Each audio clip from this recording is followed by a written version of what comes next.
Wyatt Wilkins woke up feeling cold, sore and drained. When he blinked his eyes open, he realized he was lying face down on wet pebbles beside a flowing river. For a moment, he just lay there, dazed. Then he pushed up on shaky arms, only for them to give out. He collapsed with a grunt and a splash. Ugh! What the hell? Behind him stretched a thick forest. A paved walkway ran a few feet away. In front of him, the river caught the morning light like a sheet of glass. Wyatt forced himself onto his feet. A sharp headache hit him so hard his vision tilted, and he stumbled straight back in the water, soaking the half-dry clothes he'd been hoping would warm up. He hissed in annoyance and looked down. His shirt, dark red and sliced open in several places, caught his eye. Wait, my shirt's not red. It's gray. He rubbed the fabric, lifted it, and sniffed. Even through the river water, the metallic smell was still strong. Yep, that's blood. He checked his torso. Not a single wound. So how is my shirt shredded like a knife went to town on it? But I'm fine. And where are my damn shoes? He rubbed his face and tried to piece together the last thing he remembered. Cramming for finals. No sleep. Energy drinks everywhere. That crushing pain in his chest as his desk blurred upward. And a bridge? Why would he have been on a bridge? He had no answers, so he walked barefoot along the paved path, following it until he found a park sign. When he read it, he froze. The Hudson River waterfront walkway. That's in New York. Adrenaline kicked in. He sprinted down the path. Minutes later, buildings rose around him, and the New York skyline came into view. He stopped dead, stunned. Joggers stared at him, soaked, blood-stained, barefoot. Hey, kid, you okay? A man called out. I'm calling the police, a woman said, fumbling for her phone. Before Wyatt could answer, his vision flooded with memories that weren't his. A childhood in New York, an orphanage, a group home, cold streets, joining a small gang after running out of options, a failed initiation, refusing to shoot an innocent person, a knife, several knives, pain, hands dragging him, dark water closing over his head. The memories slammed into him so hard he swayed. His knees buckled, and one of the joggers caught him just before he hit the ground. Everything went black. Wyatt opened his eyes to a white ceiling and the steady beeping of a heart monitor. Unfamiliar ceiling. So this is what Shinji felt, he muttered. He pushed himself upright. A hospital gown. A clean room. The faint antiseptic smell. He slid off the bed and stood on cold tile, trying to pull his two lives apart, his own and the boy whose body he was now in. A 15-year-old from New York, and a 21-year-old student from California who had worked himself in a heart failure on caffeine and panic. Great. 2 lifetimes mashed together because I couldn't handle finals, he muttered. His chest still felt tight. This is just like the stories I used to read. But why me? Before he could dig deeper, the door opened. A nurse stepped inside, surprised. Oh, good. You're awake. She smiled. You scared us. 2 days without waking up isn't a joke. Stay seated. I'll get your doctor. Wyatt didn't argue. A few minutes later, Dr. Patel walked in and checked him over. Everything looks normal, the doctor said. Honestly, we were worried. You just needed rest. He paused. What's the last thing you remember? Wyatt frowned. Being stabbed wasn't something he could exactly say out loud. Not with a spotless body. Not when the blood soaking his clothes made him look like the guilty one. Dr. Patel noticed his hesitation and the way Wyatt's hand drifted to his stomach. Ellie, could you bring him something to eat? He said gently. Once the nurse left, the doctor continued. When you came in, you were covered in blood. But no injuries. Not one. Can you tell me where it came from? Wyatt froze. His brain scrambled for an excuse. Ellie returned with a tray, saving him. We can talk again after you eat, the doctor said, stepping out. Wyatt stared down at the flavorless mound of mashed potatoes and unseasoned meat. That looks depressing, he muttered. His stomach growled loud enough to answer for him. He scooped up a bite, then stopped. His vision zoomed in like a microscope, breaking the food down into atoms. A rush of knowledge, detailed, impossible knowledge, poured into his mind like someone opening a door he didn't know existed. What the? His hand lifted on instinct.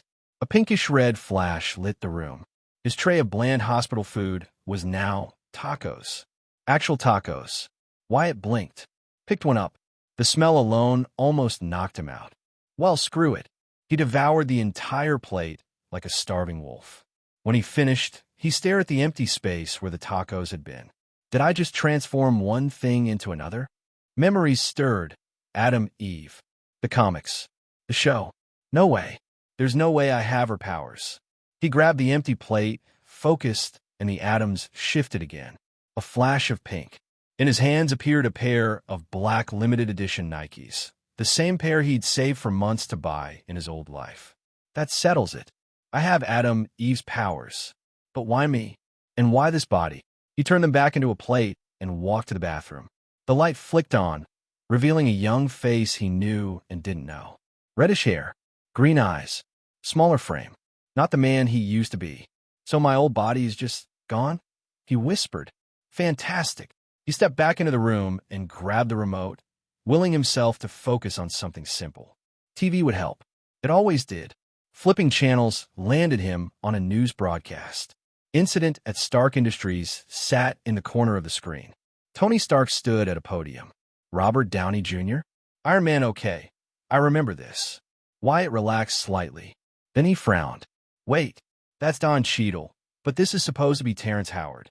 The scene continued, but not the way the movie did. No music, no cutaway, no credits, just a steady live feed. Tony ended the speech with a famous line. I am Iron Man. No credits rolled. No music. Reporters kept shouting questions. Tony kept talking. Wyatt's breath caught. He wasn't watching a movie. He was watching the real thing. The truth hit him like a punch. No way, he whispered. Talks regarding mutants and their place in society continue as the president. All right, class, last week's topic. The Howling Commandos, led by Captain America, formed during World War II after the rescue of Allied POWs. In other news, Tony Stark's arc reactor is being called the future of energy, though critics. Wyatt's head throbbed. Snatches of the younger Wyatt's memories spun through his mind. School lectures he half ignored, headlines he never cared about, the constant background noise of a world with billionaires, dead super soldiers, and now mutants. He already had enough problems of his own. Mutants? So this isn't the straight MCU. Or it's a variant, he muttered, and killed the TV. He'd had enough of Tony Stark selling himself to the planet. A knock cut off his attempt to sort through the mess in his head. Dr. Patel stepped in, tight-lipped. Before Wyatt could ask, two uniformed officers walked in behind him. I'm sorry, Dr. Patel said. These officers have some questions. Officer Bradshaw brushed past with cuffs already out. When you arrived, you were covered in blood. No wounds. You see how that looks? You'll have a chance to explain at the station. Cooperate, and this goes easier. Wyatt stepped back.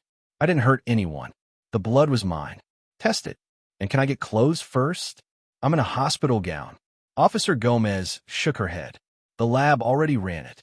The blood on your clothes wasn't yours. She reached for his arm.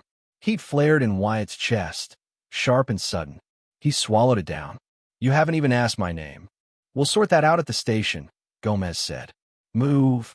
Great customer service, Wyatt said dryly. Pretty sure I left my dignity in the room. A nurse smothered a laugh as they led him through the lobby. People stared. A few phones came out. Take a picture. It'll last longer, Wyatt called, and immediately regretted it as more cameras popped up. Kidding. They pushed him into the back of a cruiser. The city rolled by. Yonkers, he murmured as the name slid into place with a younger Wyatt's sense of the map. He stared out the window. The world glittered. Not just lights. Structure. Layers.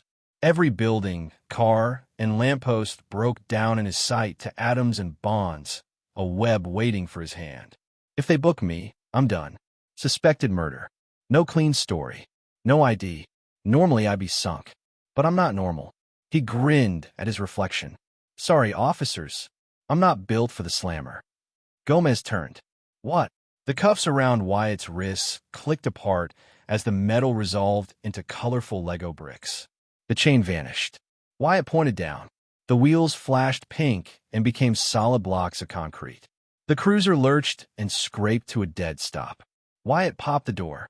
His gown rippled, flashed, and became a black hoodie, jeans, and Nikes.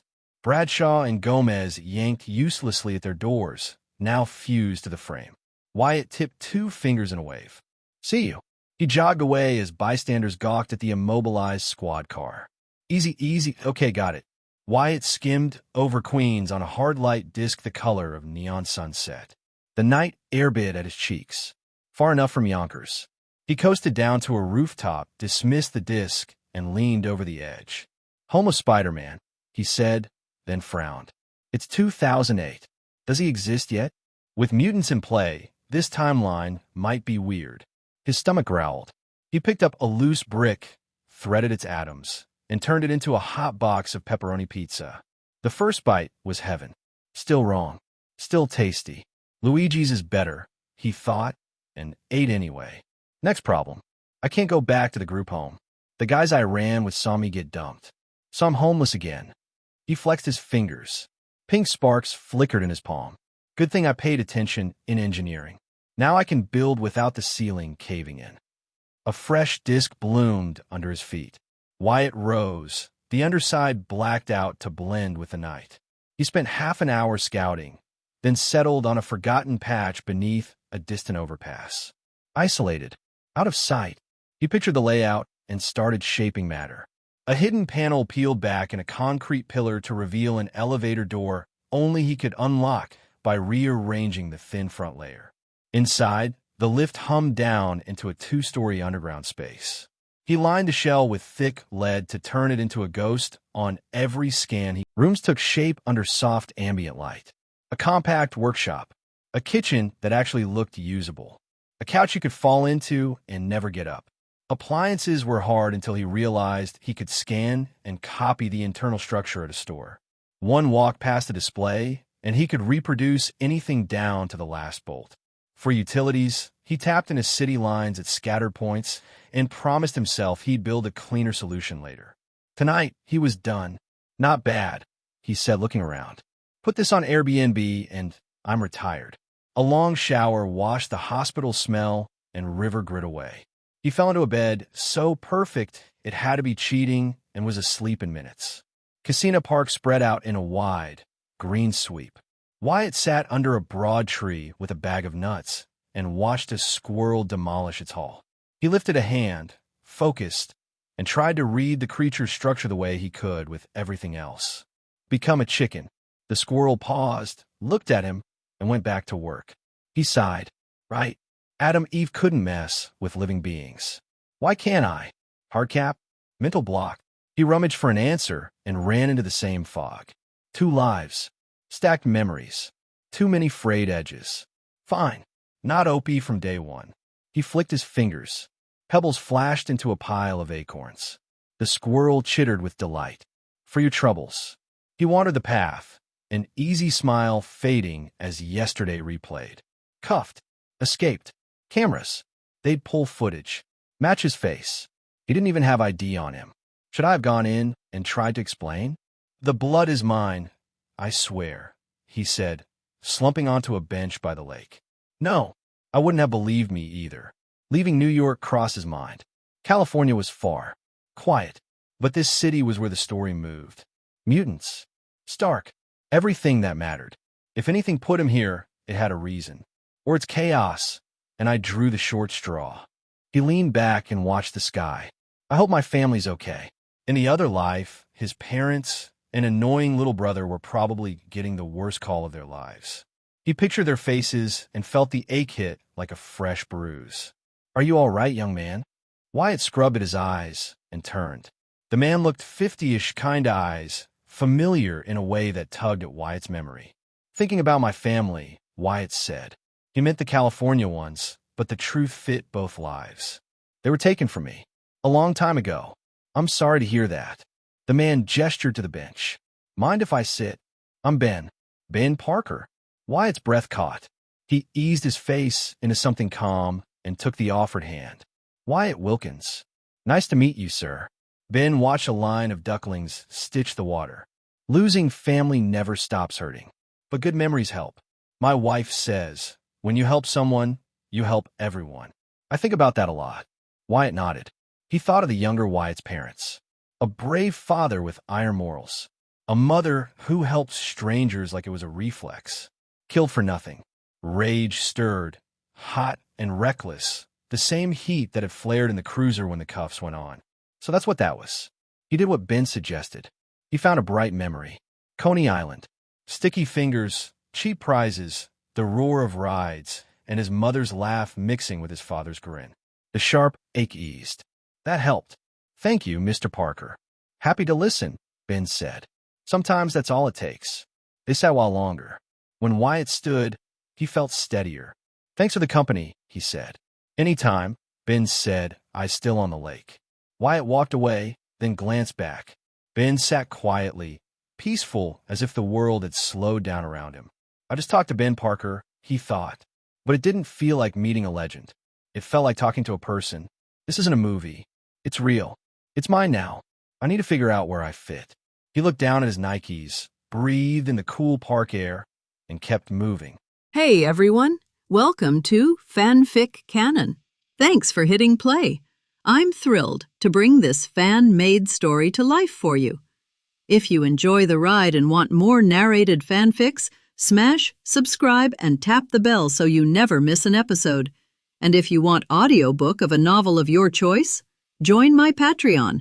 Request any title that's freely available online, and I'll produce a full narration just for you. Now, let's dive into today's adventure. Sean Anderson was a kind man in his late 30s. Growing up, he had always been interested in helping those less fortunate. That's what led him to a life of volunteering and giving back to his community. This path led him to his wife, Carly, and two decided to open up a group home for young children without a place to stay. Due to this, Sean came to know Wyatt when two social services workers came to his group home with a young, homeless boy in tow.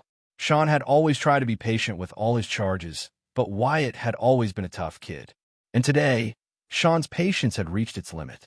In his hands, he held an empty envelope. His expression was tired and defeated. Beside him sat Carly. She had a sad expression as she sat back in a chair in their home's kitchen. The envelope in Sean's hands had once held the money that the government had given him for the group home's monthly allowance. The money was intended to buy their monthly supply of food and much-needed clothing for the children in their group home. Wyatt, how could you? You knew we needed that money, and you just took it. How could you do that? Sean looked at a 14-year-old Wyatt with disappointment and anger. Carly remained silent, but she kept her eyes on Wyatt.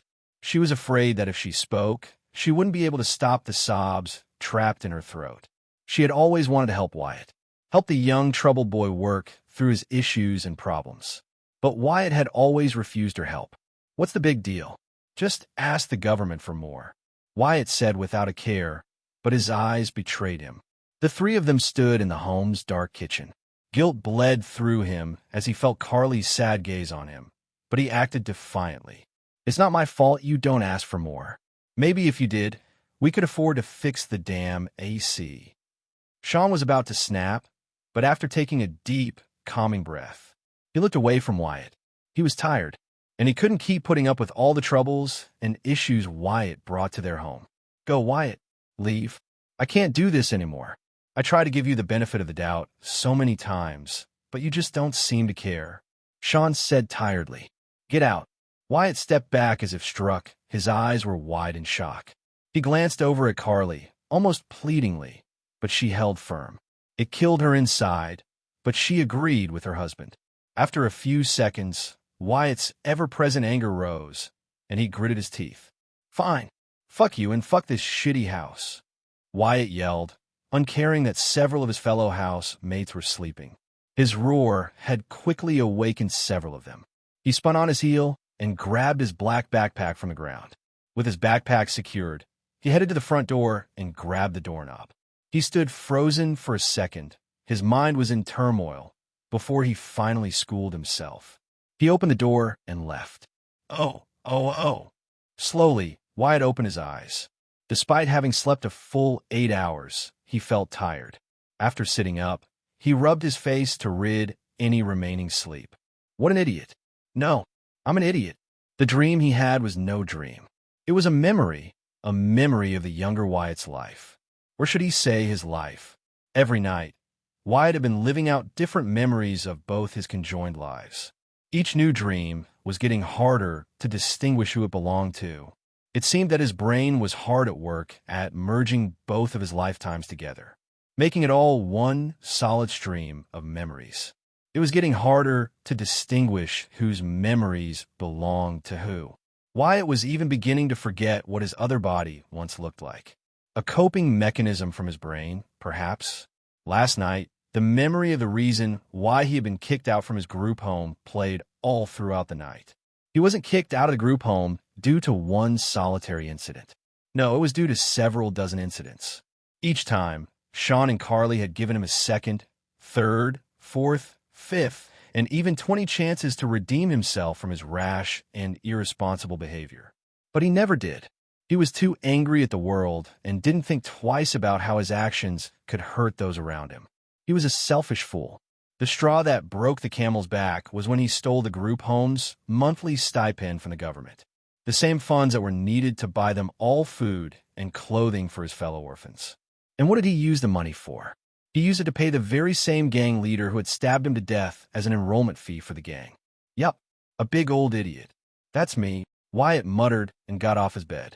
After performing a series of stretches, a flash of reddish-pink energy enveloped him, cleaning him of any grime or filth while also changing him into some casual clothing. Upon entering his kitchen, he opened his fridge to see a fully stocked fridge, a sight not too common in his past group home. Frowning, he closed the door and ignored his stomach's hungry growl. Wyatt walked over to the elevator door and pushed the up button to the side. After a few seconds, a soft ding broke the silence, and he waved his hand. The outer layer of concrete hiding the elevator entrance disappeared, and he stepped out. With another wave, the concrete slid over the door, as if it was never there to begin with. Taking a few steps forward, Wyatt picked up 2 rocks and transformed them into a pair of sunglasses and a black baseball hat. After placing them on, he began making the journey. A melodic ring echoed in Victor's old, grimy pawn shop, gaining his attention. He put down the cheap gold ring he was examining and watched as Wyatt walked over to him with his hands in his front jacket pockets. Victor kept his eyes trained on Wyatt while feeling for the hidden short-barreled shotgun under his counter. Wyatt removed his shades and hat and gave Victor an easygoing smile. "Morning. The name's Mark. Mark Grayson. I saw the sign on your shop that says you buy gold. And from word around the street, you don't ask questions." "That true," Wyatt said. After a few seconds, Victor nodded and removed his hands from his weapon in favor of leaning on the counter. But he made sure to remain close by, in case whoever stepped into his shop was another wannabe hooligan. "Yeah, that's true. Great. How much can you give me for these?" Wyatt pulled out 3 expertly crafted gold and diamond-encrusted necklaces. Seeing them, Victor blinked in fascination and grabbed his headband magnifiers. He inspected each of the necklaces and couldn't help but marvel at their craftsmanship and quality. He had never come upon such high-quality work in all his 30 years of work. One of the necklaces could easily sell for $30,000 to $50,000. Altogether, at least $150,000 was sitting before him. Victor smiled shrewdly and eyed Wyatt. The boy was young and clearly had no idea what he had on him. This would be the easiest score he would ever make in his life. I can give you $5,000 for all 3. No one will offer you more than that," Victor said, unimpressed. "Oh, wow," Wyatt said with a large smile, causing Victor to grin slightly. "That's a terrible deal." Victor blinked as Wyatt quickly took his necklaces back. "You know, I think I saw another jewelry shop down the street. Maybe I'll go there and find someone who isn't as blind as a mole. Goodbye. Wait." Victor panicked and ran around his counter as Wyatt touched the front door. "Sorry, my young friend. I meant to say that I'll give you $50,000 for your necklaces. A good deal, no? Just $50,000. Mateo from down the street offered me $70. You got to do better than that if you want these fine works of art." Wyatt crossed his arms and gave Victor a disbelieving look. "You saw it, didn't you? A man of your experience must have seen that these diamonds and gold are the purest you've ever come across. That damn Mateo, always stealing my business. Okay, 90. I can offer you 90,000 and no more." I want 130. Gay. 130. H, how about 120? 120? You're disrespecting me, Victor. I went through a lot of trouble acquiring these fine necklaces. Wyatt sighed and opened the door. Victor moved as fast as he could and grabbed Wyatt's wrist. Fine. Okay. 130. I'll give you 130 for all three, Victor said with wide eyes. He hoped Wyatt wouldn't ask for more. Wyatt made a show of thinking it over before smiling. You got yourself a deal, Victor, he said and held out a hand. Maybe if you don't low-ball me again, I might just come back next month with some more. Victor released a sigh of relief and shook Wyatt's hand. After retrieving the funds from his secured safe and placing them in a secured briefcase, Victor returned to the counter and received the necklaces from Wyatt. Thank you for your business, my friend. If you do ever come across more of these works of art, you can come to me, and no one else. I'll make sure you're well taken care of, Victor said with a slimy smile after giving Wyatt the briefcase. Wyatt hummed and nodded at the man's offer. Sure, as long as you don't try to shortchange me, I'll come to you and not anyone else. Don't worry, my young friend. You won't find any better offers in Hoboken than my store. I guarantee it. Wyatt nodded and left Victor's pawn shop. As he turned the corner, he put on his shades and hat and transformed the briefcase into a black Kevlar backpack with the money safely secured inside. Opening it, he looked down at the several stacks of bills and used his power to ensure that Victor didn't shortchange him. After a quick scan, Wyatt saw that the money was all there. Before coming up with his idea of creating jewelry to sell, Wyatt was tempted to create an infinite amount of dollar bills. It wasn't a bad idea, but it had its drawbacks. While he could create an endless supply of physical money, it would all be counterfeit and quickly proved worthless. In the United States, money is specially designed to prevent the use of counterfeit copies. Each bill features various security measures, such as watermarks, security threads, color-shifting ink, raised printing, UV-reactive elements, and a serial number. These markings help distinguish authentic bills from counterfeit ones, thus resulting in Wyatt's counterfeit money eventually being found out. And if the bills were ever traced back to him, then he would have a new wave of problems. So if Wyatt wanted to get real money, he would have to sell other materials or goods such as precious ores like gold or diamonds that he could create infinitely without any problem and sell them to those who wouldn't ask too many questions about where he got them. It may not change what I did, but at least it should help. Zipping the bag up, Wyatt slid the backpack on and was about to leave when, all of a sudden, 3 figures walked out from around the corner of a building. They eyed Wyatt with greedy eyes as they began to follow him. Seeing that the 3 thugs wouldn't stop following, Wyatt groaned and led them to a solitary alleyway. Once there, he turned to them with annoyance. What you got in a bag, boy? The first thug, a shaggy man whose arms were covered in tattoos, said. Hand it over. Now, a man with dirty blonde hair pulled out a butterfly knife and waved it around in an attempt to threaten Wyatt. The last thug, a short, balding man, simply laughed and said nothing. The wooden bat in his hand rested over his shoulder.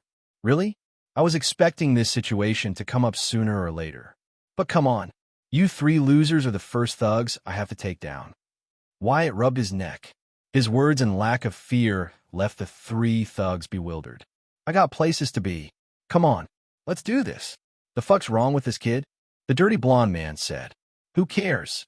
He called us losers. Let's fuck him up.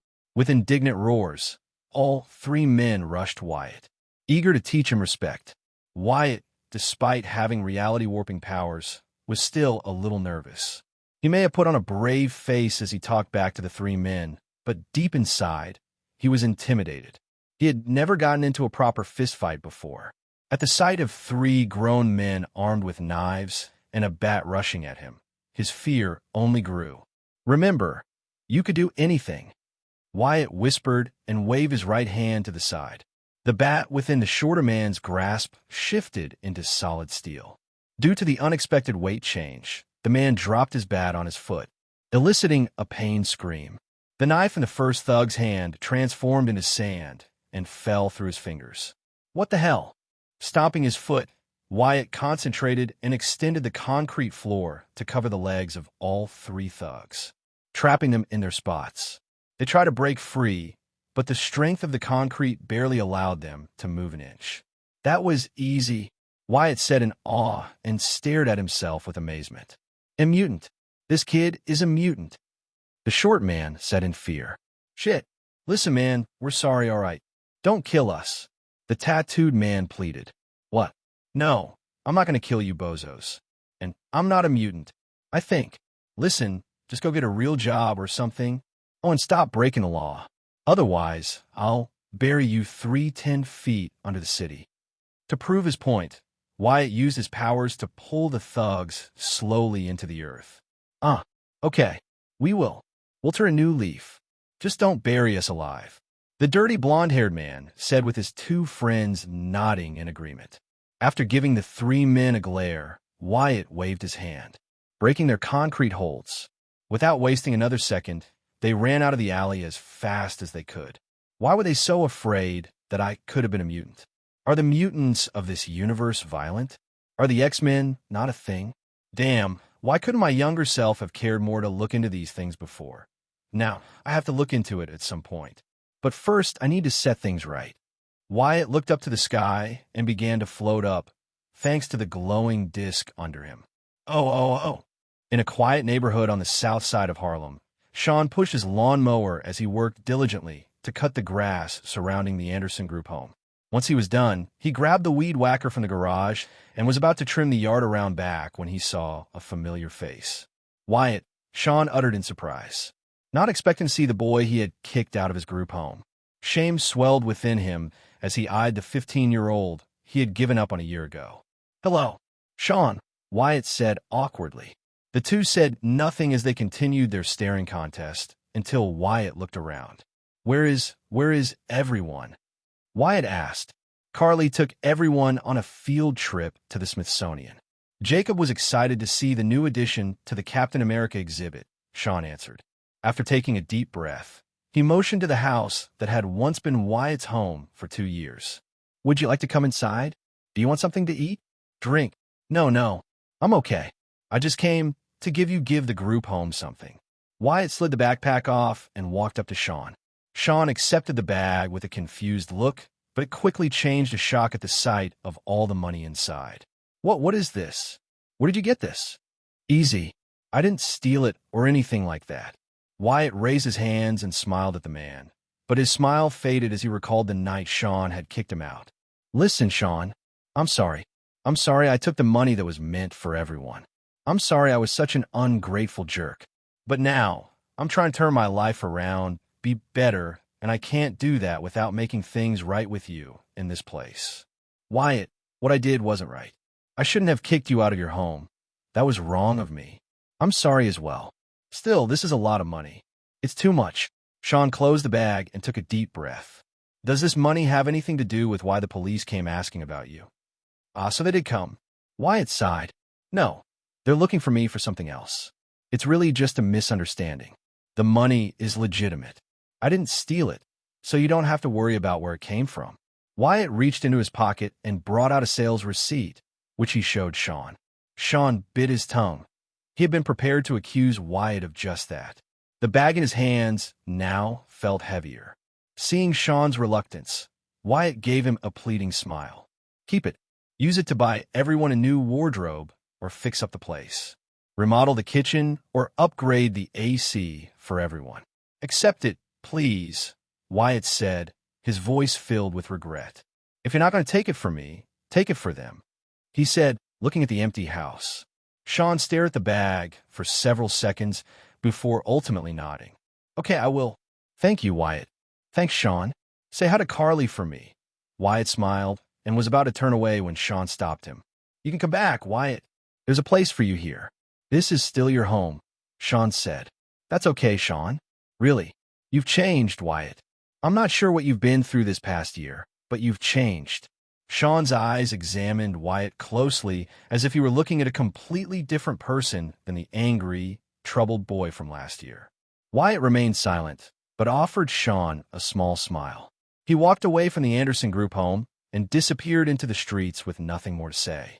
On the outskirts of Queens, Wyatt found himself within the cavernous expanse of a long-abandoned warehouse. one well outside of any high traffic areas and cameras. As he walked through the warehouse, he looked around and watched as the sunlight filtered through the old, broken windows, casting long, jagged shadows across the floor littered with trash. Parked within the building were several rusted vehicles, their paint peeling and tires long deflated. All in all, it was the perfect location for Wyatt's needs. As he took a deep breath, the musty scent of decay mingled with the faint smell of mold filled Wyatt's nose, causing it to wrinkle. "Gotta be careful. Don't want to get a tetanus shot," Wyatt said as he looked around his new training center. "Okay, let's get to it." Raising his hands, Wyatt focused on the oxygen in front of him and condensed its molecular structure. He then transmuted the oxygen using his power, causing it to transform into a solid, glowing reddish-pink ball of energy. "Hello there, unnamed red-pink solid thing," Wyatt said as the ball floated in midair. He then commanded it to fly around the air in random directions and patterns. With a thought, the ball began to change into random shapes. "Okay, I think I got the hang of that. Let's see how many constructs I can make at the same time." Closing his eyes, Wyatt extended his arms out. Within seconds, he created 10 sphere constructs all around him. A bead of sweat began to form over his brow as he pushed himself to create 2 more constructs. Shit. It looks like all I can make right now are 12. Let's keep pushing. Over the next hour, Wyatt experimented with a number of different constructs he could create. He discovered that he could produce a maximum of 12 small constructs, each roughly the size of a basketball. 4 medium-sized constructs, comparable to a small car, he could manage up to 6. However, he was only able to create 2 large constructs, each about the size of a 1-story building. Once he was done, Wyatt was left panting on the ground to catch his breath. Fuck, that's exhausting. That was like running 10 miles straight. No wonder Eve couldn't spam her own constructs in the show. Wyatt muttered as he finally caught his breath. "I'll test their durability later. Now for what I've been waiting for. Let's learn how to fly without a disc." Wyatt grinned and tried to imitate how Eve flew. Holding his arms out beside him and pressing his feet together like Iron Man, he focused his power to project a stream of energy below his feet and hands. In his excitement to fly, he accidentally applied too much of his power into his thrust. "Shit!" Wyatt screamed as he shot up into the air and crashed against the wall behind him. Grunting, he slid down to the ground and moaned. "That could have gone better. Oh. How peculiar," murmured a bald man in his late 30s. An intricate helmet, lined with wires leading to a complex high-tech computer, rested on his head. He was seated in a wheelchair on a long platform in a large circular room. This man was Charles Francis Xavier, also known as Professor X. He is the founder and headmaster of Xavier's School for Gifted Youngsters, where mutants learn to control their powers for good. The device on his head was called Cerebro, a machine used to detect mutants all over the world. "What is it, Charles?" asked Aurora Monroe, also known as Storm, as she approached the professor from behind. "I've come across a fascinating young man with extraordinary abilities. If my assumptions are correct, we may have discovered an Omega-level mutant. However, something about him is unusual."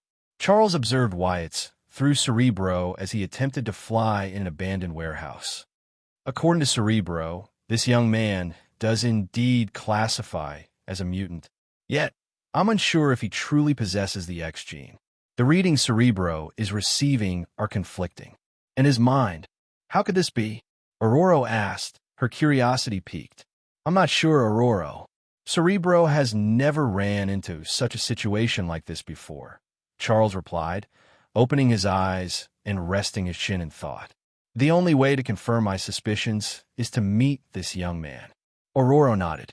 "If he is indeed a potential Omega-level mutant, we can't take any chances. I'll gather a small team to meet him." "What is his name?" "His name is Wyatt Wilkins," Charles said. Oh. Yeah, I can fly," a bruised and tired Wyatt said with a grin as he flew 10 feet above the ground. From under his feet and hands, reddish-pink energy crackled as it kept him afloat. With slight difficulty, Wyatt flew side to side with a childish smile. Turning to the open space within the warehouse, Wyatt began to slowly fly and swoosh around the enclosed area. In his excitement, Wyatt increased his speed too fast and was about to crash into the ceiling. Acting quickly, he undid a portion of the warehouse's rooftop and flew out into the open sky. Now out in the open, Wyatt looked down below him to see several worn-down buildings beside the warehouse he had been using to train his powers. This small section of Queens had been essentially abandoned and left to rot. Even now, he could see that those few who inhabited this space mainly were the homeless and petty criminals. Considering that he was already outside and that there wasn't a clear chance that anyone could be watching him, Wyatt decided to take this opportunity to fly around in the open sky. Still, he made sure to stay low as to not gain any unwanted attention. As he flew around, Wyatt couldn't help but relish in the pure sensation of being airborne, free from the restrictions of being bound to the ground. There was no better sensation than that of flying through the air. Pausing, Wyatt looked out to see the Manhattan skyline. The iconic city stood in the distance, filling him with a deep sense of nostalgia. After taking a deep breath, Wyatt focused on the density of the air around him. With a mental command, he reduced density within a foot around his body and immediately felt the resistance of gravity trying to bring him down lessen. Even with the density of the air lessening around him, he still felt his body naturally want to descend. But the effect allowed him to propel himself in the air more easily. Much better," Wyatt muttered. Wyatt wanted to test his limits and see how fast he could fly, but it was still midday, and he didn't want to risk being seen. He didn't need S.H.I.E.L.D., Hydra, or any other secret organization turning their attention on him, at least not until he had a better understanding of his powers. Looking at the energy being propelled from his hands, Wyatt frowned. He stopped the flow of energy coming from his hands and relied on the thrust coming from his feet to keep him afloat. Immediately, his balance was thrown off, causing his arms to flail around to try to right himself. Opening his hands, he reactivated their thrust. Okay, that wasn't as easy as I thought. Still, if I ever have to fight in midair, I have to learn how to fly without relying on my arms to keep my balance, Wyatt said with a nervous grin. For the next 2 hours, Wyatt tried to learn how to fly without his hands aiding in his propulsion.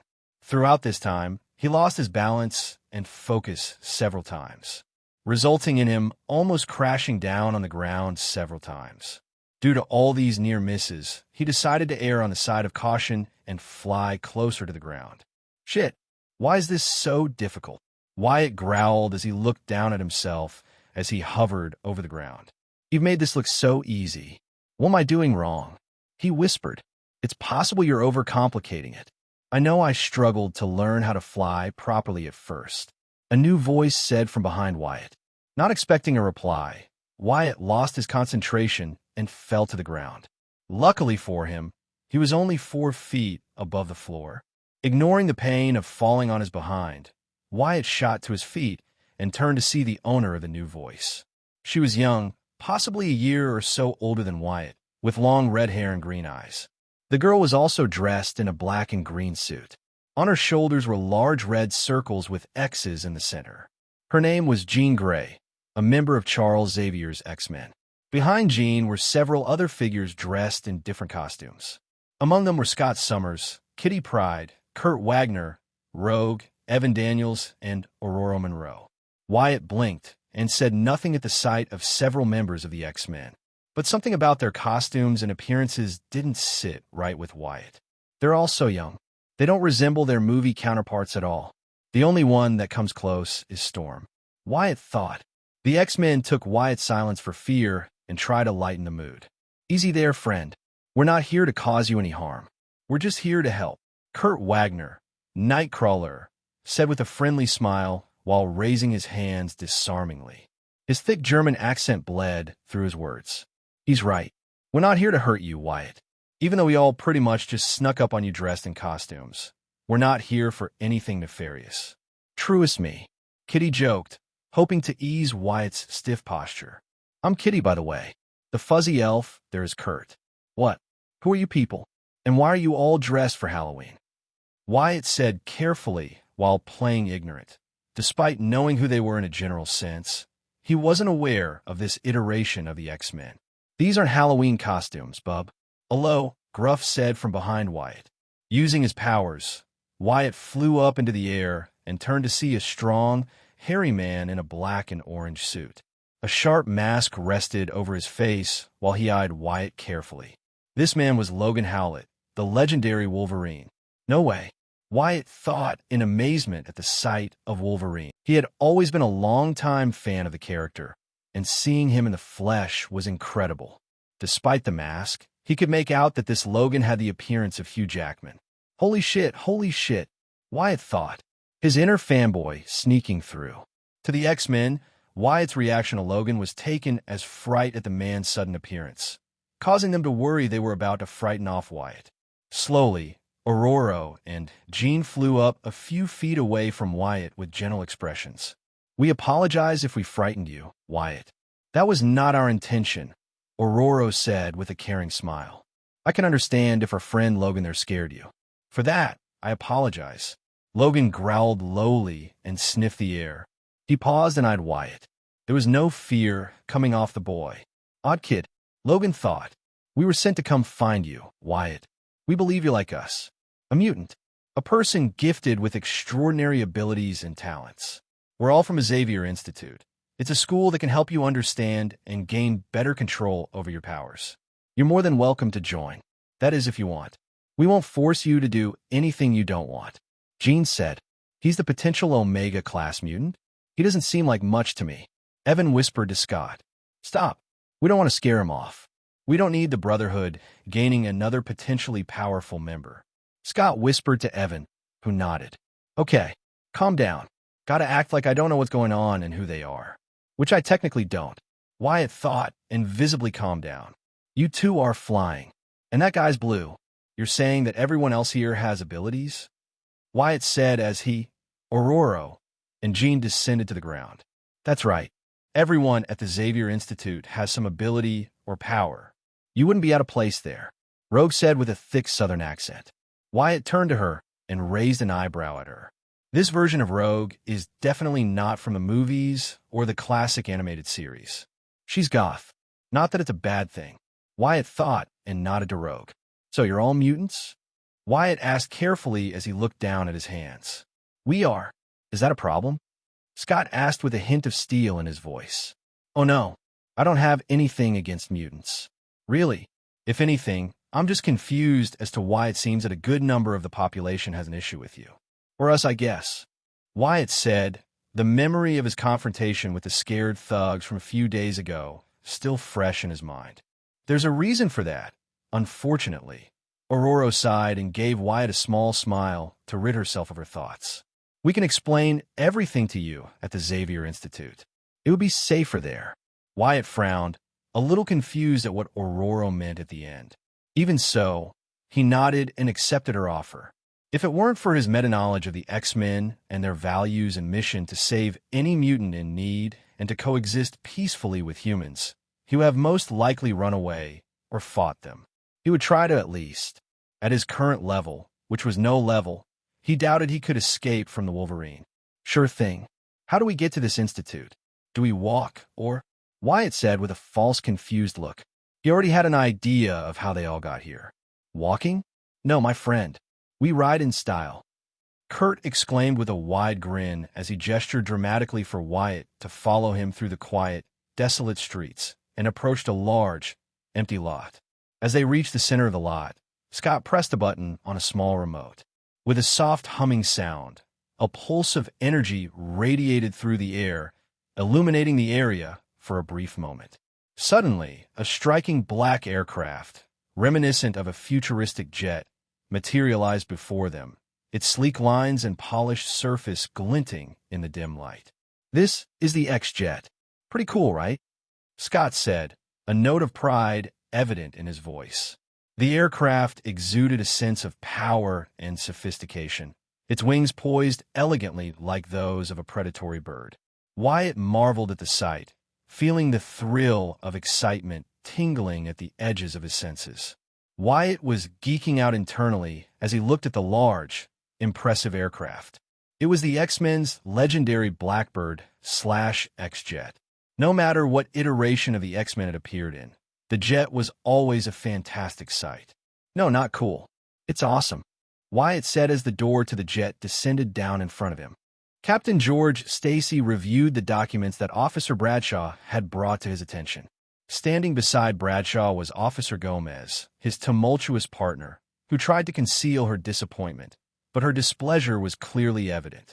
The evidence from the lab is clear, Captain Stacy. The blood on the shirt that Wyatt Wilkins was wearing when he was brought to the hospital doesn't belong to him. At least not completely, Bradshaw reported, standing at attention.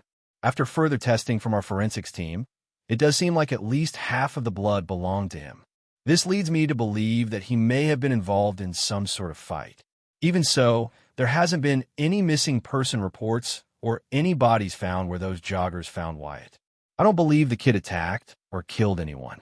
He didn't seem the type, and he didn't have any injuries from a confrontation that would have caused that much blood loss. But there was something else the guys from the lab found odd.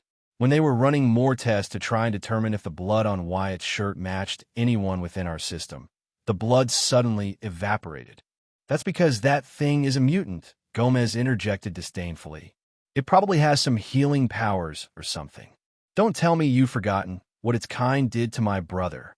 Even if there's a 1% chance the thing didn't kill anyone, which I doubt, it still assaulted us and destroyed city property. It needs to be brought in. His name is Wyatt Wilkins, Officer Gomez. He's a person, a citizen of New York, not an it. And he's just a kid, Bradshaw replied, frowning at his partner. And he didn't assault us. We managed to escape our cruiser after opening the windows. Fine. He's a freak, Gomez retorted. Damn it, Gomez. We don't even know if he has the X gene. He could be a regular kid. Bradshaw said in exasperation. Gomez growled and was about to respond when George slammed his hand on the table. Enough, George interrupted, placing Wyatt's file on the desk. Within it, he found a record of Wyatt's past transgressions, mostly repeat minor offenses and an arrest for stealing from a convenience store. There was even a copy of the note Wyatt had left when he had run away from his group home, absolving his caretakers from any wrongdoing of child neglect. Even if we haven't yet found a victim or a body to connect with the blood found over Wyatt's shirt, the kid still fled from the police and used his abilities to damage city property. He needs to be brought in and questioned. Bradshaw frowned, but nodded in agreement. Gomez appeared pleased with their police captain's decision. With their orders clear, they left George's office to continue their daily duties. Once his subordinates were gone, George sighed and opened the folder again. His eyes fell upon Wyatt's photo, age, and a mention of his deceased parents, who had been gunned down in front of him when he was a child. 15 years old, just a year older than my Gwen, he said with a weary sigh. While it has not been proven that Wyatt hadn't harmed anyone as of yet, he still used his apparent abilities to transform city property and escape police custody, both of which brought heavy consequences. As a father, George understood that Wyatt was likely facing a challenging period in his life. However, the law must be upheld, and it was his duty as captain to enforce it. Even so, George hoped that his officers, especially Officer Gomez, would act with professionalism and not mistreat Wyatt should they ever find and detain him. George knew the prejudice against mutants was growing every day as more people accepted the sensationalized stories perpetuated by the media, which painted all mutants as inherently dangerous and to be feared. He was more than aware at the slowly increasing hate crimes being committed by those few who awakened the X gene, a matter that George took with the utmost seriousness when it came to punishing such individuals who thought they could get away with attacking innocent people, mutants or not. However, he alone couldn't stop the growing swell of hatred and ignorance against mutants. This was all due to that one incident that had been proven an accident by officials, but twisted into an act of violence by the media who had deep prejudices against mutants. Watch yourself, kid, George muttered before moving on to his next order of business. Oh. Wyatt struggled to contain his excitement as he rode in the X-Men's Blackbird. This is so cool, he thought, gripping the seatbelt straps.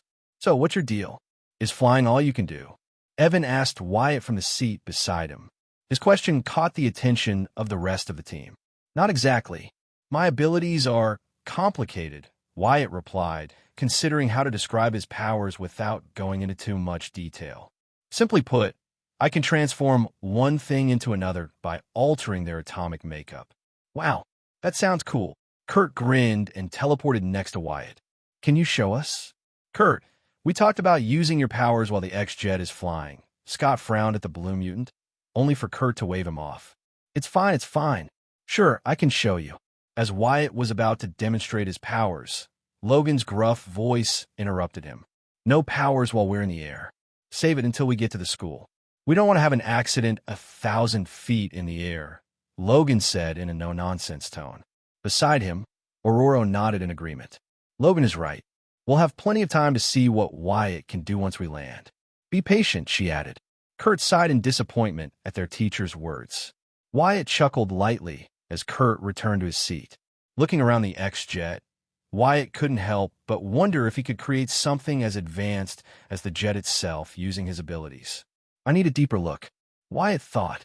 Wyatt closed his eyes and placed a steadying hand at the base of his chair, feeling the cool metal beneath his fingertips as he gathered his thoughts. With intense focus, he began to release pulses of his power, sending them cascading outward like ripples in a pond into the jet. Each pulse reverberated through the jet structure, much like an MRI scan maps the intricate details of the human body. As the waves of energy flowed from him, they painted a vivid picture in his mind, a detailed analysis of the ship's construction and composition. He could almost see the layers of metal and composite materials woven together, the structural integrity of the frame, and the precision of the engineering that had gone into its design. Wyatt had created his pulse skill when he had struggled to create the various appliances for his underground home using his pure knowledge. It had come to him on the spur of the moment. Why couldn't he just scan an object or item and memorize how its composition worked? And now that he was on the X-Jet, it was the exact same as when he had scanned a refrigerator, just on a larger scale. With each successive pulse, he absorbed more of the jet's knowledge, creating the ship's complex architecture into something he could comprehend and manipulate, a mental blueprint. I see, so that's how I would make it. Still, if I ever try to recreate it, it would take a significant amount of energy and time. It's super intricate. Not to mention, I can't necessarily create its inner programming using my powers. I can't create ones and zeros. Wyatt thought as he stored the X-Jet's blueprint away in his mind. What are you doing? Kitty asked from across the aisle, her eyes going over Wyatt's boyish appearance. He's pretty cute, Kitty thought, taking in his features. Oh, I was just scanning the jet's molecular and structural makeup, Wyatt said as if describing the weather. You can do that? Rogue asked, intrigued. More importantly, why would you do that? Scott asked, raising an eyebrow in suspicion. I can do that and more, Wyatt replied with a shameless grin. Why, you ask? I was curious if I could make my own X-Jet. What? Oh. I take it this Charles Xavier guy is pretty rich, Wyatt said.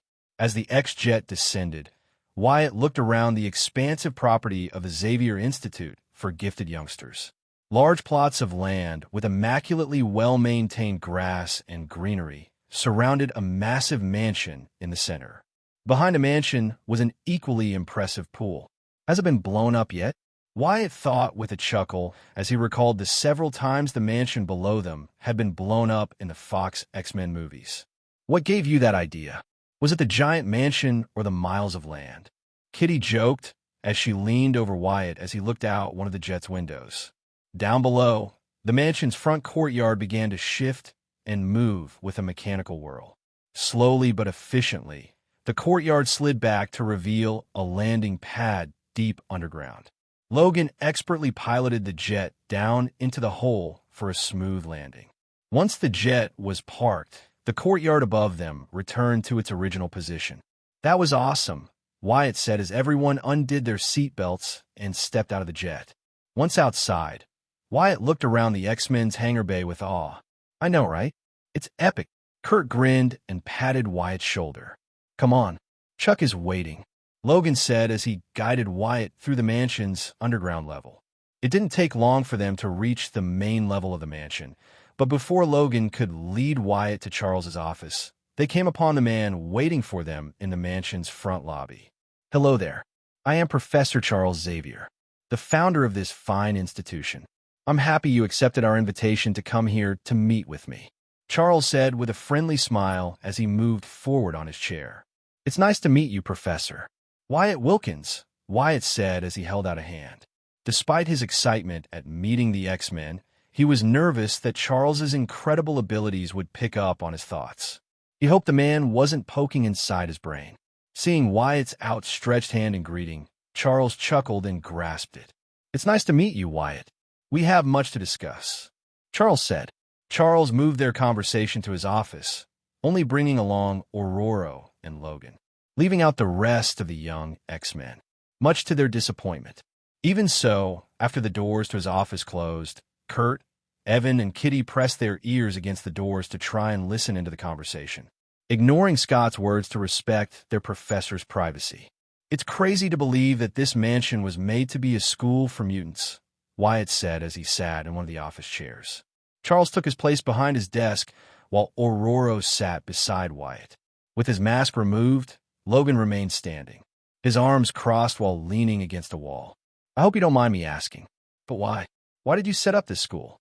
Wyatt asked, playing up the role of an oblivious newcomer. At the same time, he wanted to understand what kind of man this version of Charles Xavier was. "My dream, Wyatt, is to create a world where humans and mutants can live together peacefully.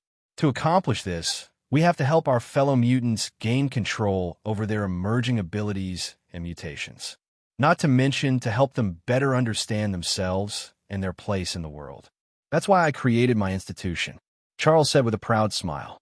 The professor's work has helped several other mutants to understand themselves. If it weren't for him, they risked losing control of their abilities and exposing themselves. Right now, that's a dangerous position for any mutant to find themselves in. Aurora said sadly, "I was meaning to ask, why do some people think that mutants are these scary and dangerous individuals to run away from?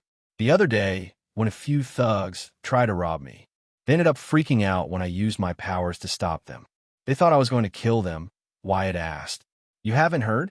Aren't you from the city?" Logan said with a suspicious frown. "I find that a little hard to believe. Until 2 weeks ago, I was completely normal. No powers. No nothing. I didn't have any interest in looking into mutants. Heck, I still thought that mutants were made-up stories by the media," Wyatt said. "I also had my own problems to focus on, so I didn't have time to worry about anything else other than how I would get through the day." He added, the memories of him living on the streets and trying to gain a place in the gangs that ultimately got him killed played in his mind. Charles hummed cryptically before nodding. Despite not peering into Wyatt's mind, he sensed that Wyatt was being truthful. "You see, Wyatt, the existence of mutants had been a well-kept secret. That was until 2 years ago when the tragedy of Sasha Connor occurred." "Who's Sasha Connor?" Wyatt asked. Sasha Connor was a young 12-year-old girl who lived in Staten Island. She had recently discovered her mutant abilities, which allowed her to create small orbs of light that resembled tiny fireflies. At first, these orbs seemed harmless. However, one day, while she and her father were out buying groceries, Sasha's powers became unstable. The small, harmless balls of light suddenly grew to 20 times their original size. Charles sighed briefly, his eyes half-lidded. Before she realized what was happening, she had accidentally unleashed dozens of these energy orbs into the store. Now larger and more powerful, the glowing spheres scorched and obliterated everything in their path, including everyone present in the grocery store, along with Sasha and her father. "My only regret is that I didn't get to her when she first awakened to her mutation. That tragedy could have been avoided," Charles added. "Chuck, that wasn't on you," Logan said with a sigh. "It's impossible to keep up with every emerging mutant." That's terrible," Wyatt uttered. His mind scrambled to find any information about the event. He found nothing.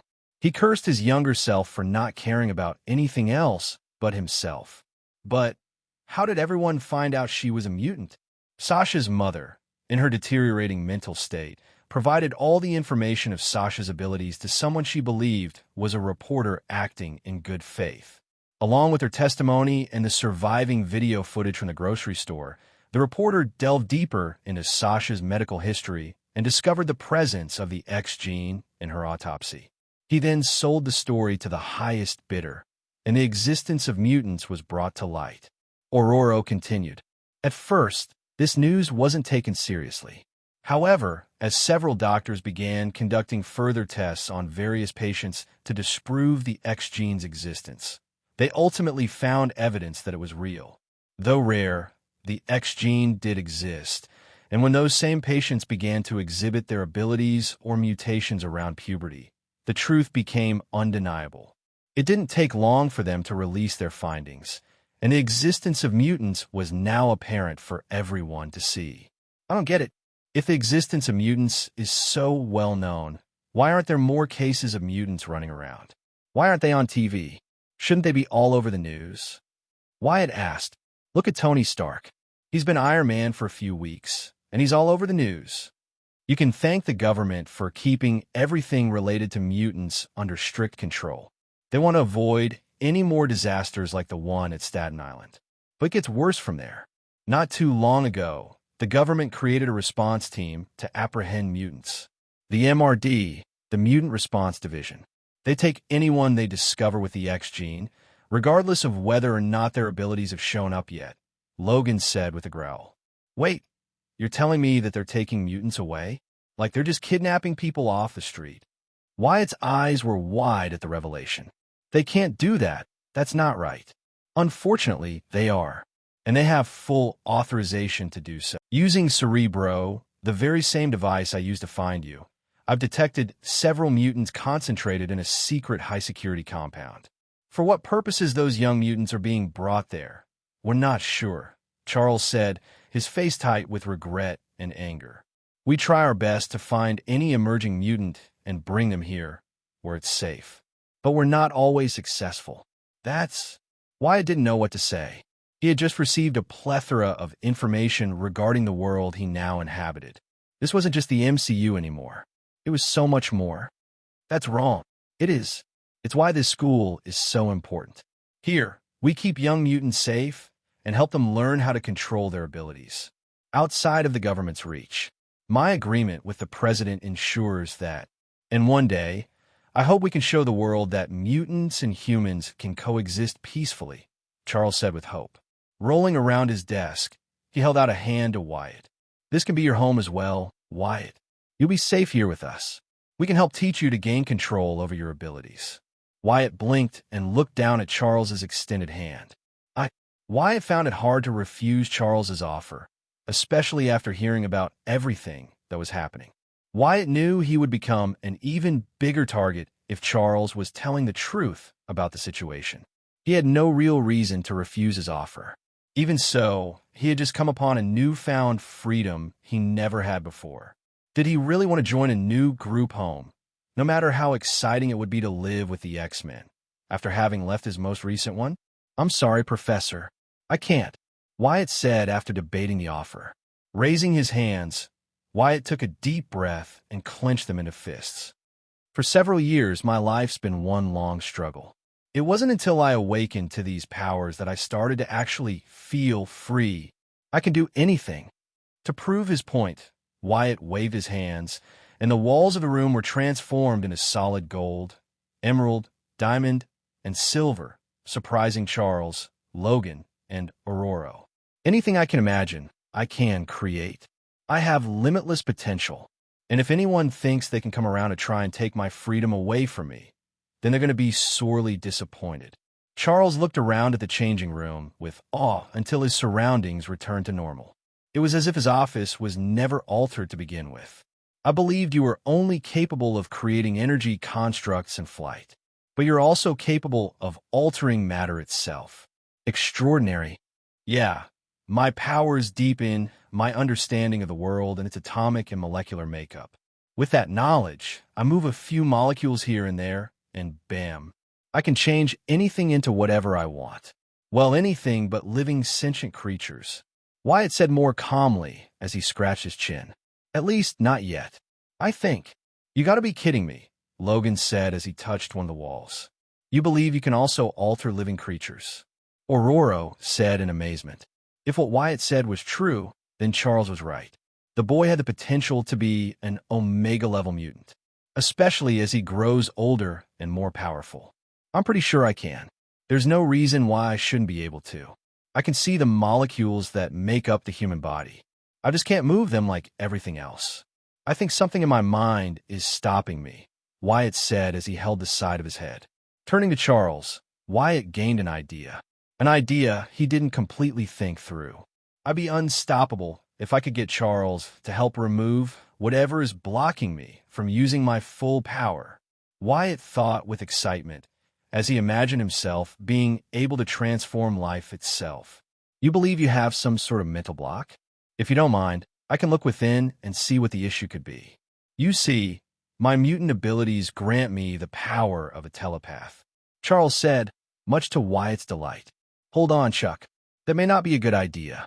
Changing the walls to gold is one thing, but being able to change a person into Swiss cheese is something entirely different, Logan said as he stepped up to his longtime friend. I don't think anyone should have that type of power, especially not some kid who's still going through puberty. Hey, Wyatt said in mock indignation. Logan, Aurora stepped forward to grab Logan's arm. That's not your decision to make. No, I get it, Wyatt said with a small smile. While he was excited at the prospect of being able to manipulate life, he could understand where Logan was coming from. Knowing someone had that level of power is pretty scary. Turning to Logan, Wyatt had an idea. He squinted his eyes and made a show of examining the long-lived man. By the way, Mr. Logan, why is it that adamantium is covering your skeleton? Wyatt looked out the large window of his temporary room within the Xavier mansion, his expression contemplative.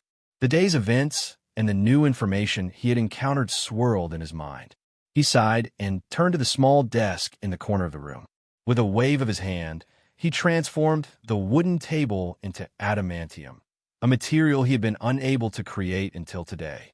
Despite his extensive knowledge of the molecular makeup of almost everything known to humankind, such as URU, vibranium, and other rare materials, Wyatt still had gaps in his understanding. It was only thanks to scanning Logan's adamantium-covered skeleton that he had learned how to create the incredibly rare metal. When Wyatt revealed to Logan that his skeleton was coated in adamantium, the man felt both angry and confused. Logan had always known that the material encasing his skeleton was unnatural, but he had been unaware of its origin due to his amnesia. Eager for more information, Logan pressed Wyatt for details, and so did Charles and Aurora. Sorry, I just know the name and composition of the material. The only reason I was able to detect it within you was because I was able to see your biological makeup. That's as far as my powers go when it comes to interacting sentient life forms. Moving on from that, having that adamantium within you is dangerous, Mr. Logan. It's a poison, Wyatt explained. In any iteration of the X-Men, Logan's adamantium skeleton would eventually become a severe hindrance when his healing factor eventually fails to keep up with the long-term poisoning effects of the adamantium. It was only thanks to that very same healing factor that he was capable of surviving for so long. Recalling the events from the film Logan, Wyatt explained to Logan that he could safely remove the adamantium from his body. This decision came with both pros and cons, which Logan weighed carefully. After consulting with Charles and Aurora, they all agreed that it was best for Logan to have the adamantium removed. Thanks to Wyatt's powers, the process was quick and painless. It was no issue for him to reach inside Logan's body and dematerialize the adamantium. When Wyatt finished, he created a solid block of adamantium, the same amount that was once inside the man for the Logan to keep. Said block would be stored away in their basement lab. Why are Logan's claws still coated in adamantium? Aurora asked when Logan extended his claws, revealing his iconic metal claws. I thought I'd leave those as they are. I didn't want to strip Mr. Logan of his most dangerous weapons. But if you ever start feeling any negative side effect from them, I'll remove them, Wyatt replied, and Logan nodded in agreement. I feel lighter, more agile, Logan remarked jumping in place. A slight grin spread across his face as he felt as if he were walking on clouds. "Thanks, kid. I owe you one." Now, back to the present. Wyatt waved his hand and changed the adamantium table back to its original material. "Just when I thought this world was complicated enough, now I have to worry about the government kidnapping mutants and taking them to some super-secret facility," he said. After Wyatt extracted the adamantium from Logan, Charles suggested that he would explore Wyatt's mind the next day to uncover anything that might be blocking his full potential. Wyatt agreed with his decision and agreed to join Charles and the rest of the team for dinner at the man's invitation. "It's almost time." Wyatt walked over to the large mirror near an extravagantly built dresser, and a wave of light washed over him. He now stood clean and dressed in a new casual outfit. "Besides flying, this is the best part of my powers," he said with a grin. As he opened the door, Wyatt was surprised to see Kitty standing on the other side with her hand raised ready to knock. She blushed slightly in embarrassment and quickly brought her hand down. "Hey, I was just coming to get you." "Wait a minute. Where'd you get those clothes?" she asked. "I made them. With my powers, I don't need to go out shopping. I can just create anything I want." Wyatt smiled as she led him to the dining room. Kitty's eyes grew wide in awe, and a jealous look overtook her expression. "What? No fair. Your powers are like so broken. What I wouldn't give to be able to create any outfit I could dream of. All I can do is walk through walls. It's so lame compared to yours." "Don't say that. Your powers are awesome." Wyatt stopped walking and smiled broadly at Kitty. "With the right training, I'm sure you'll be untouchable in a fight. Just imagine it. You'll be an unstoppable force of nature that can move through the battlefield like a ghost. There's no end to what you could do with your powers. Don't count yourself out, Kitty." Kitty blinked at the unexpected compliments she received. Her face erupted with a blush as she brushed a strand of her hair behind her ear. "Oh, thank you, Wyatt. That was nice of you to say." "No worries. Let's go eat," Wyatt said and continued walking, leaving the teenage girl alone with her thoughts. Once within the dining room, Wyatt joined those already present and began exchanging casual conversations with Kurt, Evan, and Rogue. "Now that we have you, can you show us how your power works?" Kurt said with a curious smile. "Sure, no problem." Wyatt chuckled and grabbed one of the forks on the table. In an instant, the stainless steel fork transformed into a Rubik's Cube. "No way. How'd you do that?" Evan asked in amazement as he grabbed the Rubik's Cube and began to play with it. "It really works." "Wow. What else can you make?" Rogue asked as she took the Rubik's Cube from Evan. "Oh, pretty much everything," Wyatt said, only to regret it once Kurt began to list off seven. "Are you ready, Wyatt?" Charles asked as he looked down at Wyatt from his position on an examination bed. He and a small team were all within one of the laboratory rooms down in the basement. Logan, Aurora, and Jean stood off to the side, observing and prepared to act in case something goes wrong. "Go for it, Professor." Wyatt gave Charles a thumbs up before closing his eyes. Despite his outward cheery attitude, he was a little worried over what Charles would find. Wyatt hoped that his otherworldly knowledge would be missed by the powerful telepath. "Very well. Let's begin," Charles replied as he placed his hands over Wyatt's temples and closed his eyes. After a moment of concentration, Charles began to the process. Charles opened his eyes and blinked in confusion as he floated in an expansive space. Stars and distant galaxies filled the black expanse as he looked around with wide eyes. "Even now, I can't peer into his mind," Charles said as he struggled to look through Wyatt's highly guarded mind. Ever since he had initially discovered Wyatt's location, thanks to Cerebro, he had tried to look within the boy's mind. However, much to his shock, he was unable to do so, a fact that left him bewildered. It felt as if Wyatt were wearing a helmet that could block his telepathic power, similar to his brother, Cain Marco. Even after Wyatt was brought to the mansion, Charles tried once again to see within Wyatt's mind. He hoped that their closer proximity would help, but unfortunately, he was met with nothing again. It wasn't until Charles used direct physical touch that he was finally able to enter Wyatt's mind. "What is this?" Charles pondered as he floated. But much like in the physical world, Charles couldn't peer into Wyatt's mind. Something was blocking him. There was nothing No thoughts, no memories, no access. Nothing. Charles had hoped to catch a glimpse into who Wyatt truly was to ensure the boy wasn't a potential threat, especially considering his reality-bending abilities. "You should not be here," a booming voice replied, each word laced with power. Suddenly, a crimson comet shot toward Charles from the depths of space. In an instant, the comet reached him, and a flash of light briefly blinded him. When he blinked and regained his vision, he gasped as a man made of pure red and wit energy floated before him. An aura of power radiated from the radiant figure, and his glowing white eyes stared at Charles with indifference, but also a look of familiarity.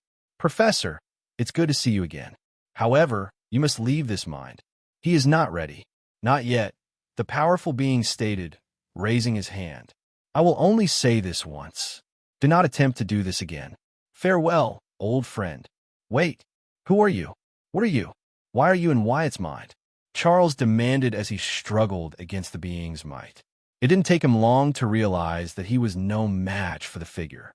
The being said nothing but waved his hand. "Gah!" Charles gasped as he was pushed out of Wyatt's mind and sent rolling back in his chair. Before he could collide with the wall, Jean caught him with her telekinesis. "Chuck!" Logan exclaimed as he and Aurora rushed forward. Jean looked at her mentor with concern, then glanced over at Wyatt. He was bleeding from his nose and eyes, but otherwise he was unmoving. Panic surged within her, and she was about to rush to Wyatt's aid, her hand raised ready to offer assistance. Before she could reach him, Charles stopped her. "Stop, Jean. Don't touch his mind." Charles shouted. "What did you see, Professor?" Aurora asked. Charles wiped the sweat from his forehead and took a moment to regain his composure. "Something powerful. Oh. Floating high in the sky, Wyatt frowned as he stared out at the horizon. He closed his eyes, tried to soothe the painful, fading headache he had after he woke up. "So much for being OP right away," Wyatt muttered to himself. When Wyatt woke up, it became evident that Charles's attempt to remove whatever was blocking his full power had failed. While he was inside Wyatt's mind, Charles admitted he was unable to identify what was hindering Wyatt's potential. "I'm sorry, Wyatt. There's a chance that you might not be capable of manipulating living matter after all. I believe you should focus on mastering your current abilities first and try to tackle this matter in a future date," Charles said. Though the older man hid it well, Wyatt could tell that Charles wasn't being entirely truthful. The man had seen something in Wyatt's mind and was keeping it to himself. Perhaps Charles had a good reason, but in the end, he was withholding the truth about what was blocking Wyatt's full potential. Much to Wyatt's annoyance and worry. "Whatever. I'll figure out myself, right?" Eve was able to tap into her full potential when she was dying or under intense emotional stress.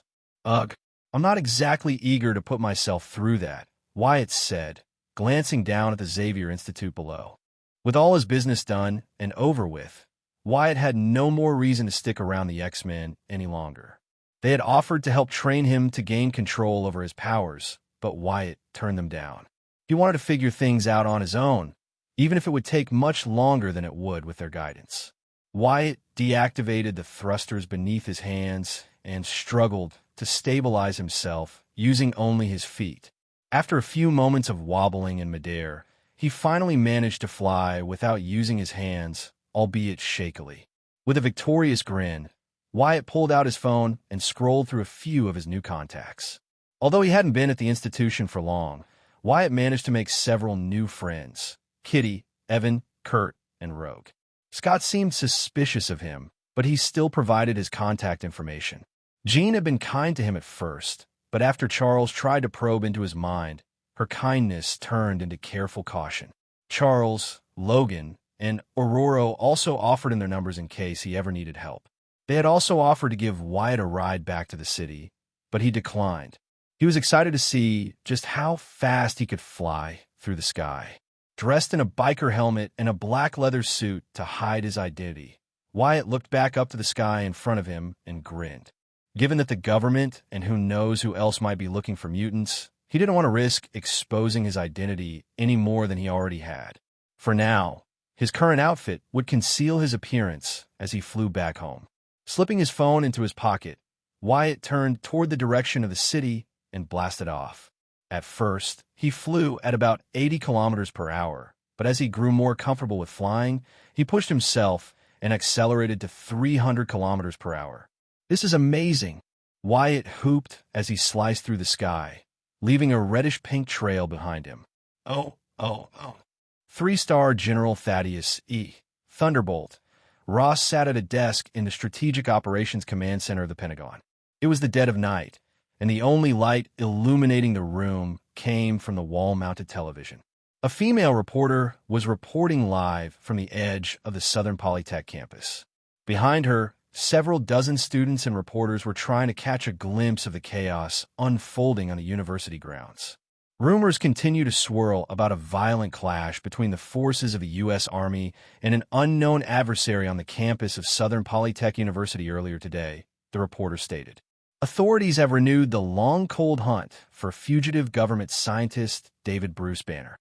Ross glared at the screen as a photo of Bruce Banner appeared. An angry scowl marred his face as he gripped the phone next to his ear. "For God's sake, Sam, the National Guard can't get tents to hurricane zones in time.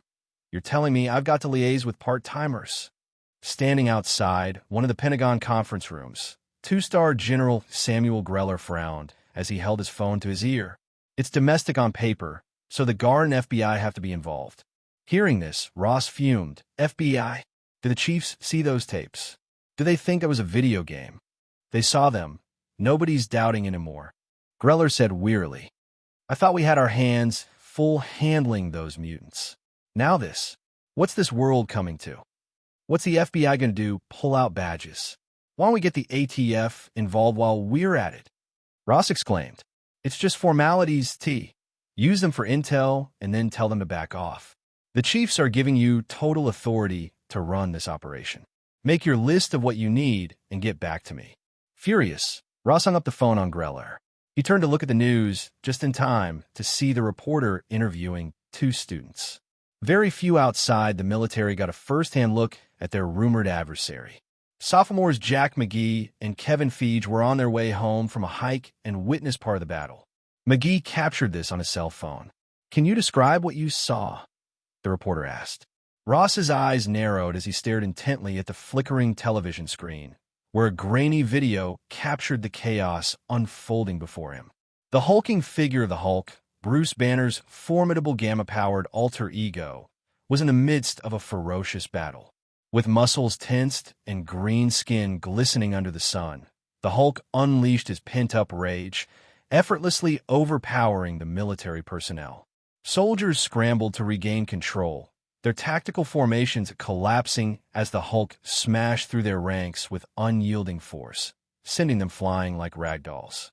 Despite their training and equipment, it was clear that they were no match for the might of this unstoppable creature. Dude, it was huge and green, like how Steve Nash would look standing next to Shaq, McGee said with barely contained excitement. Feige nodded and stepped in front of McGee. Dude, it was so big. It was like this enormous Hulk. The camera then refocused on the reporter. Further searches for the mysterious Hulk were delayed by powerful thunderstorms in the Smoky Mountain National Forest.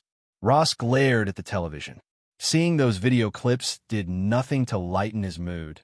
They only reminded him of his failures. With a click, Major Kathleen Catt, Spar, entered the room with wide eyes, appearing breathless. "Sir, it's Blonsky," Spar said between gasps. A weathered bench nestled amid the vibrant greenery of New York Central Park held a haphazard pile of books.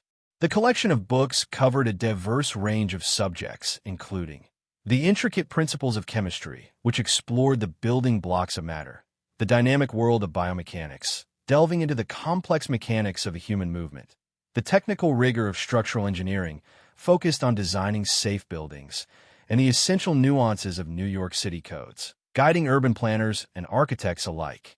With a donut in hand, Wyatt took a bite of his food as he read through another book focused on the creation of the atomic bomb and its workings. Okay, knowing that I can create an atomic bomb with ease is something I don't think I needed to know. Wyatt had a shaky smile and closed the book. Placing it on the pile, he leaned back and stared out at the scene in front of him. Dozens of people were enjoying the beautiful sunny day as they either walked, jogged, walked their dogs, or rode their bikes through the lush park. Wyatt smiled at the peace around him and was about to reach for a different book when a random police officer came into sight. The officer appeared to be on his daily foot patrol and smiled at a few passing citizens. It didn't seem as if he were in search of anyone specifically, but that didn't stop Wyatt from discreetly creating a pair of shades and a baseball hat from inside his backpack. Grabbing his book, he raised it in front of his face and acted naturally. Classic MCU disguise. Wyatt grinned and began reading on New York's building codes and intricacies. To any observer, he would appear as an enthusiastic future architect. When the officer eventually walked past Wyatt, he glanced at the young reality warper with little regard and then moved on. It's nice to see the youth reading a book.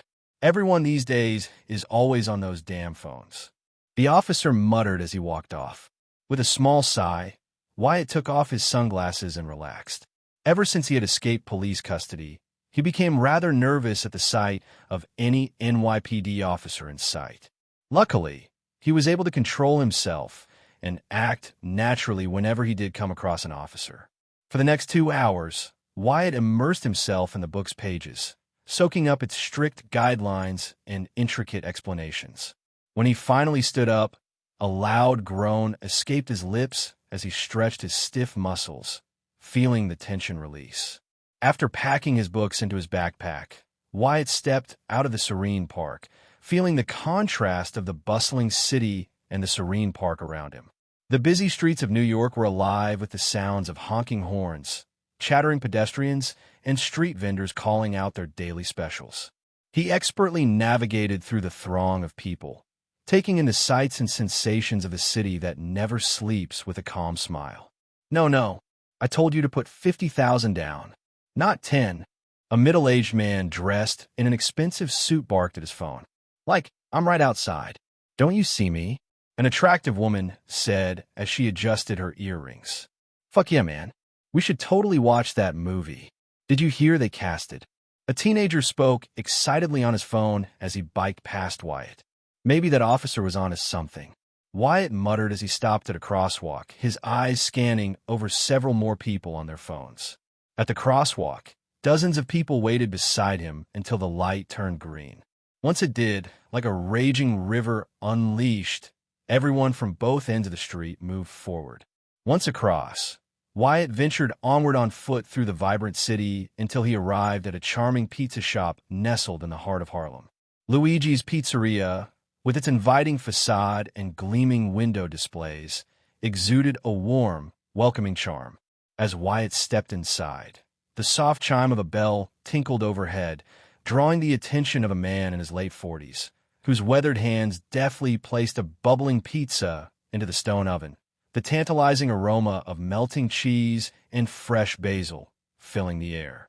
Behind the counter, a young girl with tousled dark brown hair offered Wyatt a bright, friendly smile. Wyatt, my young friend, it's been weeks since you last visited. I was starting to worry your business was stolen from me. Luigi laughed. Come, sit. I'll prepare your usual. Come on, Luigi. Do you really think I'll go anywhere else but the best pizza shop in the city? Wyatt grinned and took a seat on a table near the counter, his gaze falling on the girl behind the counter. Serena. It's been a minute. Serena perked up and smiled at Wyatt. It has. I was beginning to think your bad habits finally landed you in jail. That or you finally pissed someone off enough to find yourself sleeping with the fishes. Technically, I did. Wyatt thought as he nervously chuckled. Please. As if anyone would do something like that to a face like mine. Wyatt grinned at Serena. Serena blinked and squinted her eyes at Wyatt. She remained silent for several moments. The only noise that could be heard was Luigi's singing as he made Wyatt's custom pizza. Wyatt, are you okay? You're acting differently. Serena asked softly, concern in her eyes. Slipping slightly, Wyatt frowned and readjusted himself on his stool. I've just had a rough couple of days. But everything is fine now. Really? Serena hummed in thought and nodded at his response. Grateful for the fact she didn't push the issue, Wyatt leaned on the table and closed his eyes. After the younger Wyatt had been kicked out of his group home, which was undeniably his fault. He had struggled to survive on the streets for the first couple of weeks. He barely had the money to buy himself food, often resorting to stealing from grocery stores and bodegas. When he did have money, Wyatt had always visited Luigi's for a slice of pizza. And why wouldn't he? The Italian man served great tasting food for a great affordable price. There were even times when Wyatt had been short on cash, but Luigi never let it bother him. He accepted what Wyatt had, and even when he was flat out broke, the kind man always gave Wyatt free food. Luigi would even talk to Wyatt and offer him advice when he had gone through tough times. The man never judged him. He simply listened and offered help when it was needed. The man's acts of selflessness had impacted Wyatt, but his young, rage-filled mind never truly appreciated it. He did, however, care about the man, more so than he ever did for Sean, his actual past caretaker. Despite himself, the young Wyatt grew to see Luigi as his pseudo-father figure. Now, as a being of two lifetimes, Wyatt would always appreciate the man. Serena, Luigi's 16-year-old daughter, had initially been suspicious of Wyatt. She had seen him as like any other rough, troubled, and untrustworthy hoodlum. To her, Wyatt was just trouble waiting to happen. His past short-tempered attitude did not help the situation. However, over time, she steadily warmed up to him and eventually came to see him as a friend. "Your food is ready, my young friend." Luigi laughed and placed a box of freshly made pizza in front of him. "Serena, grab Wyatt something to drink." Serena rolled her eyes, but did as she was told, her expression one of amused resignation. After grabbing a bottle of Coke from the fridge behind her, she placed it down in front of Wyatt and took a seat next to him. She grabbed a slice of his pizza and began to eat as if it was her order. The two chatted and caught up while Luigi continued working on some of his other orders. "So what's in the bag?" "Drugs," Serena asked as she looked over at Wyatt's bag. "Nah, not this week," Wyatt said jokingly. "All you'll find in there are books.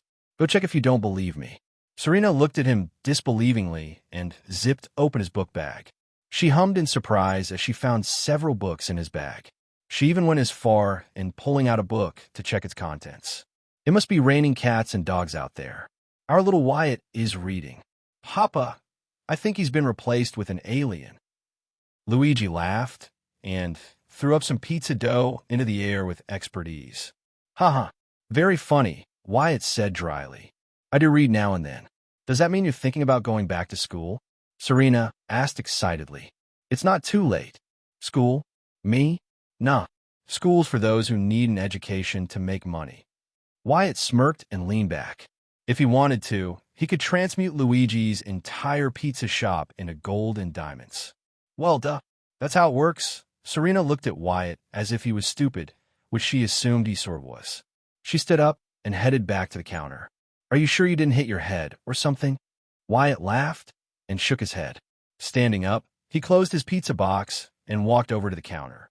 "Pretty sure, but I do have some blanks in my memory here and there. So who knows?" Pulling out a thick wad of cash from his pockets, Wyatt didn't bother to count and grabbed several $100s. "Consider my tab paid. Oh, and there's a tip in there for you, too." Serena's eyes grew wide at the stack of money. There must have been at least $3,000 worth of hundreds in the bundle. She looked up at Wyatt with worry. "Wyatt, be honest with me. Are you actually selling drugs?" She whispered and turned back to look at her father. Luigi was too razor-focused on his craft to notice. "Where did you get all this money?" "Easy there, Serena. It's legit. Take it." Wyatt smiled softly and pushed the bills closer to Serena's person. "You and your father have been there for me when nobody else was. I owe you this and more." "But Wyatt..." "No buts." Wyatt grinned and dashed to the door. He was careful not to forget his remaining pizza. "Thank for the food. See you next time, Luigi, Serena." "Huh. Take care, Wyatt. Be sure to come back sooner next time." Luigi turned back and smiled at Wyatt. Wyatt nodded and quickly left. Not willing to give Serena time to try and return the money he left in her hands. Leaving that much behind was no issue for Wyatt. With all the gold he has been selling to Victor, the shady yet resourceful pawn shop owner, over the past month, he had more money than he knew what to do with. "Wyatt, get back here." Serena yelled as she ran out of the shop to watch Wyatt run around the corner of the street. Oh, oh, oh. With a satisfied burp, Wyatt discreetly transmuted his greasy pizza box into oxygen. The vibrant city lights of the Harlem streets flickered around him, casting a kaleidoscope of colors onto the asphalt as they illuminated the nightlife around him. Just as Wyatt prepared to soar into the starry sky and make his way home, he was suddenly jolted by a loud boom that reverberated through the alley. "The fuck?" Wyatt muttered, slightly shaken. It didn't take long for another ear-splitting explosion to be heard in the distance. "What's going on?" Swallowing the lump in his throat, Wyatt listened to the distant screams and sounds of chaos in the distance.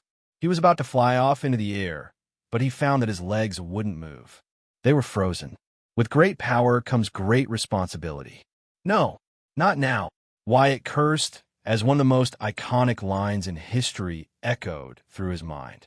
It didn't help that the very same person to have said those words was very real. With a frustrated grunt, Wyatt spun on his heel and ran towards the sounds of chaos and terror. It didn't take him long to reach the epicenter of all the chaos and destruction that was occurring. Turning to the right, Wyatt's eyes widened at the sight of a large, gray beast surrounded by fire and destruction. The beast towered above everyone, its imposing figure sculpted by bulging muscles rippling beneath its leathery skin. Sharp, jagged bone protrusions jutted from its massive frame, giving an even more fearsome appearance.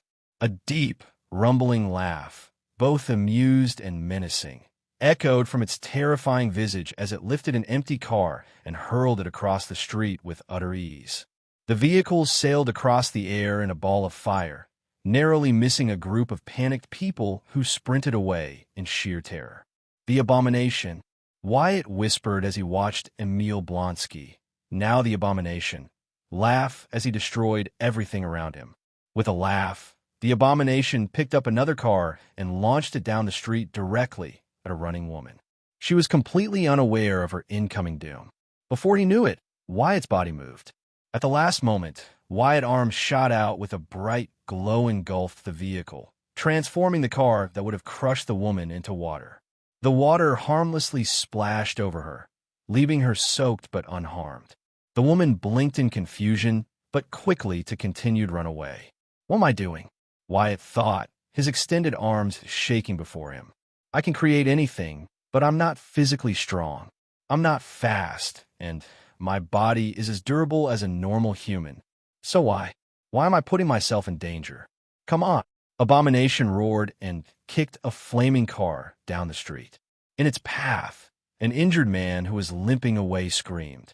A flash of red-pink energy exploded from under Wyatt, launching him into the sky. Waving his hand, he created a glowing wall construct in front of the man, stopping the flaming car from crushing him. The man blinked and turned to look up just in time to be blinded by a flash of light in the air. This flash of light stole the attention of those running away, making them pause in their rush to get away. Flying in midair above the street, Wyatt was now covered in a hastily constructed costume. The suit that was over his form was a combination of Mark Grayson's Invincible suit and Adam Eve's uniform. A red motorcycle helmet rested over his head, concealing his identity. The materials used for the suit included a mix of rigid and elastic fabrics, such as carbon fiber and graphene, designed to absorb the impact of any blows he might receive. Although the costume was not well thought out and rushed in its creation, it would serve its purpose. Am I really doing this? It's not too late to fly away. I can just leave the abomination for Hulk to handle.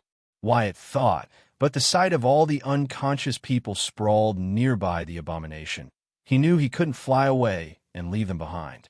Wyatt's mind flashed to Serena and Luigi. Their restaurant and home was only 2 blocks away. If Abomination's rampage led him to their location and resulted in them getting hurt or worse, Wyatt wouldn't be able to look himself in the mirror for allowing that to happen. "No, I can't. Not when I have the power to give everyone time to get to safety, at least until the big guy gets here. Hey, ugly, I suggest you put on some pants and a mask while you're at it. Geez, you have the face only a mother could love." Wyatt quipped as he flew closer to the abomination. He was thankful for his helmet. Otherwise, his terrified expression would be evident for all to see. "Who are you?" Abomination said with a glare before grinning. "It doesn't matter. You'll make do until he gets here." "Hey, I'm not your appetizer, you overgrown anglerfish," Wyatt yelled and flew higher, his hands trembling slightly at his sides. "I'll give you one chance, surrender, and no one has to get hurt." Abomination laughed and grabbed a nearby car. With little difficulty, he threw it at Wyatt as if it were a softball. "Okay, looks like we're doing this," Wyatt said and took a deep breath to calm his nerves. With fear gripping his heart, he flew straight at the car. When Wyatt Wilkins finally accepted that he was now two different people of two different minds merged into one singular body, and that he had transmigrated into an alternate version MCU with Adam Eve's powers, he never considered becoming a hero. No, Wyatt planned to use his powers to live a luxurious and peaceful life. He intended to leave all the hero work and saving the Earth to the Avengers, X-Men, and whoever else wanted to put on a colorful supersuit. However, when he found himself directly facing life and death, Wyatt couldn't look away and allow anyone around him to suffer. Not when he knew he had the power to do something. With great power comes great responsibility. The words of Benjamin Parker had spoken to Peter Parker echoed in Wyatt's mind. This single line had become iconic in his previous life. Those words had pushed one of fiction's greatest heroes to do what was right, no matter the sacrifice, no matter what it took. Now, confronted with the danger of Emil Blonsky, who had transformed into the Gamma-powered abomination, Wyatt couldn't simply fly away and leave people to die or get hurt. Not when he had the power to slow the Gamma-powered beast until the Hulk arrived to stop him. "I regret all my life choices." Wyatt grunted and flew over the incoming car the abomination launched at him. With great concentration, Wyatt held out a hand and created a large spiked ball beside him. The abomination blinked in surprise as a glowing construct inexplicably appeared in the air. "Huh!" Wyatt yelled and shot his spiked ball at the Gamma Beast. The abomination chose not to move and stood still. He was reveling in his new power, after being injected with a concentrated dose of Bruce Banner's blood. With such a power now coursing through his veins, he felt invincible. And why shouldn't he? His new body was impervious to bullets and strong enough to launch cars and buses through the air with incredible ease. So, when he spotted a large, comical, glowing ball covered in spikes, he stood his ground with a confident grin. His newfound strength intoxicated him. Suddenly, a loud crack echoed down the street. The abomination blinked, finding himself 5 feet away from where he had been standing. A dull pain flared across his chest as the embers of the construct vanished around him. Did that joke of an attack actually hurt me? Abomination thought. Holy shit, did that actually push him back? Wyatt wondered. Growling, the abomination reached beside him and ripped a car door from a burning vehicle and hurled it like a frisbee across the street. Wyatt quickly snapped out of shock and leaned back, narrowly avoiding the high-speed projectile. He flew backward, scanning the street for any remaining civilians. He needed to buy time for them to escape as far as possible. Nice throw, if you were aiming for that wall, Wyatt said, landing on the ground. He was still getting used to using his constructs mid-flight and barely managed to throw the spike ball without losing his balance. He thanked Lady Luck under his breath for preventing him from crashing to the ground and possibly getting squashed. So, are you some sort of escaped science experiment? Or were you always that ugly? Annoying bug. Abomination roared and rushed Wyatt. Small red-pink discs appeared under Wyatt's feet, lifting him over the ground. Concentrating, Wyatt used the discs to slide over the pavement and away from the abomination's incoming fist. The street shook, and the asphalt cracked from the force of the powerful earth-shattering punch. One hit from that, and I'm toast, Wyatt said. It was then that he heard a faint whimper. Looking to the side, he saw a bleeding woman trapped within a half-crushed vehicle, a result of the abomination's rampage. Beside her was the remains of a man, or at least the shadow of a man. His body was left unrecognizable due to the car's crumbled metal frame crushing his flesh. Blood poured down the ruined vehicle and pooled onto the ground. "My God, no!" the woman cried as she reached for her dead husband. "No, no, no. Dying." Wyatt was jolted back to the fight as Abomination quickly closed the distance despite his large size. Acting quickly, Wyatt raised his hands and hastily created a barrier over him just as Abomination's fists crashed down with incredible force. Due to their hasty construction, Wyatt's constructs ended up thin and weak. In the end, they buckled under the full blowback of the attack, sending Wyatt rolling back. "Fuck!" Wyatt grunted as he pushed himself up.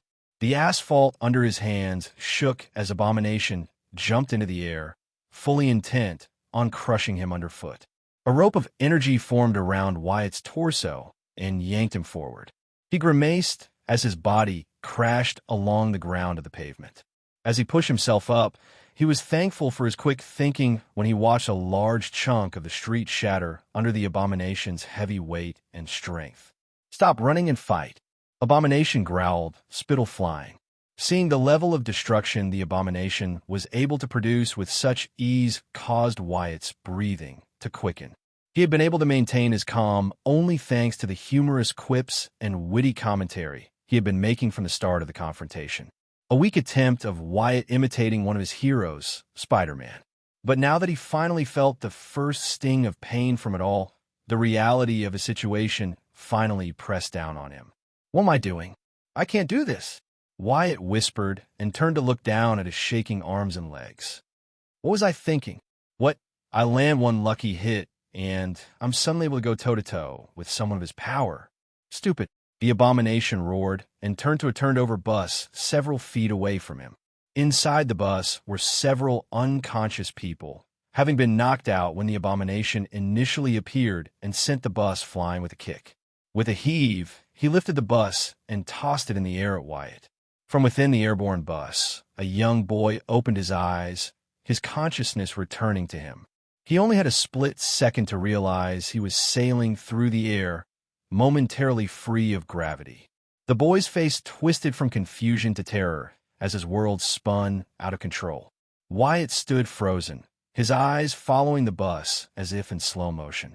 The bodies inside were now clear, thanks to the transport vehicle spinning in the air.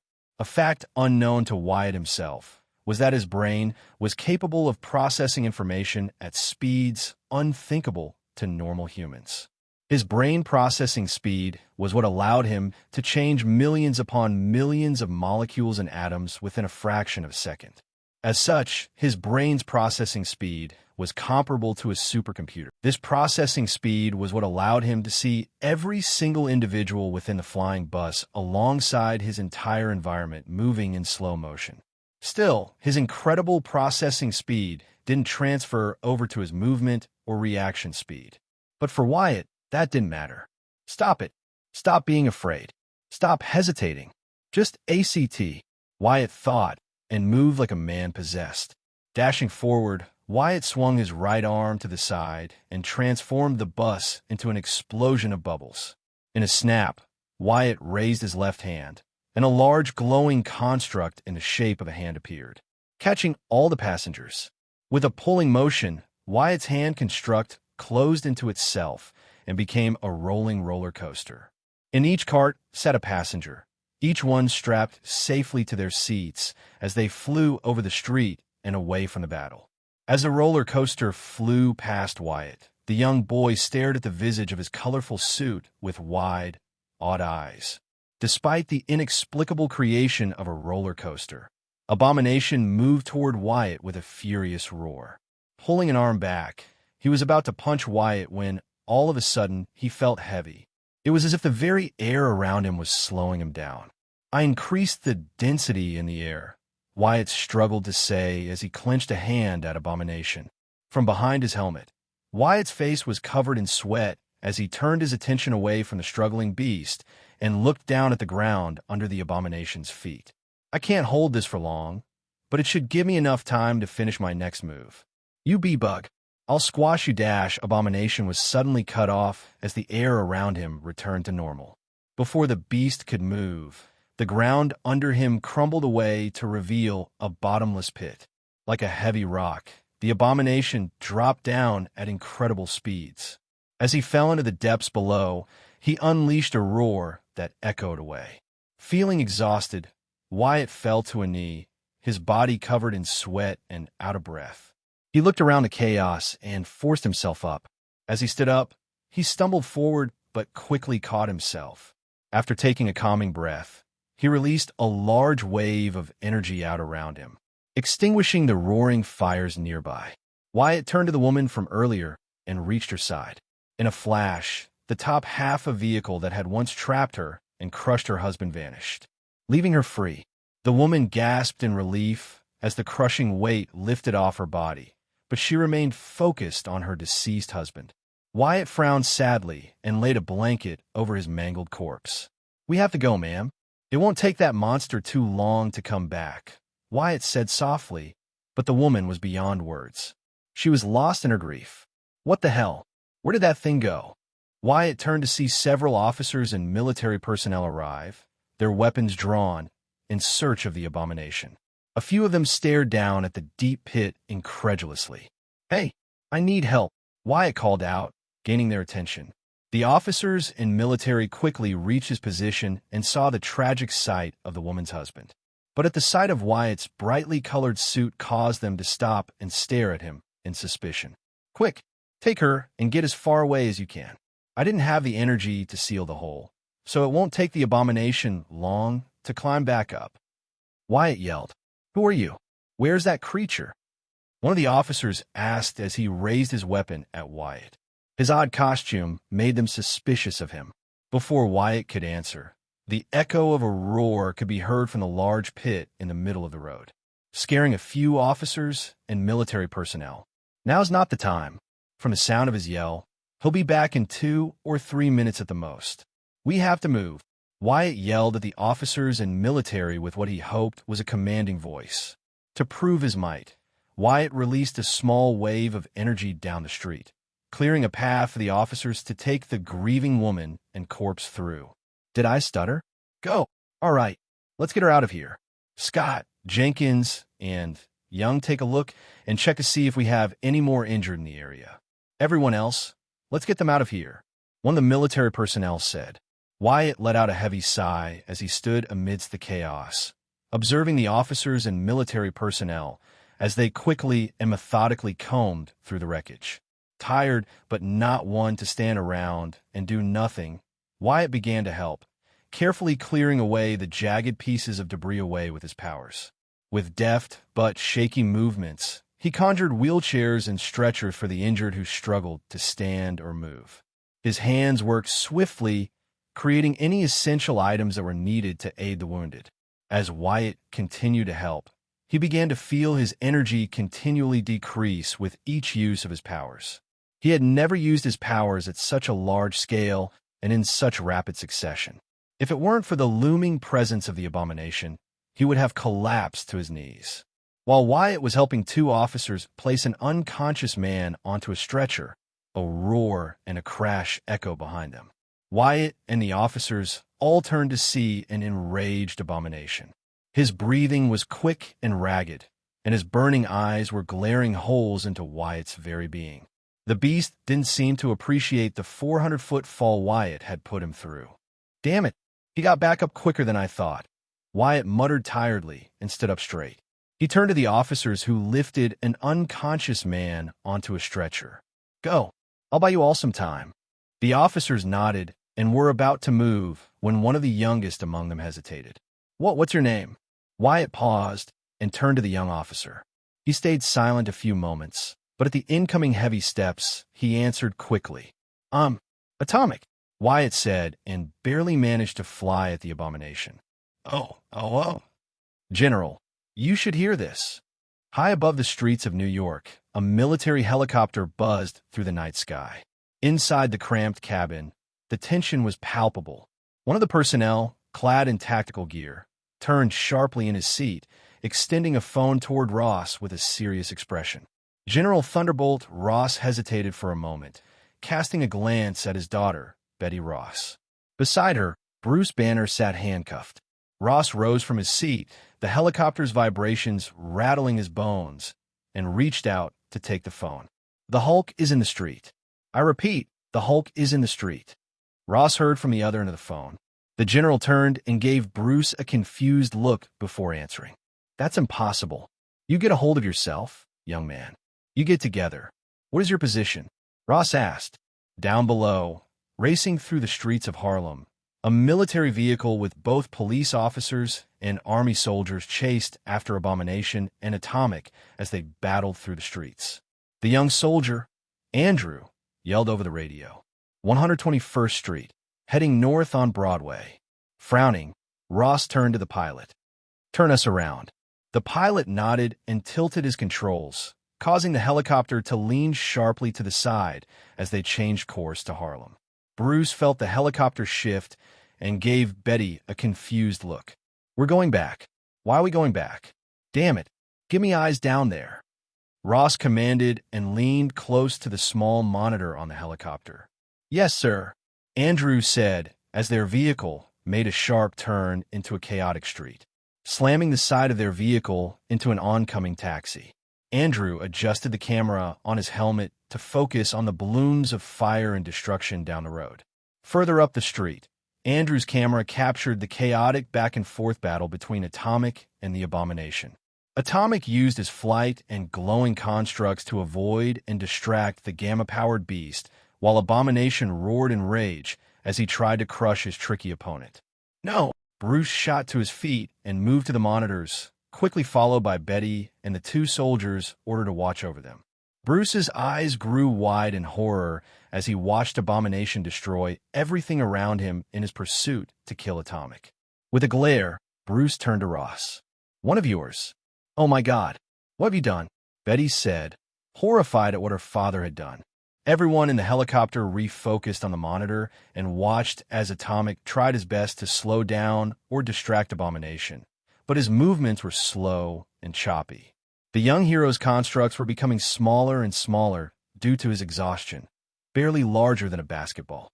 The police in the distance did their best to shoot Abomination to aid Atomic, but their bullets remained useless against his tough skin. "Who's that?" "The one in the colorful suit," Betty asked.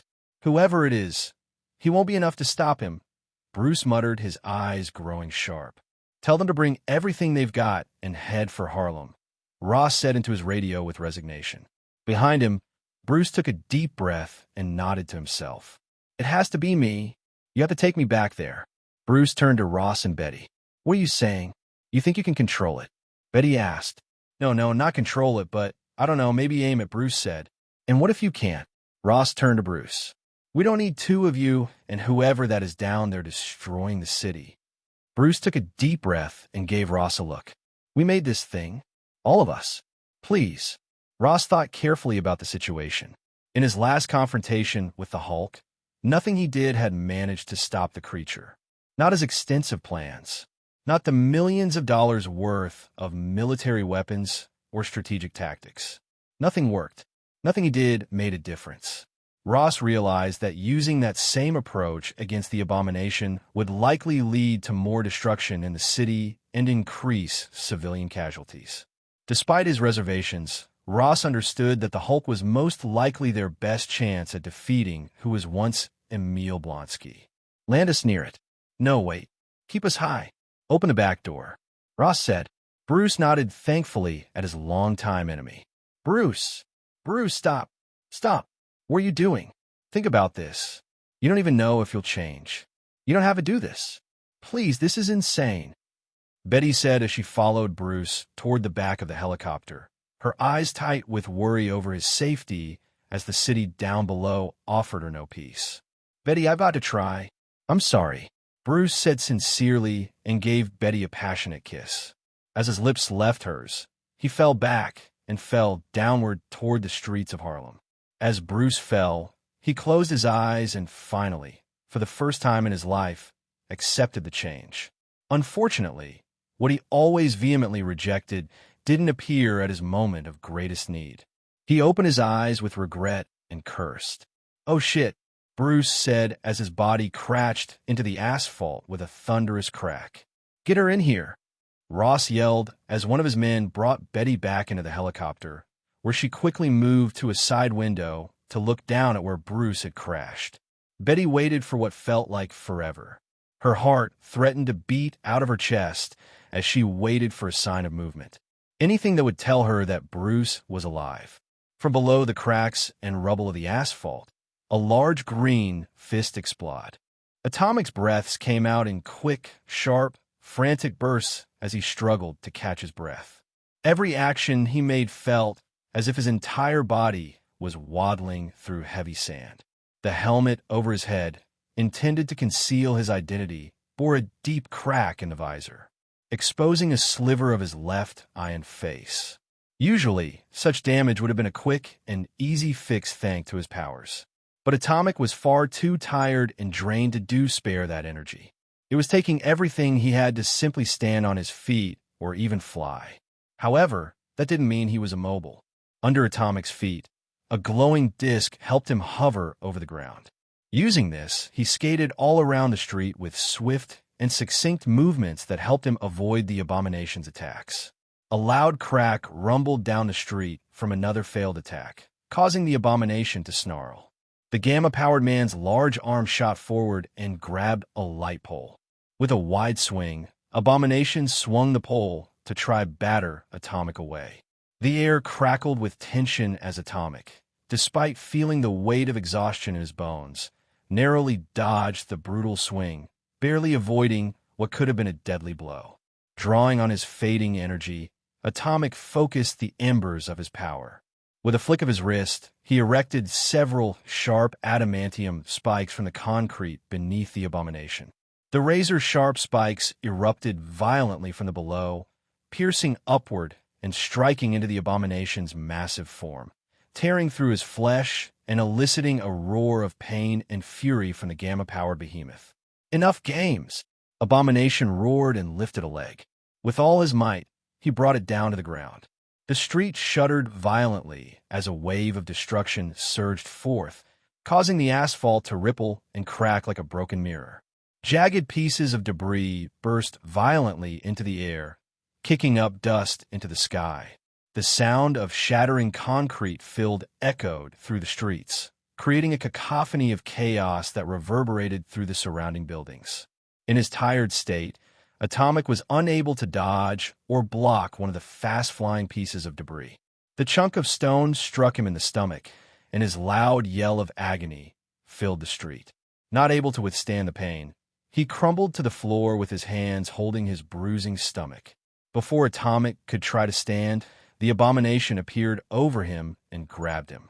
Atomic's eyes widened as he felt his torso slowly begin compress, exasperating his injured stomach.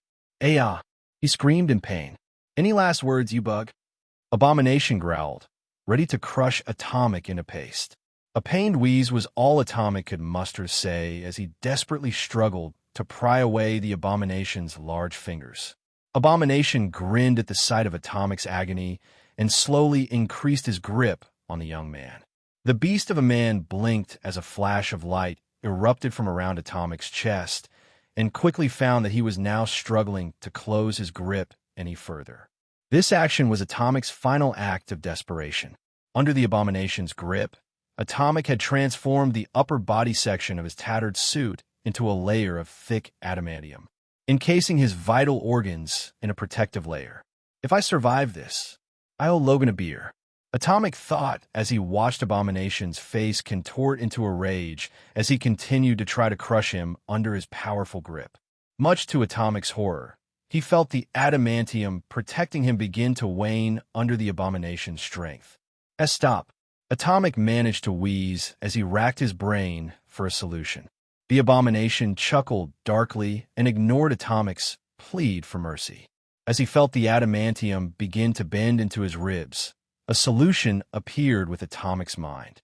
Transform the oxygen in his lungs into acid. The idea was simple and easy. It wouldn't even take that much energy for Atomic to execute. But if he truly managed to switch the oxygen in the Abomination's lungs into corrosive acid, he might irrevocably end the man's life. There was no assurance that his gamma mutation could mend and heal the charred and melted organs from the acid. Atomic felt an unsettling turmoil churn within him as he wrestled with the possibility of killing the man. He had never envisioned himself falling into such a situation where he would have to make the choice of ending another's life. In the end, what choice did Atomic truly have? It was either his life or the abominations. A cruel individual who laughed at the sight of death and destruction. I don't want to die, Atomic thought. I'm sorry. Closing his eyes, Atomic readied himself to do what was needed, when all of a sudden, a loud roar echoed down the street. Abomination paused, his eyes narrowing in realization as he turned to face the distant figure of the Hulk. The air crackled with tension, and for a moment, Atomic, despite his dangerous situation, found himself captivated by the sight of one of Marvel's most legendary icons. The Hulk, towering and imposing, effortlessly tore off the remnants of a tattered shirt that hung from his muscular frame, revealing gleaming green skin. The sheer power radiating from the Hulk was palpable and seemingly limitless. So strong, Atomic thought. Hulk! Abomination said with glee and threw Atomic aside, no longer interested in crushing the costumed young hero into paste. He had a new opponent to test his power on. Atomic was, unfortunately, still encased in adamantium, making him much heavier than usual. He was unable to free himself in time to avoid falling headfirst onto the asphalt.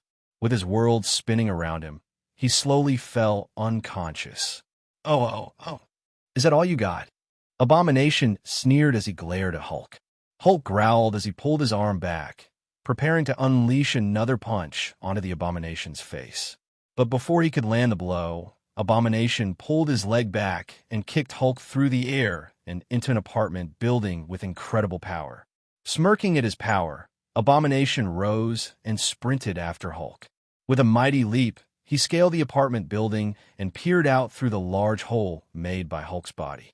One of the apartment's residents blinked in shock at the sudden hole that tore through her living room.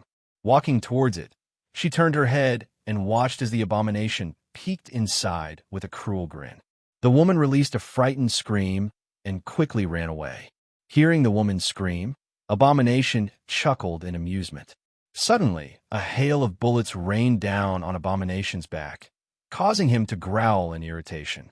He turned around to see a military helicopter firing its minigun. Ross! The Abomination growled at the sight of the man in the helicopter. Flexing his powerful muscles, Abomination effortlessly scaled the side of the apartment building, each powerful movement bringing him closer to the rooftop. As he reached the top and surveyed the cityscape below, a helicopter thumped through the air, its searchlight casting a stark beam that illuminated his path. A wicked smile spread across Abomination's face as he took off running across the rooftops, the whirring blades overhead barely drowning out the deafening roar of the minigun that spat a relentless stream of bullets in his wake, tearing through the air and rooftops with a furious crackle. A few blocks away, Atomic laid unconscious on the pavement, his body sprawled at an awkward angle. Around him, a group of officers and military personnel stood in a tense silence. Apprehension etched on their faces. They exchanged urgent whispers while keeping a watchful eye on the fallen young hero. To the sides, several brave yet cautious New Yorkers peered from alleyways and doorways, their expressions a mix of curiosity and fear as they had witnessed chaos that had destroyed a long stretch of Harlem. Even now, the distant sounds of havoc reverberating through the streets from the far-off confrontation. It's like he's encased in steel, Officer Thomas said as he tried to remove Atomic's adamantium shell costume. I'm not sure if he can breathe. Do you think he's a mutant? I mean, how else was he able to do everything he did? Private Lowry asked. It doesn't matter what he is. He saved several lives today, Lieutenant Dunn said in a heavy voice. He moved to stand next to Atomic and peered down into the crack of his visor. Is he a kid? Dunn thought with a growing horror and incredulity. At that moment, Atomic's eyelids fluttered open, the world coming into focus as a low groan escaped his lips. As he regained his focus, A barrage of faces hovered above him, each person displaying a mix of emotions. Some wore expressions of deep gratitude, their eyes shining with relief. In contrast, a few others held a cautious distance, brows furrowed in concern. A hint of fear flickered in a few gazes, and confusion reigned across the collective watching crowd as they struggled to comprehend the situation unfolding before them. "Did I win?" Atomic joked, trying to ease those around him. "Oh no," Lowry said. "That guy you fought is now fighting the Hulk. It looks like the green one is on our side this time." "I see." Atomic nodded and tried to sit up but paused when he felt the weight from the thick adamantium layer of his suit pressing down on him. In a flash of light, he reverted his costume back to its original materials and fixed his visor. Despite how exhausted he felt, he pushed himself to his feet, which ended up being a mistake as he felt his world spin. "Here, I got you, son," Dunn said as he helped steady Atomic before he could fall. A thunderous crash reverberated through the city, causing heads to turn in alarm. As the flashes of sparks illuminated the night, a military helicopter, emblazoned with the insignia of Ross's airborne division, tore through a massive billboard, its rotors still spinning erratically as it crash-landed. The metallic creak of the helicopter echoed through the night as its pilots struggled to stabilize the aircraft. Below the helicopter, the colossal figures of the Abomination and the Hulk clung fiercely to the landing skids, their powerful forms silhouetted against the bright lights of the city skyline. "Holy shit," Thomas muttered as a far-off explosion could be seen. The helicopter had made landfall. "Are they?" "I have to go," Atomic said, and pushed himself away from Dunn's helping hands. But as he tried to step forward, he fell to a knee. "Shit, I can barely stand, much less fight. I should just let Hulk finish things off. He'll win just like in a movie, right?" Atomic thought. "Listen, son, you've done enough. You can't even stand, much less fight," Dunn said as he kneeled beside Atomic. "I'll radio in for backup. Get us some more boots. We'll take down that son of a bitch." Atomic took a deep breath and willed himself to draw more of his power. Placing his arms at his sides, he hovered over the ground. "No, it's okay. If I can't stand, then I'll fly." Ignoring his shaking limbs and Dunn's words, Atomic shot up into the night sky. Oh. You don't deserve this power. Now watch her die." Abomination sneered, his voice dripping with malice. With a fierce, deliberate motion, he raised his massive arm and plunged the sharp spike protruding from his elbow deep into the Hulk's chest. A guttural roar of pain erupted from the Hulk as he struggled to push Abomination's arm away. But his opponent's strength held him firmly in place against the stone wall he was pressed up against. Hulk's teeth ground together as he fought against the agony surging through him, feeling the bone piercing deeper into his flesh with each agonizing second. Despite the pain, Hulk's green eyes flickered toward the wreckage of the nearby helicopter, where Betty was trapped, her face pale with fear as she watched the fight from the wreckage. The ground below the helicopter was alive with sparks from the broken rotor blades spinning lazily. Flowing underneath the aircraft, a trail of fuel leaked onto the ground, growing closer and closer to the falling sparks. Within moments, flames exploded into life as a spark made contact with the fuel. A burst of fire erupted and followed the trail of fuel leading to the helicopter's fuel tanks. At the realization of Betty's life hanging in the balance, the Hulk's fury ignited like wildfire, surging through him and amplifying his already immense power. His eyes glowed brightly as he released a low growl. Using his new burst of power, Hulk grasped the Abomination's wrists and began to slowly overpower him with a low grow. It didn't take long for the Hulk to steadily begin to force the Abomination back, inch by arduously inch. Abomination's eyes widened in disbelief as he felt Hulk's sudden surge of strength eclipse his own. Desperate to regain control, Abomination tried to push back, but quickly became clear that he was no longer a match for Hulk's growing power. With a rage-filled roar, Hulk barreled forward, driving his head into Abomination's chest with a force that left his foe gasping for air. Seizing the moment, Hulk dashed forward and gripped Abomination by the spiky protrusions lining his back. With a mighty thrust, he drove the abomination headfirst into the wall with a thunderous crash. With his opponent out for the moment, Hulk turned sharply. His eyes widened in alarm at the sight of flames licking hungrily toward the helicopter. Time seemed to slow as the fiery tendrils ominously approached the aircraft's vulnerable fuel tanks. Turning around, Hulk was about to rush forward just as the flames threatened to engulf the helicopter when a brilliant wave of reddish-pink energy surged across the ground, dissipating the fire as if it had never existed. Stunned, Hulk blinked in disbelief at the sight of Atomic, who landed unsteadily in front of the helicopter. "Behind you, big guy!" Atomic yelled and jumped forward, his arms moving forward. The large concrete post that would have slammed into the Hulk was quickly transmuted into water, splashing the large green man harmlessly. Abomination blinked in confusion and spun to Atomic with fury. "You!" Abomination growled. "Yeah, it's me," Atomic said and fell to a knee. "I suggest you duck." Abomination blinked, but before he could react, a powerful blow from Hulk sent him sprawling backward, the impact reverberating through the air. Seizing the moment, Hulk moved in and unleashed a relentless barrage of punches, each strike landing with bone-crushing force against the Abomination's formidable frame. With a growl of frustration, Abomination tried to break free from the relentless assault, but ultimately succumbed to the Hulk's relentless attacks.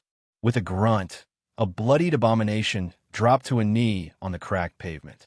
Towering above him, Hulk glared down with a fierce intensity, his muscles coiled and ready for the next attack. "Hulk smash!" he roared, a thunderous declaration of his fury, as he raised both arms high above his head. Then, with a ferocious cry, he brought his fists crashing down onto Abomination's back and head, the sheer force of the blow echoing in the surrounding chaos as a wave of dust flew around them.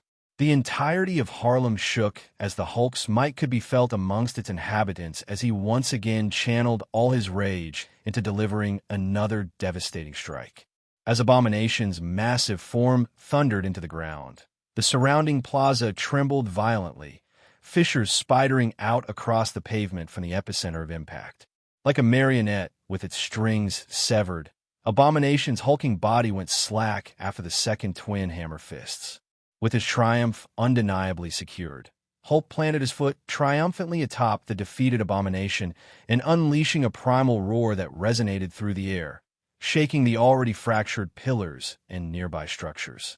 Breathing heavily, Hulk turned his gaze toward Ross, who stood outside the helicopter beside Betty. With a low growl, Hulk reached down into the massive crater and pulled out the Abomination's motionless form. He then tossed the Abomination toward Ross, who looked down at Blonsky's unconscious body. Atomic breathed heavily and held out his arms.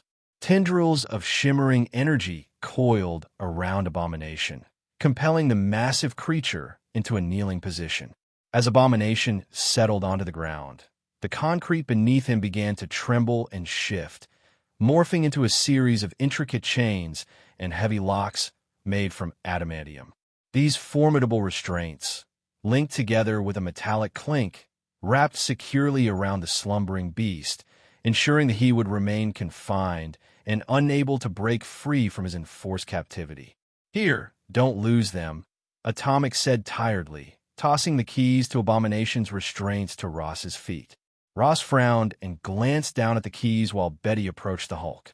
Atomic observed them sharing a moment when suddenly, a bright spotlight from a news helicopter illuminated both of them from above.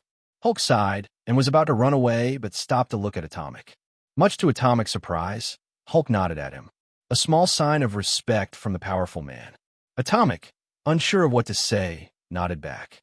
He then watched as Hulk jumped away and disappeared into the city with the news helicopter following behind him. "You were the one fighting Blonsky," Ross said to Atomic after losing sight of the Hulk. He then turned to his daughter, who was staring in the direction where the Hulk had last been seen. "Who are you?" Atomic answered carefully. He looked around at the crowd held back by the police and military, their phones pointed in his direction, recording and taking pictures. Ross frowned and glanced at the crowd. Normally, he would have demanded that Atomic be brought in for questioning. Still, after the events of that day, and considering his daughter's current state and the presence of numerous onlookers, Ross felt far too exhausted to do so. Nevertheless, this didn't mean he was finished with the individual who called himself Atomic. But before Ross could speak, Atomic rose over the ground. "Make sure you keep him under lock and key, General," Atomic said in his most serious voice. "Those chains are made out of one of the strongest materials in the world. If he escapes, it'll be on you." Atomic didn't allow Ross to reply and shot up into the sky, leaving behind a trail of red and pink. Oh. That's what I get for trying to look cool," Atomic said as he leaned against a brick wall within an alleyway on the outskirts of Brooklyn. Grimacing, he attempted to take a step forward, but found that his legs felt as though they weighed several tons. His vision was beginning to blur, and darkness was closing in on the edges of his vision. He tried to remove his helmet with his hands, since he lacked the energy to dissolve it. But Atomic discovered that his fingers were uncooperative. "Come on, don't pass out," Atomic muttered weakly. Atomic had never pushed his powers as far as he did today. He had exceeded every limit he thought he had in ways he never imagined possible. It was an eye-opening experience, transitioning from using his abilities for everyday tasks to facing a gamma-powered adversary capable of destroying an entire city block with ease. It had never been clearer to Atomic that his mind, body, and stamina were severely lacking in strength. If it weren't for Hulk's timely appearance, he would have most likely died. But if my powers are exactly like Adam Eve's, there's a good chance I would have just come back to life. Atomic thought, now on his knees. Still, I would rather not test that aspect of my power and find out I can't revive myself. It's too risky. Damn it. With the last bits of adrenaline finally leaving his system, Atomic collapsed on the ground, too tired to move another muscle. Slowly, his eyes began to close, and he finally fell prey to his exhaustion. Where am I?"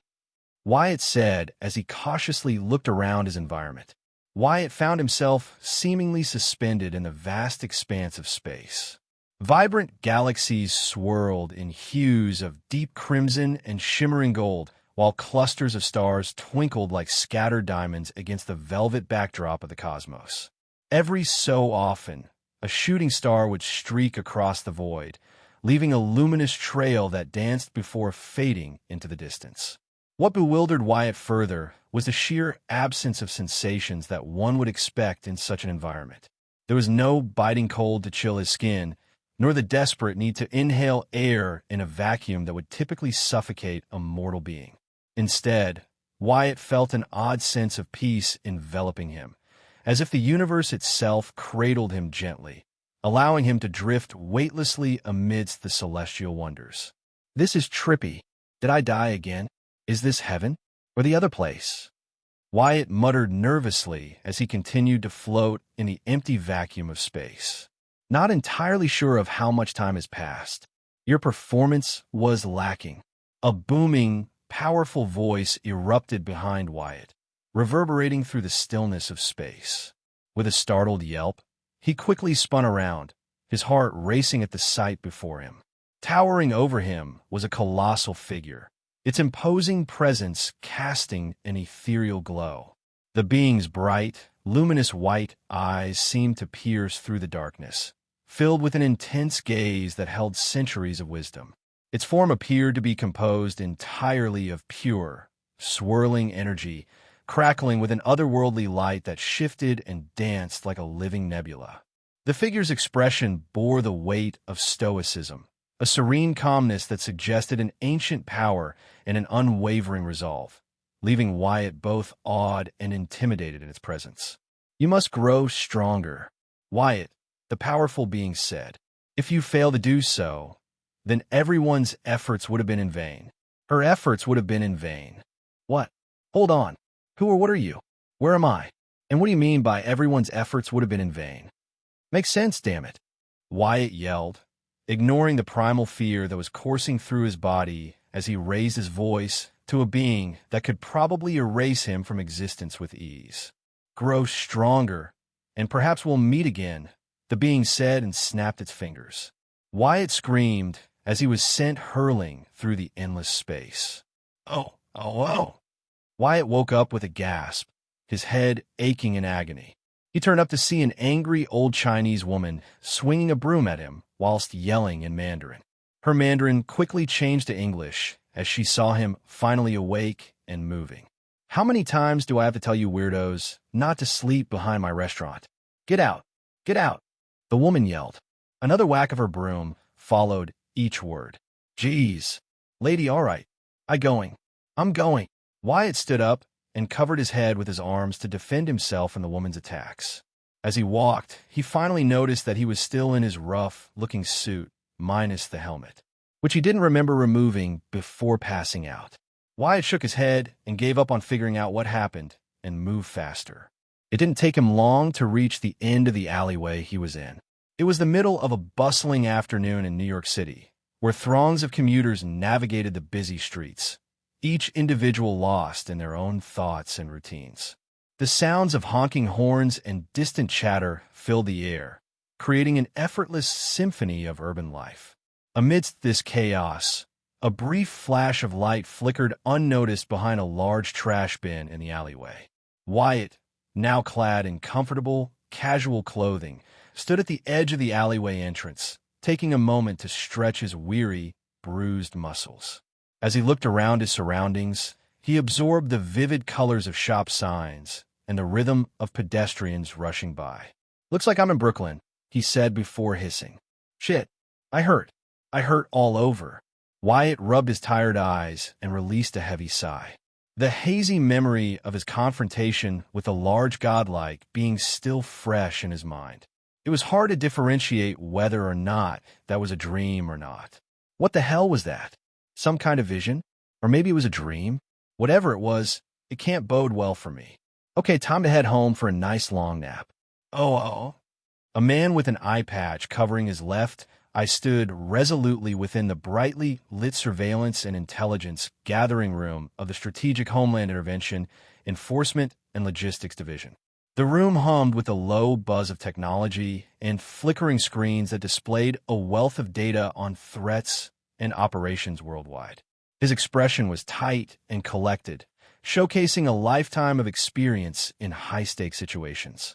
This man was Nicholas Joseph Fury, the formidable director of S.H.I.E.L.D., known for his no-nonsense demeanor and strategic mind. Beside him, looking equally focused but with a hint of warmth in his demeanor, was Phil Coulson, Nick's trusted right-hand man. Coulson was a highly decorated agent, respected for his tactical prowess and unwavering loyalty. He stood ready with a wealth of knowledge and insight, prepared to support Fury. "Care to repeat that?" Nick Fury asked in a tight voice. The small team composed of researchers and surveillance specialists all flinched at the man's icy tone. "Why, yes, sir. We believe the individual known as Atomic appears to possess the ability to create or manipulate matter in his surroundings, allowing him to generate a variety of objects or materials at will. This observation was reported by a young analyst who, while addressing his superior, conveyed his findings with a sense of urgency. He provided this information while rapidly documenting details on his tablet. With a swipe of his finger, footage of the battle in Harlem started playing on the large wall-sized monitor in the high-tech room. The video primarily highlighted Atomic's powers, showcasing his ability to fly and manipulate his surroundings to his advantage.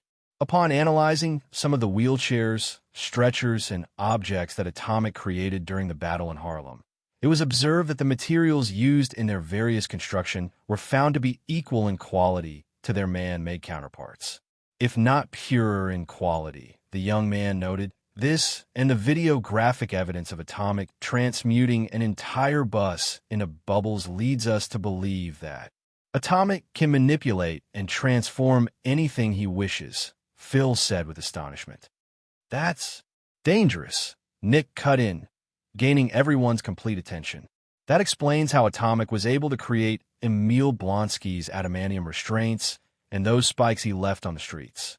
That material is one of the rarest and most difficult things to manipulate on the planet, and he just whipped it out of thin air like it was nothing. Actually, it seemed that he used the concrete as a sorry. I'll shut up now.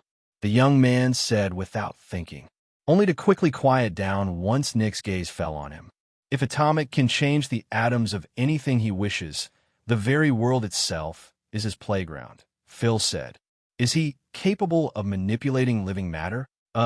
We don't know if he can or can't yet, a brown-haired woman said meekly. He didn't seem to have changed or affected any part of Blonsky's body during the confrontation. But if our theories on his abilities are correct, then there's no reason why he couldn't affect living matter. In theory, he could wave his hand and erase someone from existence. He's almost like a god, another researcher said with a fascinated look before grimacing as his colleague stared at him. Sorry.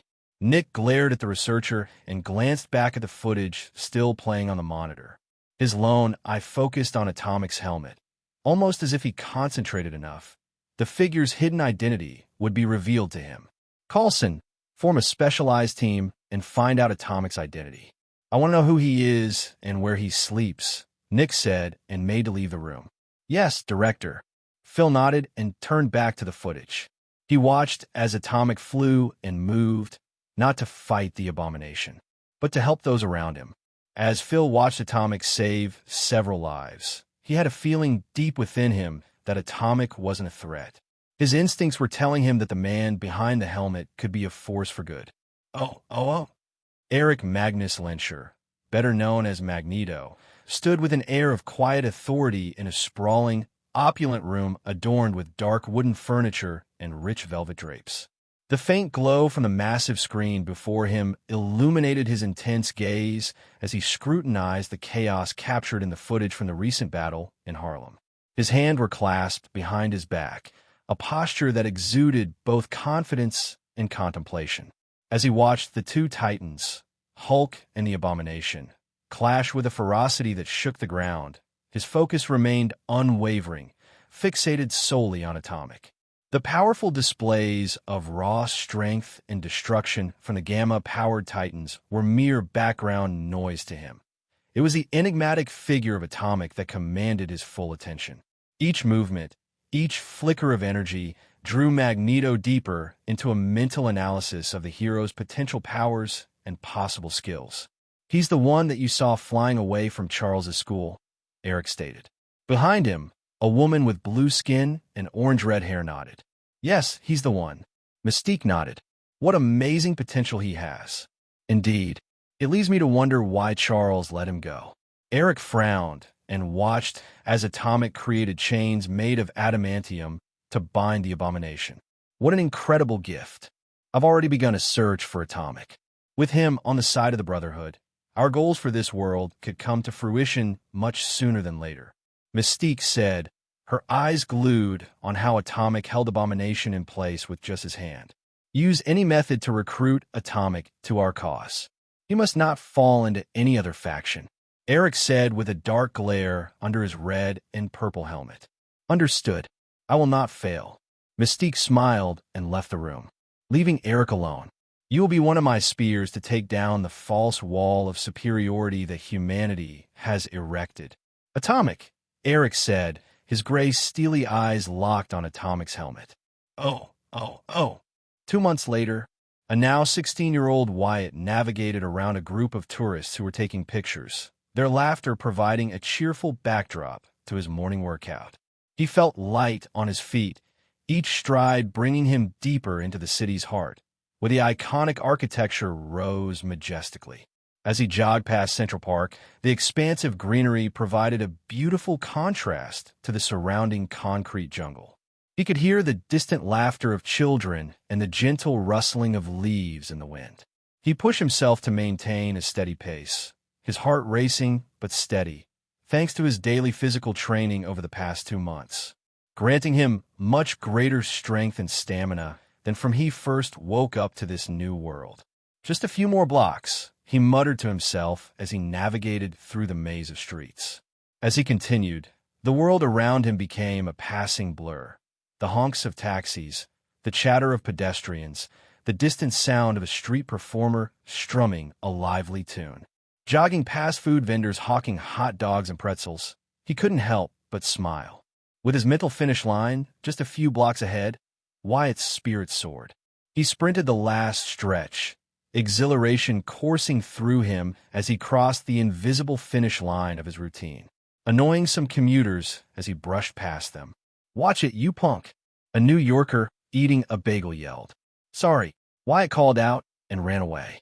As he ran, he passed by an electronics store with several televisions in the storefront. On their screens, various live news channels were visible. It's been 2 months since the attack in Harlem that left it in tatters. There have been no more sightings of those involved. A female reporter said as she pointed to the still-in-progress rebuilding efforts in Harlem. "Yeah, there's this guy dressed up like some Power Ranger or something. He just swooped in and began fighting that big, ugly guy out of nowhere. It's true. I was there," a homeless man said with wide eyes. The sudden refilling of the 400-foot bottomless pit on 125th Street in Harlem has left city officials and residents bewildered. The deep hole that was once blocked off by round-the-clock police watch has completely disappeared after a single night, almost as if it was never there to begin with.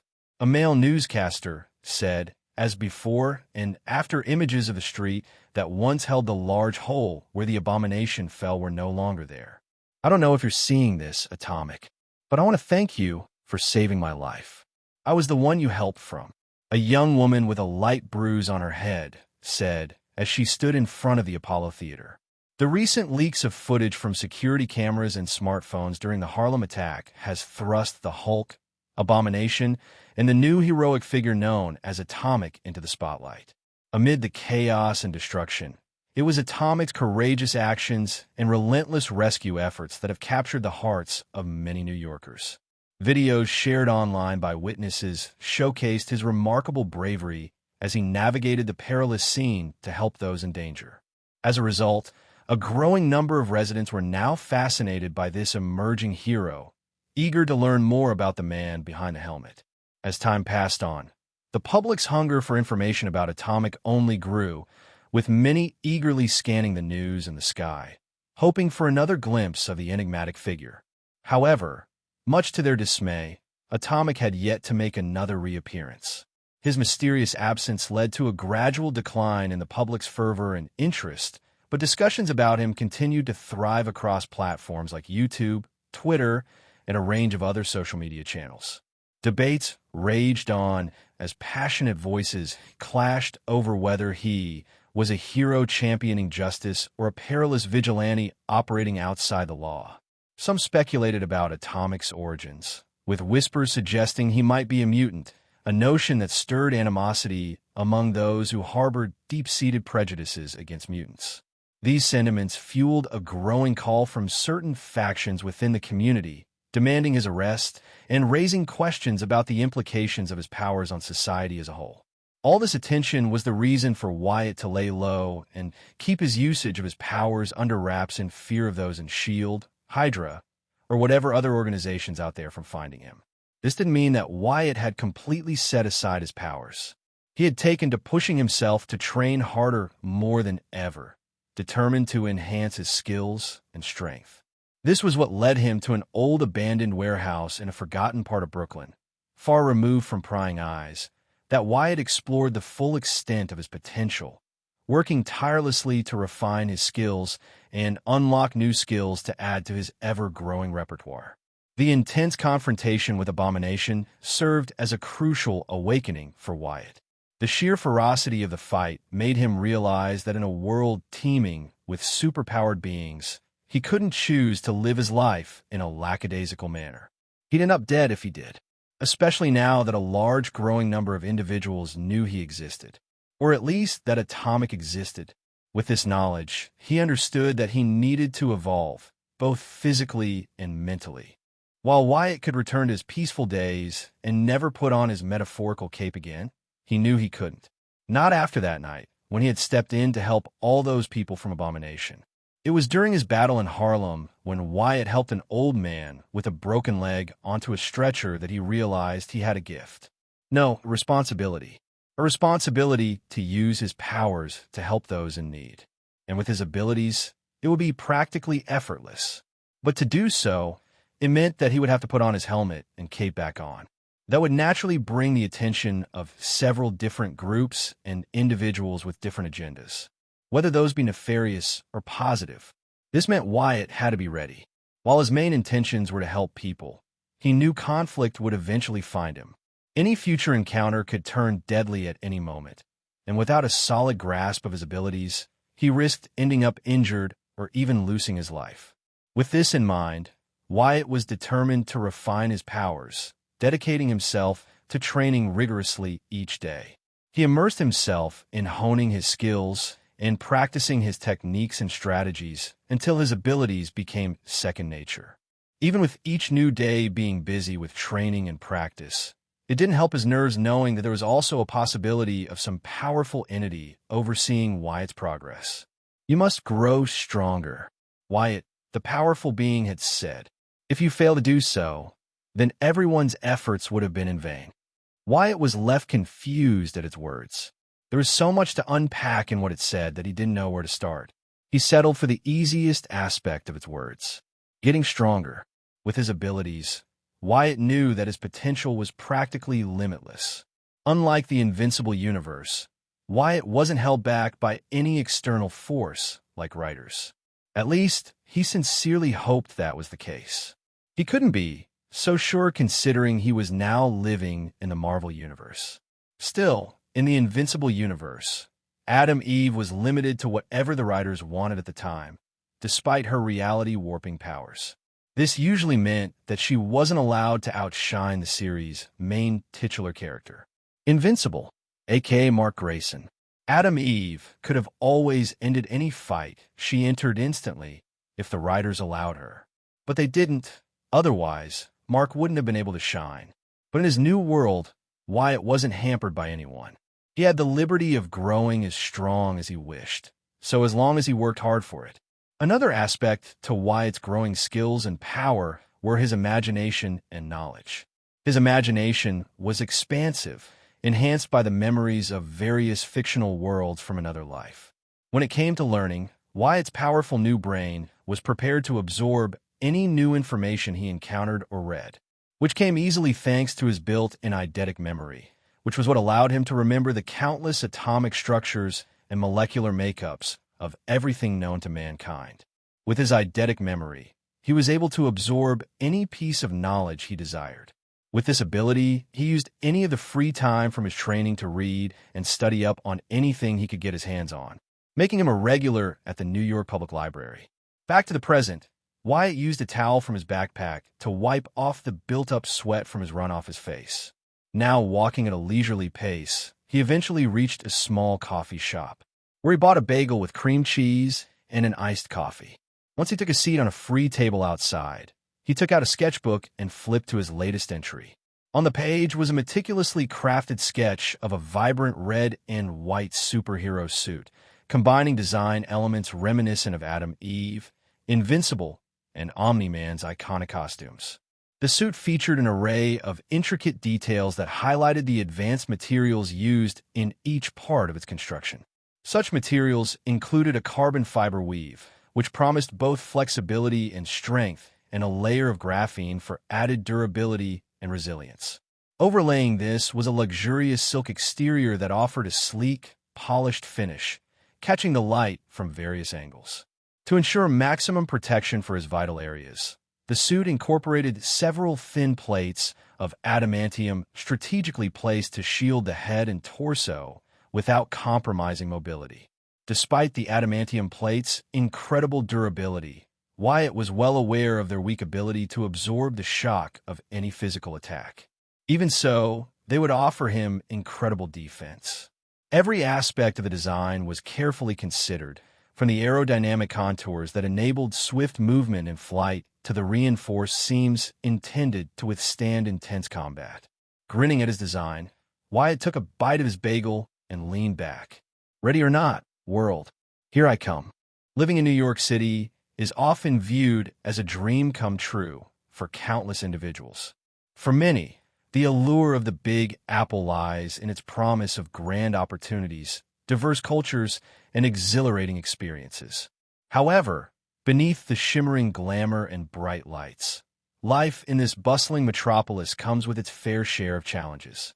In 2008, New York State experienced a notable surge in crime rates, marking the first annual increase since the early 1990s. The city's overall violent crime rate climbed to 454.5 offenses per 100,000 residents, a concerning statistic for both locals and visitors. This rise in crime encompassed a range of offenses, including aggravated assaults, larceny, vehicle theft, robberies, murder, and rape. These crimes are not isolated incidents. They occur daily, affecting the lives of numerous individuals and leaving lasting scars on victims and communities. The consequences of such injustices extend far beyond the immediate aftermath, as many residents grapple with fear, trauma, and the need for safety in an urban landscape that can sometimes feel dangerously unpredictable. It was the dead of night in New York City, where a shroud of darkness enveloped the streets that rarely rested. The vibrant pulse of the metropolis continued its heartbeat. Taxis whizzed by, sirens wailed in the distance, and late-night wanderers meandered through the shadows, oblivious to the murky hours that cloaked the city. In a secluded alleyway, far removed from the warmth of streetlights, two men clad in dark clothing loomed ominously over a smaller figure. Their hooded faces were barely visible, but the menace in their posture was unmistakable. They unleashed a flurry of punches onto a man who appeared to be in his 30s, dressed in a cheap, ill-fitting suit that did little to protect him from the cold night air or the brutality of his assailants. Austin stumbled back against the damp brick wall of the alley, grunting in pain as he attempted to shield his face from the relentless barrage of blows. Each strike reverberated through his body, and a sharp pain shot through his lip as it split open, warm blood trickling down to stain his collar. Desperation flickered in his eyes as he sank to the ground, trying to gather his thoughts amidst the chaos. "Fuck, man. This bum only has 100 on him," one of the attackers, Chris, grumbled and tossed the now empty wallet on Austin's head. "I told you we should have gone for the other guy. He had designer shoes on." "Whatever, man. Let's grab his shoes and watch so we can bounce." The other criminal, Max, said, "No, not the watch. It was my father's."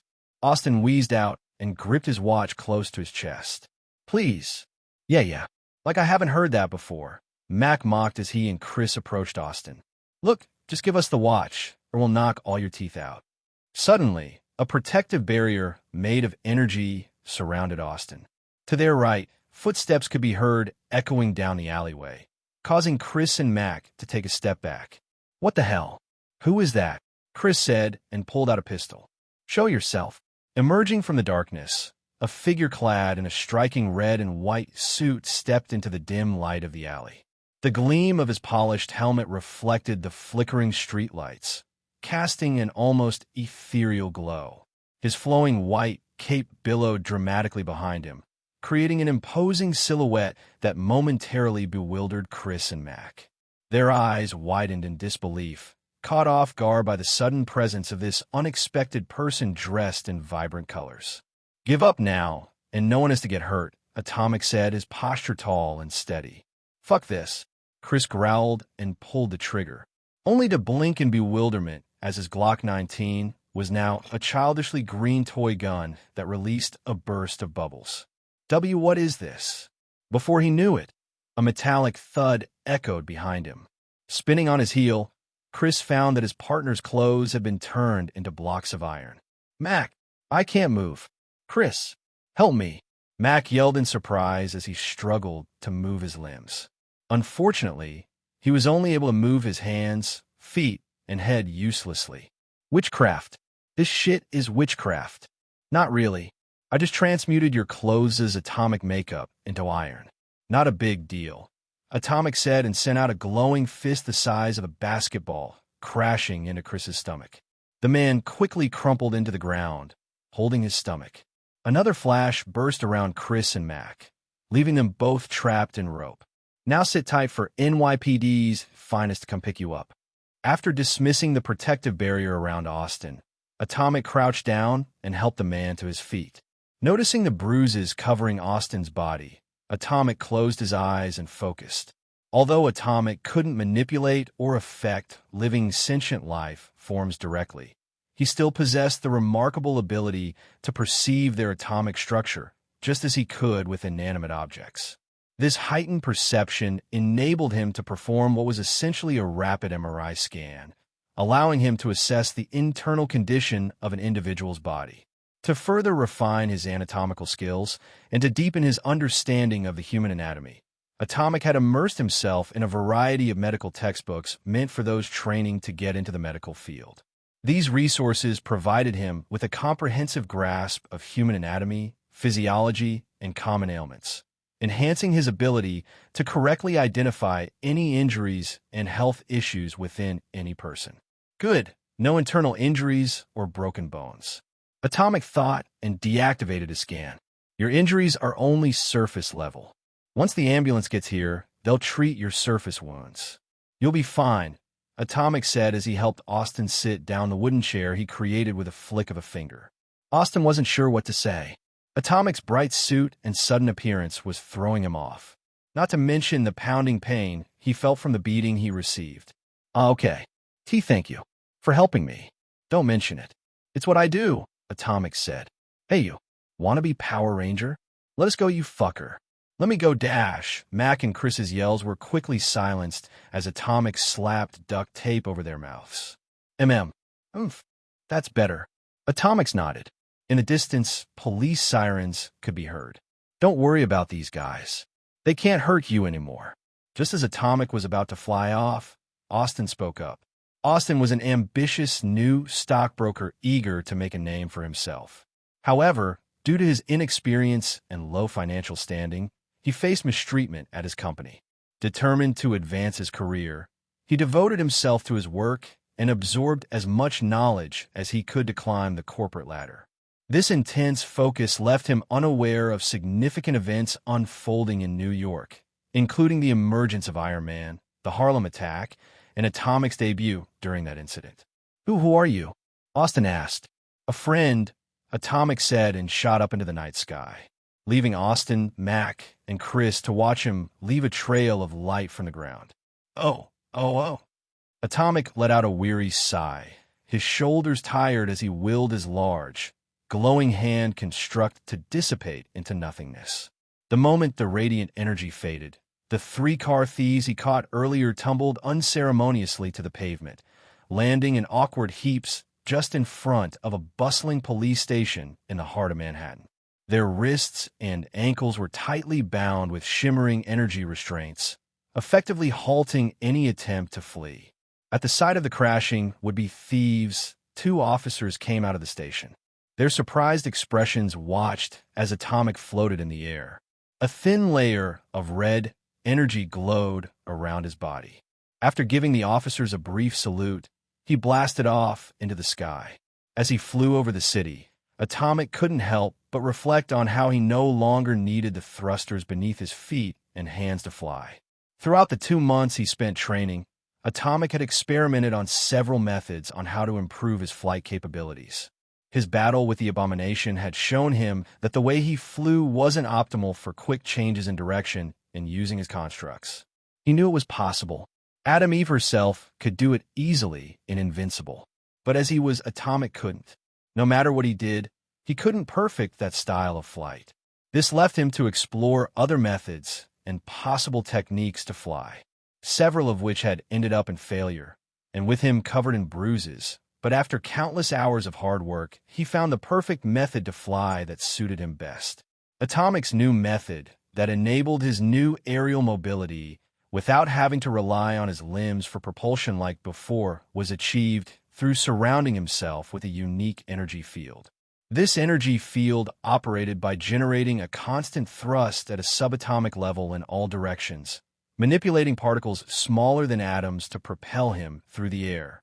At the same time, he also decreased the air density within a 2-inch radius around himself, effectively creating a localized environment that minimizes any air resistance around his body.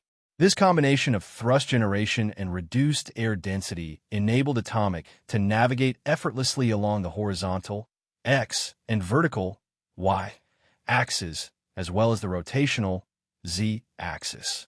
Of course, Atomic had realized that this new method of flight was significantly more complicated than his previous version, but it was what worked for him at his current.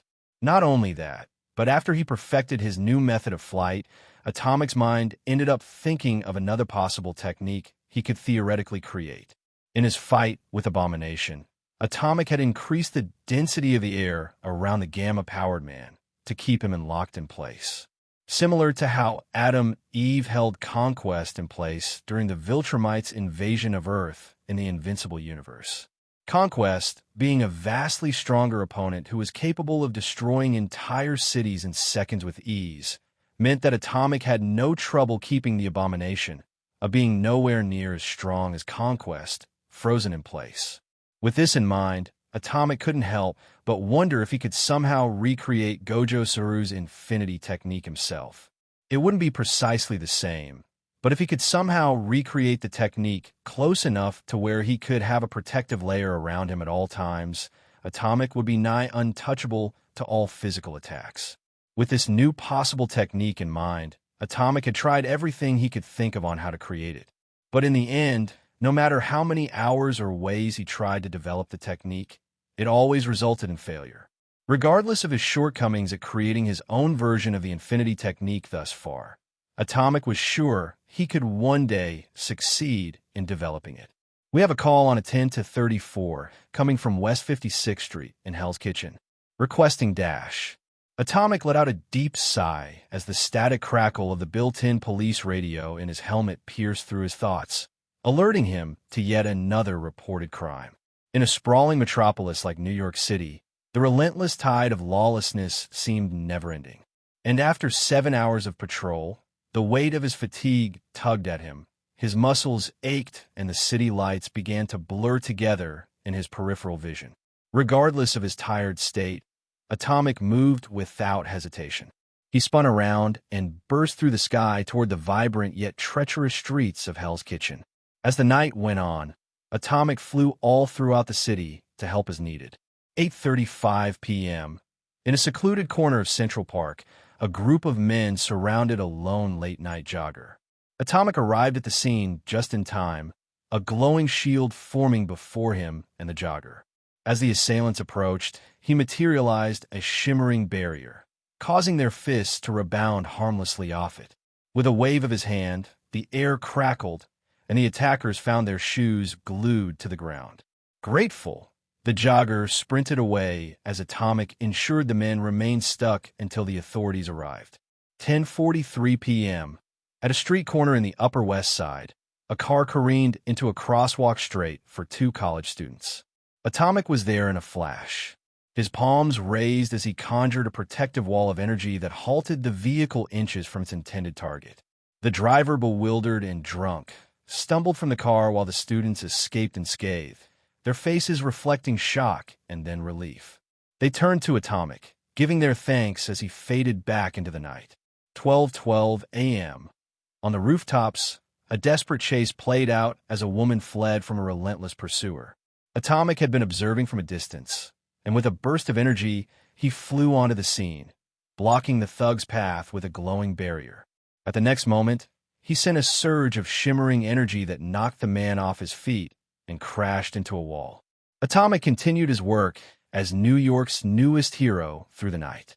In order to keep up, he made sure to take small breaks to rest and eat when he had time, but otherwise, he was flying and stepping in when needed.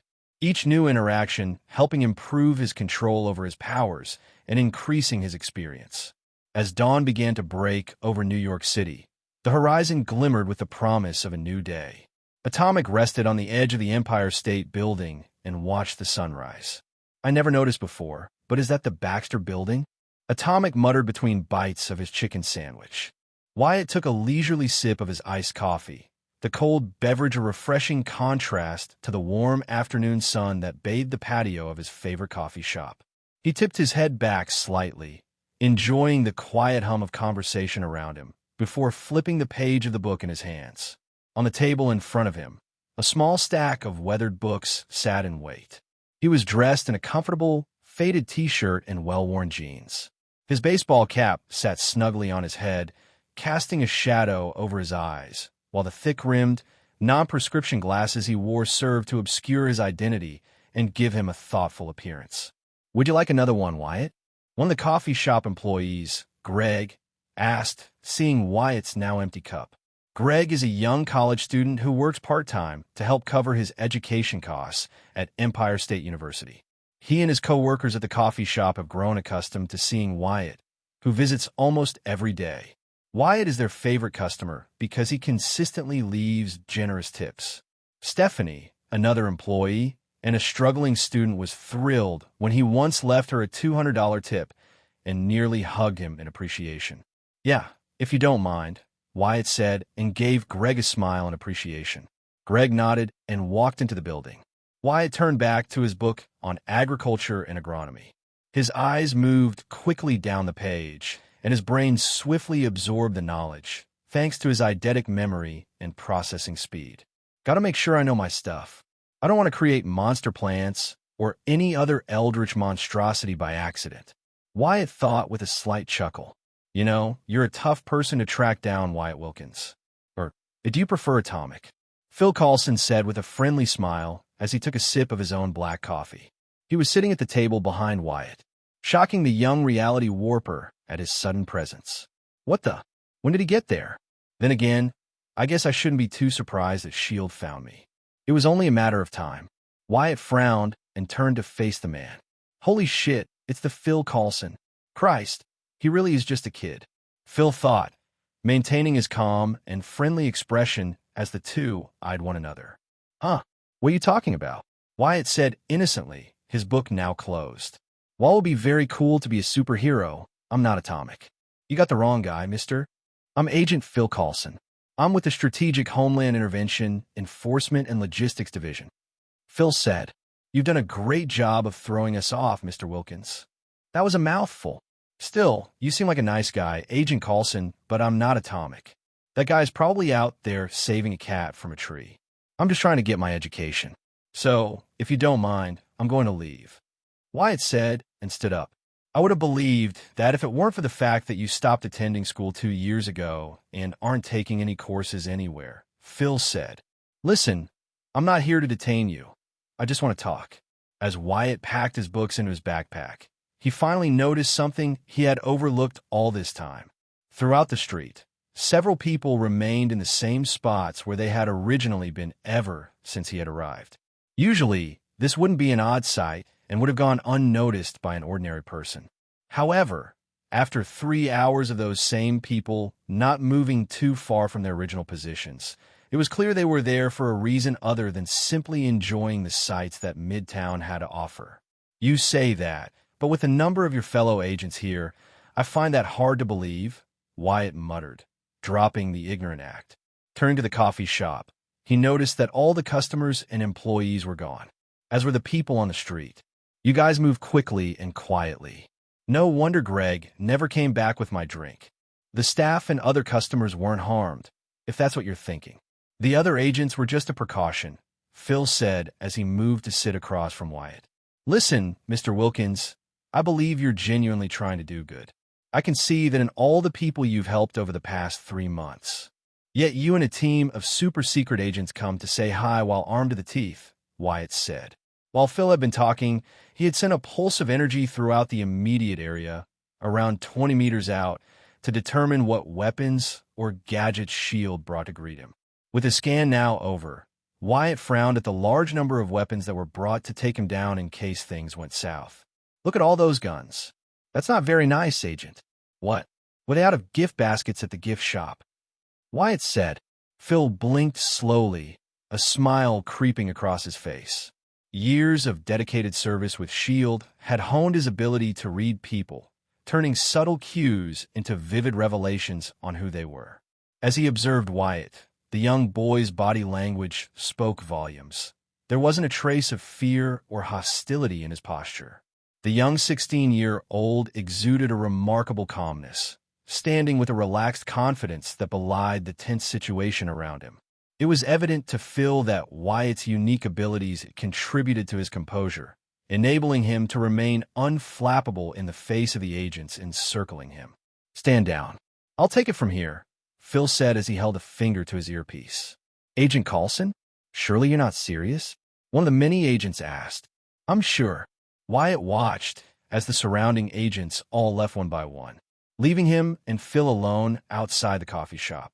Wow, you must be pretty up there in this organization of yours, Wyatt said and tried to take a sip of his drink, but found it empty.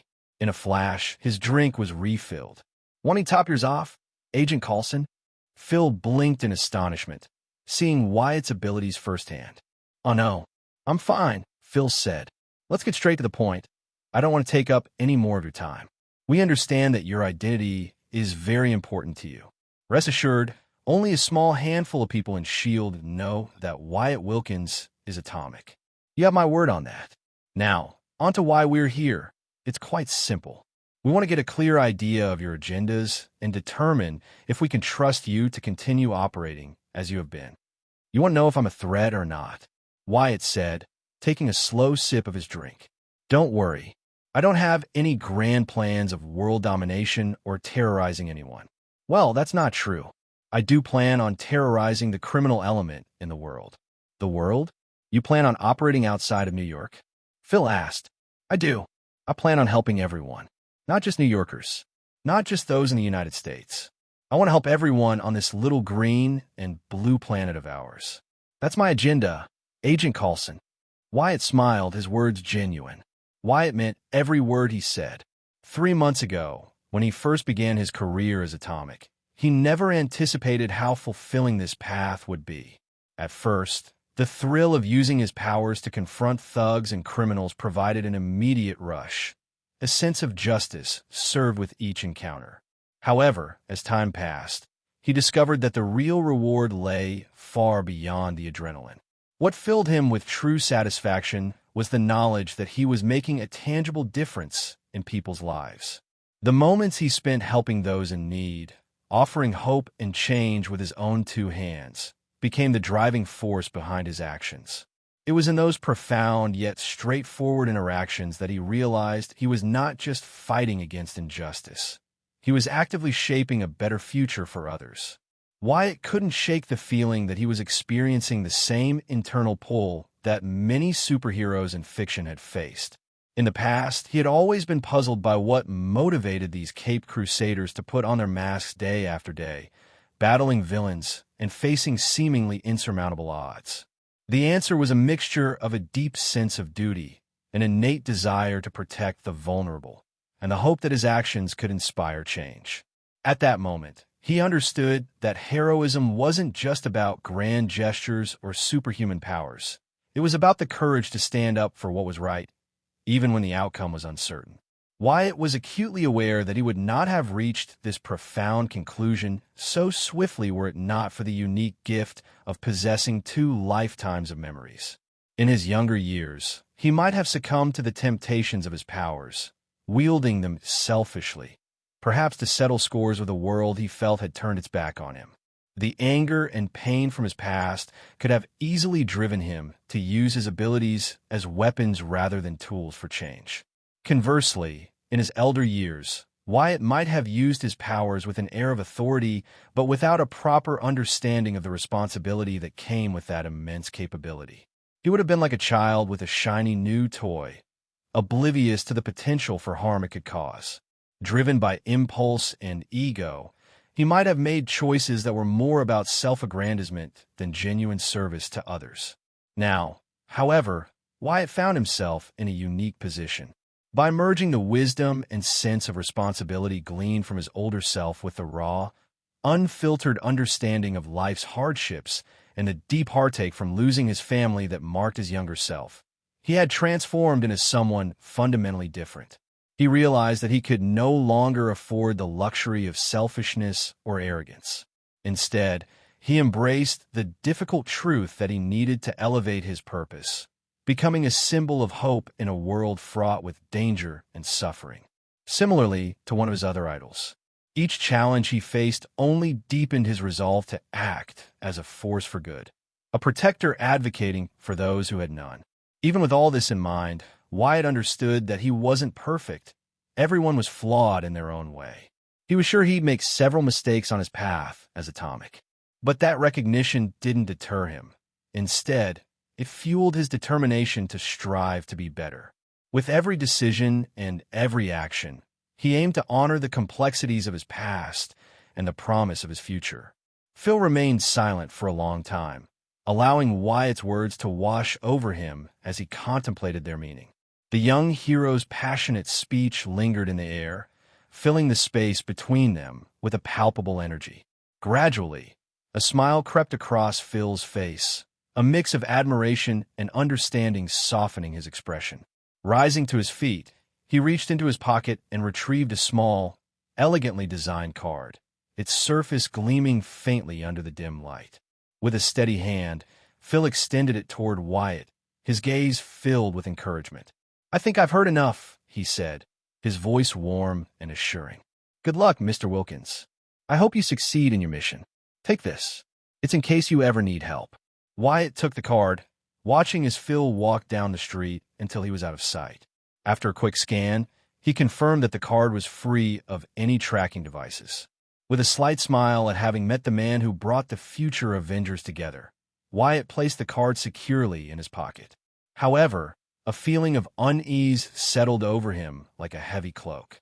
The knowledge that some members of S.H.I.E.L.D. were now aware of his true identity, and, by extension, even Hydra, was deeply unsettling.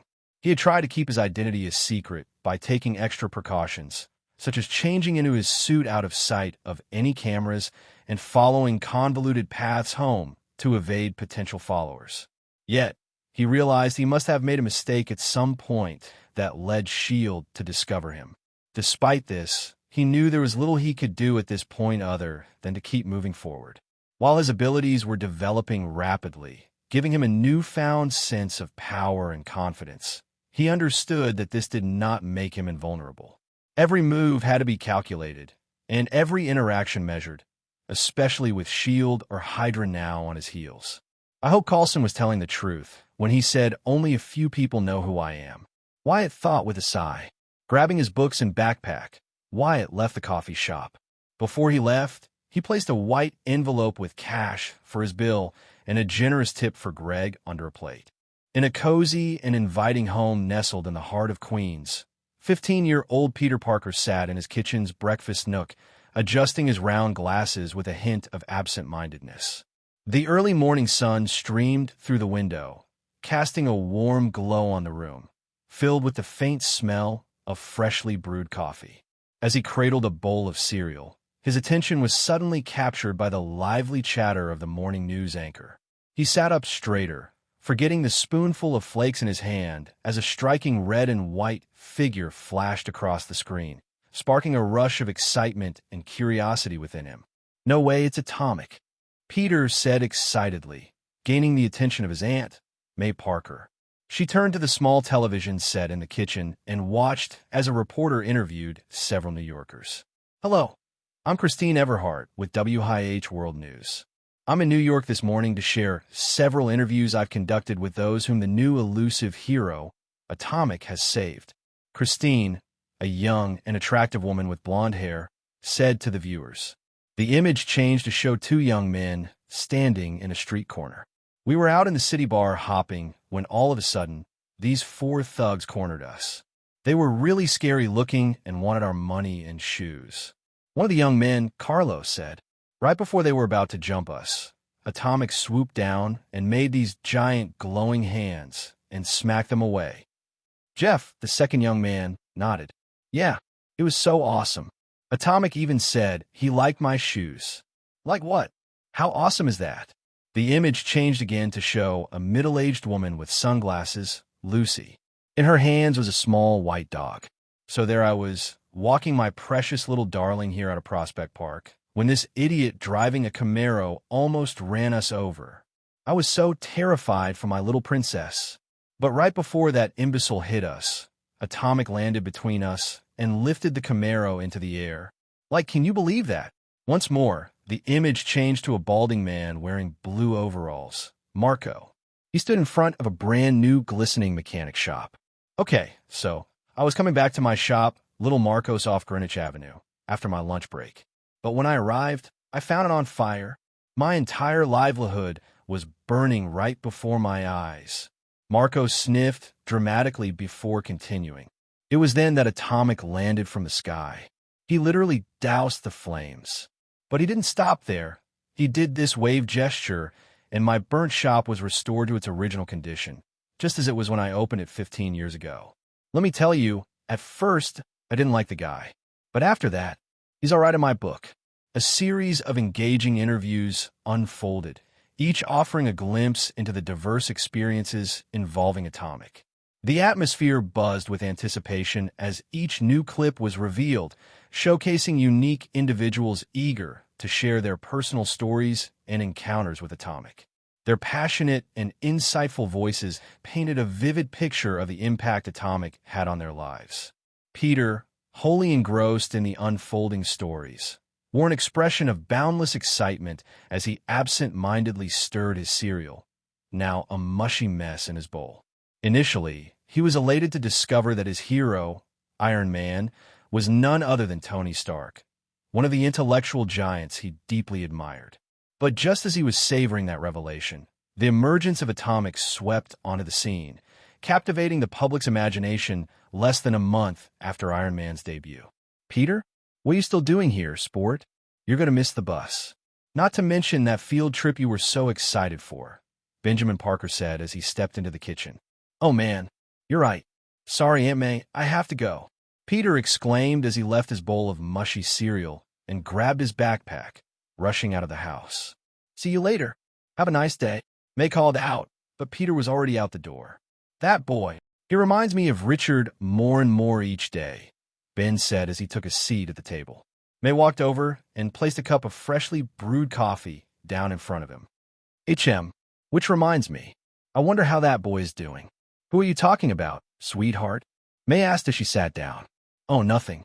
Just someone I met at a park a while back."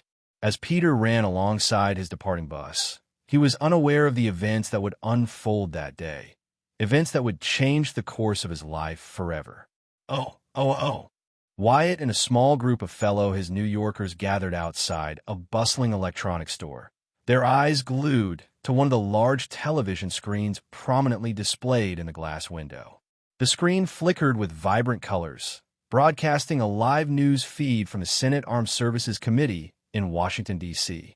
The central focus of the committee's discussion was the potential acquisition of Tony Stark's Iron Man armor by the U.S. government. "Because I'm your nuclear deterrent. It's working. We're safe. America is secure. You want my property? You can't have it. But I did you a big favor," Tony Stark said and rose to his feet.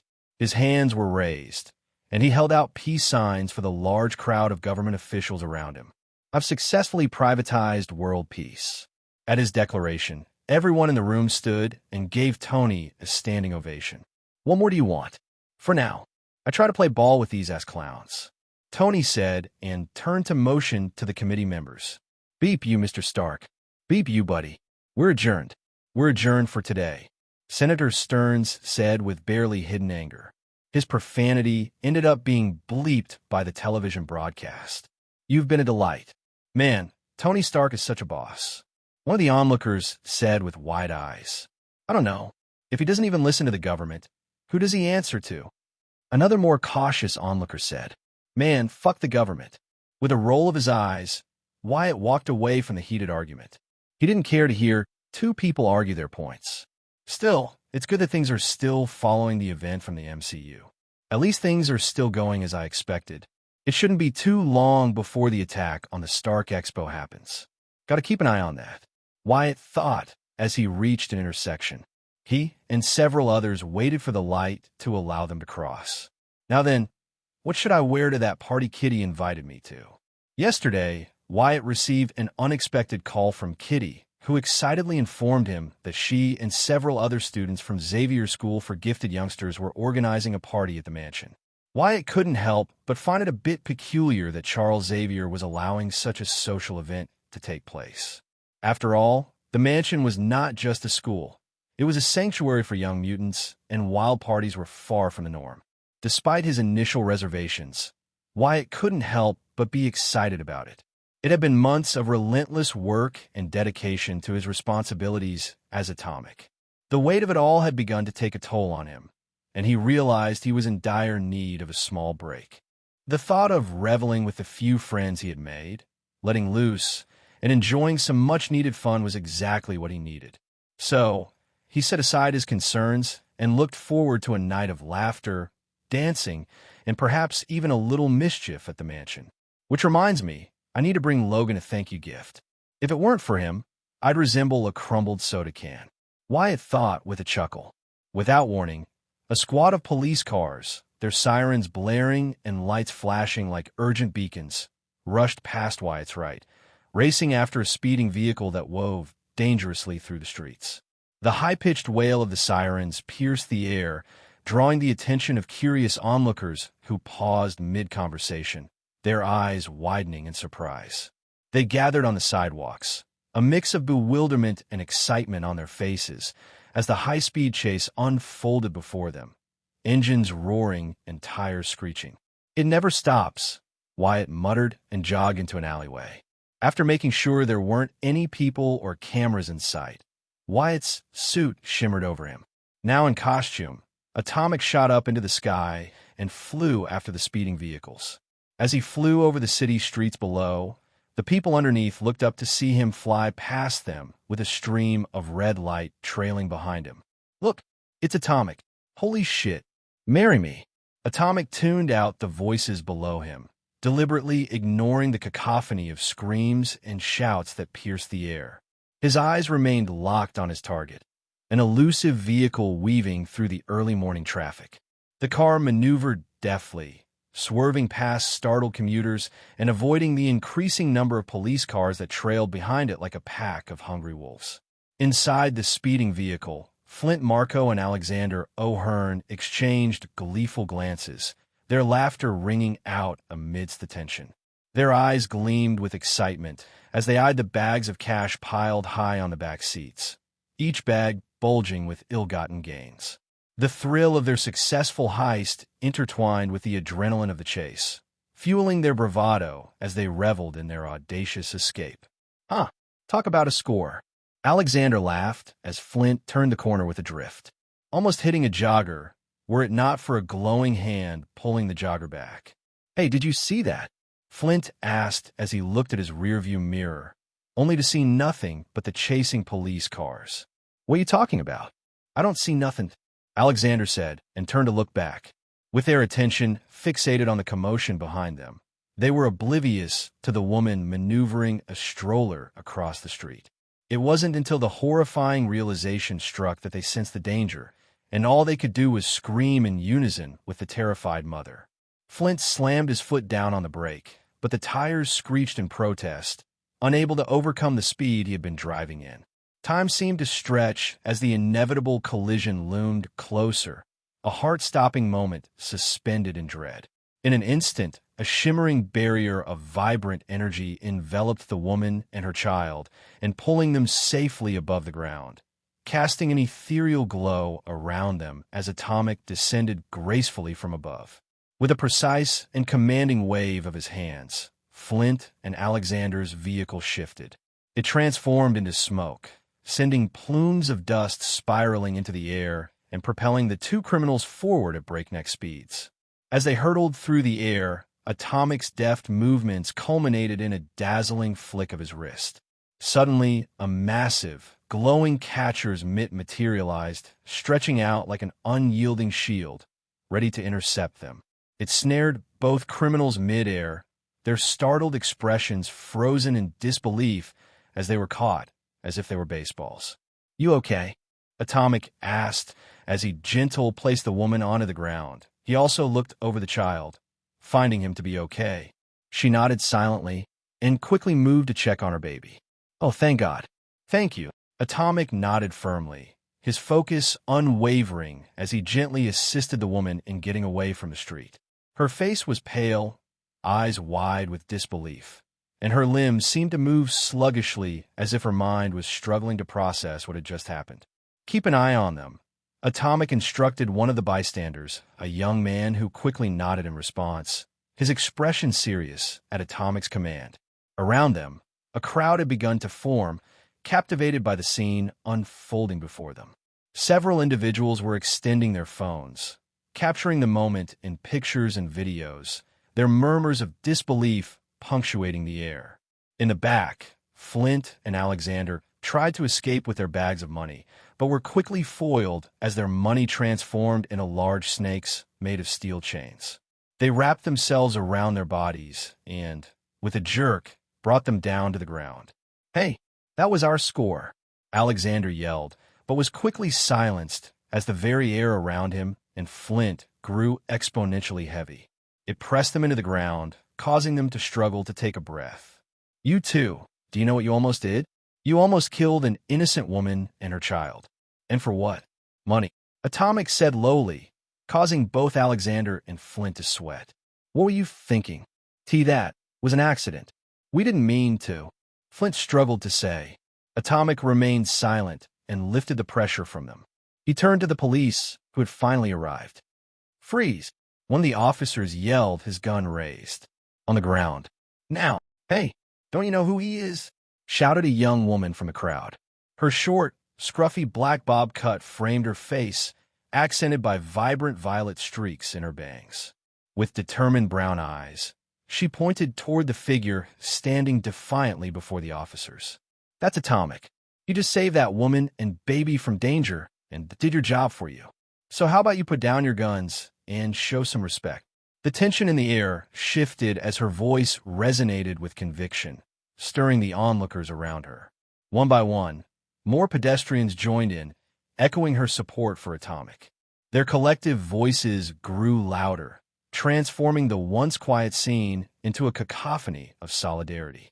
The officers exchanged nervous glances, their expressions shifting from authority to uncertainty as they realized the strength of public sentiment rallying around the unexpected hero.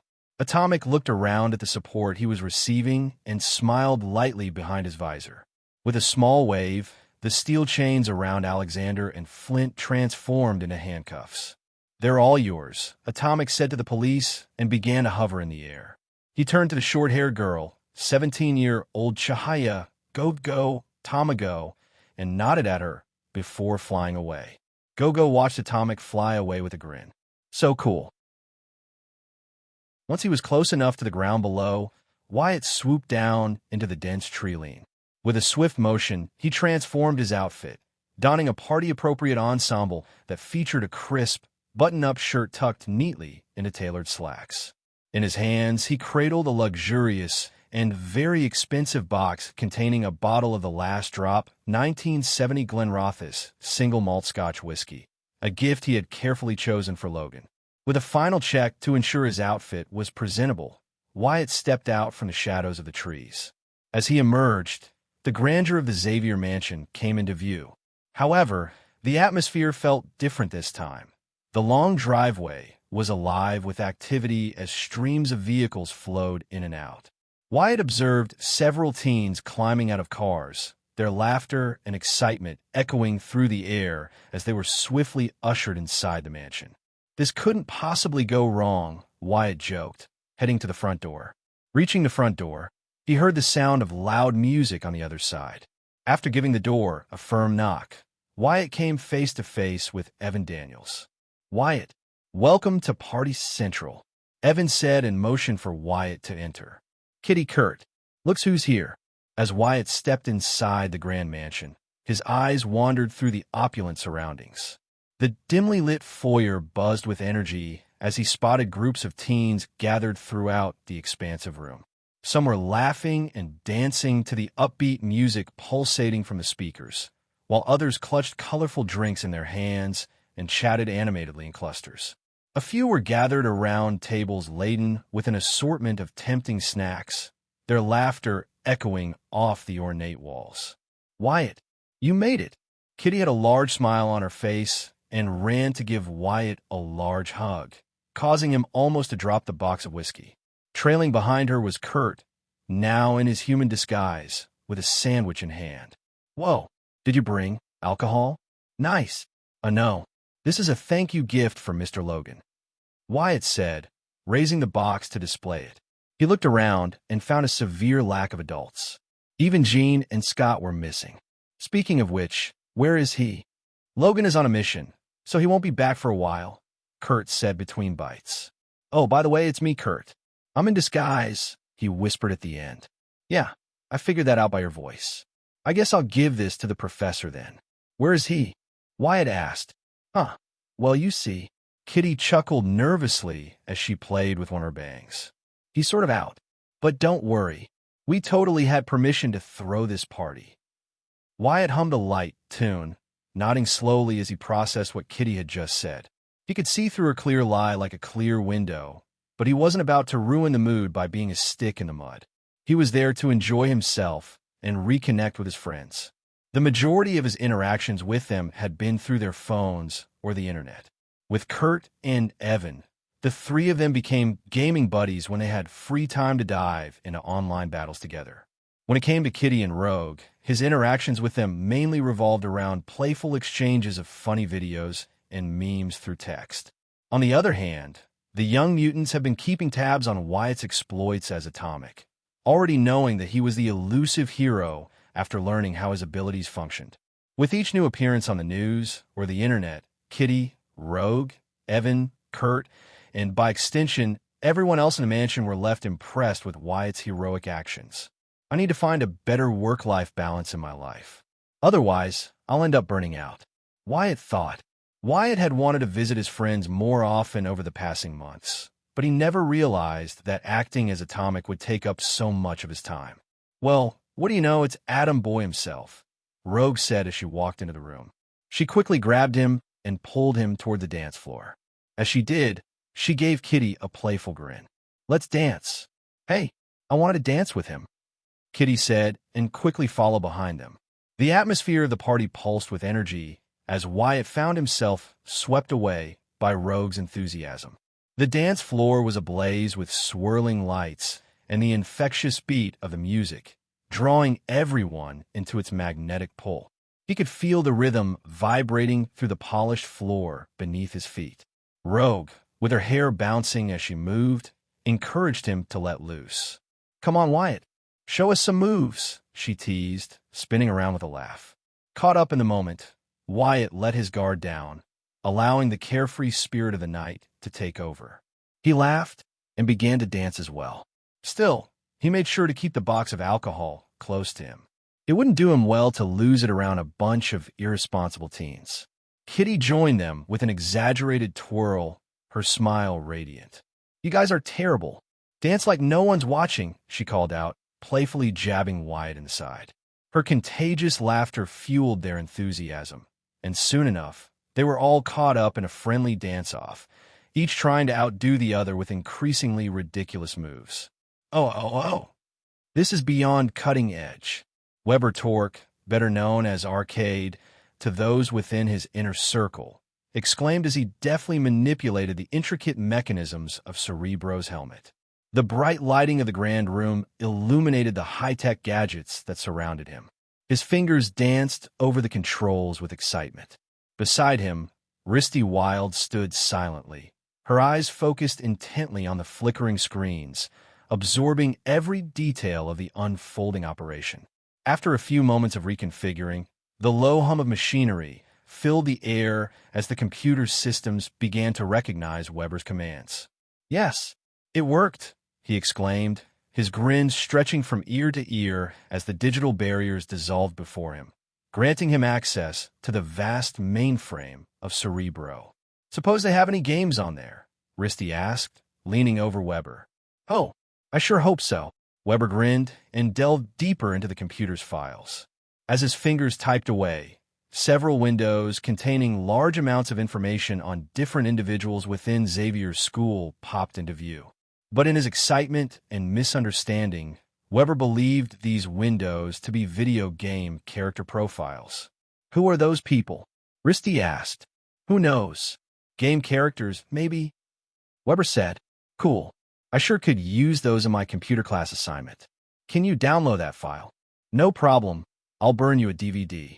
Weber typed away, and after a few seconds, a disk tray popped open, revealing a fresh disk containing the school's student profiles. Here you go. Now, leave me alone. Arcade needs to concentrate. Weber said, Risty grinned at the CD in her hands. I'm okay. I'll just pop upstairs and make a quick appearance, then be back. Okay, whatever, Weber said without a care, too entranced by the computer files and systems. He didn't pay Risty any mind as she walked out of the room, a sneaky smile on her face. This sounds promising. Danger room. Oh. As the night progressed, Wyatt felt a wave of relief wash over him as he relaxed with his friends. Evan and Kurt emerged from the snack table, leftover chips dangling from their mouths. We've got the snack game on lock, Evan declared proudly, holding a plate piled high with goodies. Not as good as our dance moves, though. Kitty shot back, challenging the boys with a dramatic shimmy that brought a chorus of giggles from the nearby crowd.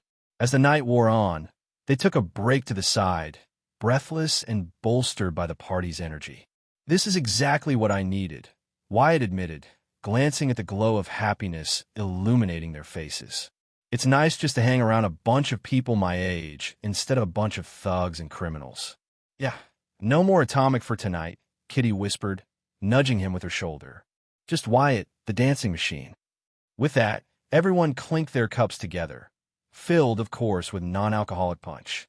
But as they were about to head back to the party, Rogue's face stiffened as she heard several beeps from a wristwatch. We got a problem, she said. Oh. You guys change pretty quickly. Are those suits slip-on onesies or something? Wyatt asked as he ran beside Kitty, Evan, Rogue, and Kurt. They were all dressed in their X-Men uniforms, while Kurt reverted to his blue, furry appearance. Wyatt himself changed into a black and gray tactical version of his atomic suit, sans the cape and helmet. They were all running through the lower levels of the Xavier Mansion on their way to the danger room. According to Rogue, there was some disturbance going off within the highly dangerous simulator room. It's not really a onesie. It's more like a two-part thing, really, Kurt said. Not now. We have to figure out what's going on. With as many people there upstairs, we have to stop whatever is going on before anyone catches on, Rogue said as they turned a corner. They all continued running and eventually reached the front doors of the danger room. They were sealed shut, but the sounds of explosions and crashes could be faintly heard. Damn, something's going on in there. I can't get the door open, Rogue said as all her inputs failed to register on the control panel beside the large doors. I'll just shut it down from inside, Kurt said. As he was about to teleport into the danger room, Wyatt placed a hand on his shoulder. Hold on, Kurt. It's not wise to jump into an unknown situation without first assessing it. If the systems are active, you could be running straight into danger, Wyatt said, drawing from a short but informative experience as a vigilante. Whoa, you could be right. Thanks for looking out, man, Kurt said to Wyatt, who smiled in response. Kurt blinked in surprise as he observed a noticeable shift in Wyatt's demeanor. Gone was the relaxed demeanor that he had all night. Instead, Wyatt stood tall and upright, his shoulders squared and broadened, radiating confidence and authority. This change didn't escape the notice of their friends, who exchanged curious glances, sensing the shift in the atmosphere surrounding Wyatt. If anything, it reminded them of Scott when he was acting as their leader, but somehow more the same time. Kitty, can you take a quick look inside and check if anyone is in a room? Wyatt asked Kitty, who quickly jolted out of her stupor. Why, yeah, one SEC, she said, and phased her body halfway through the doors.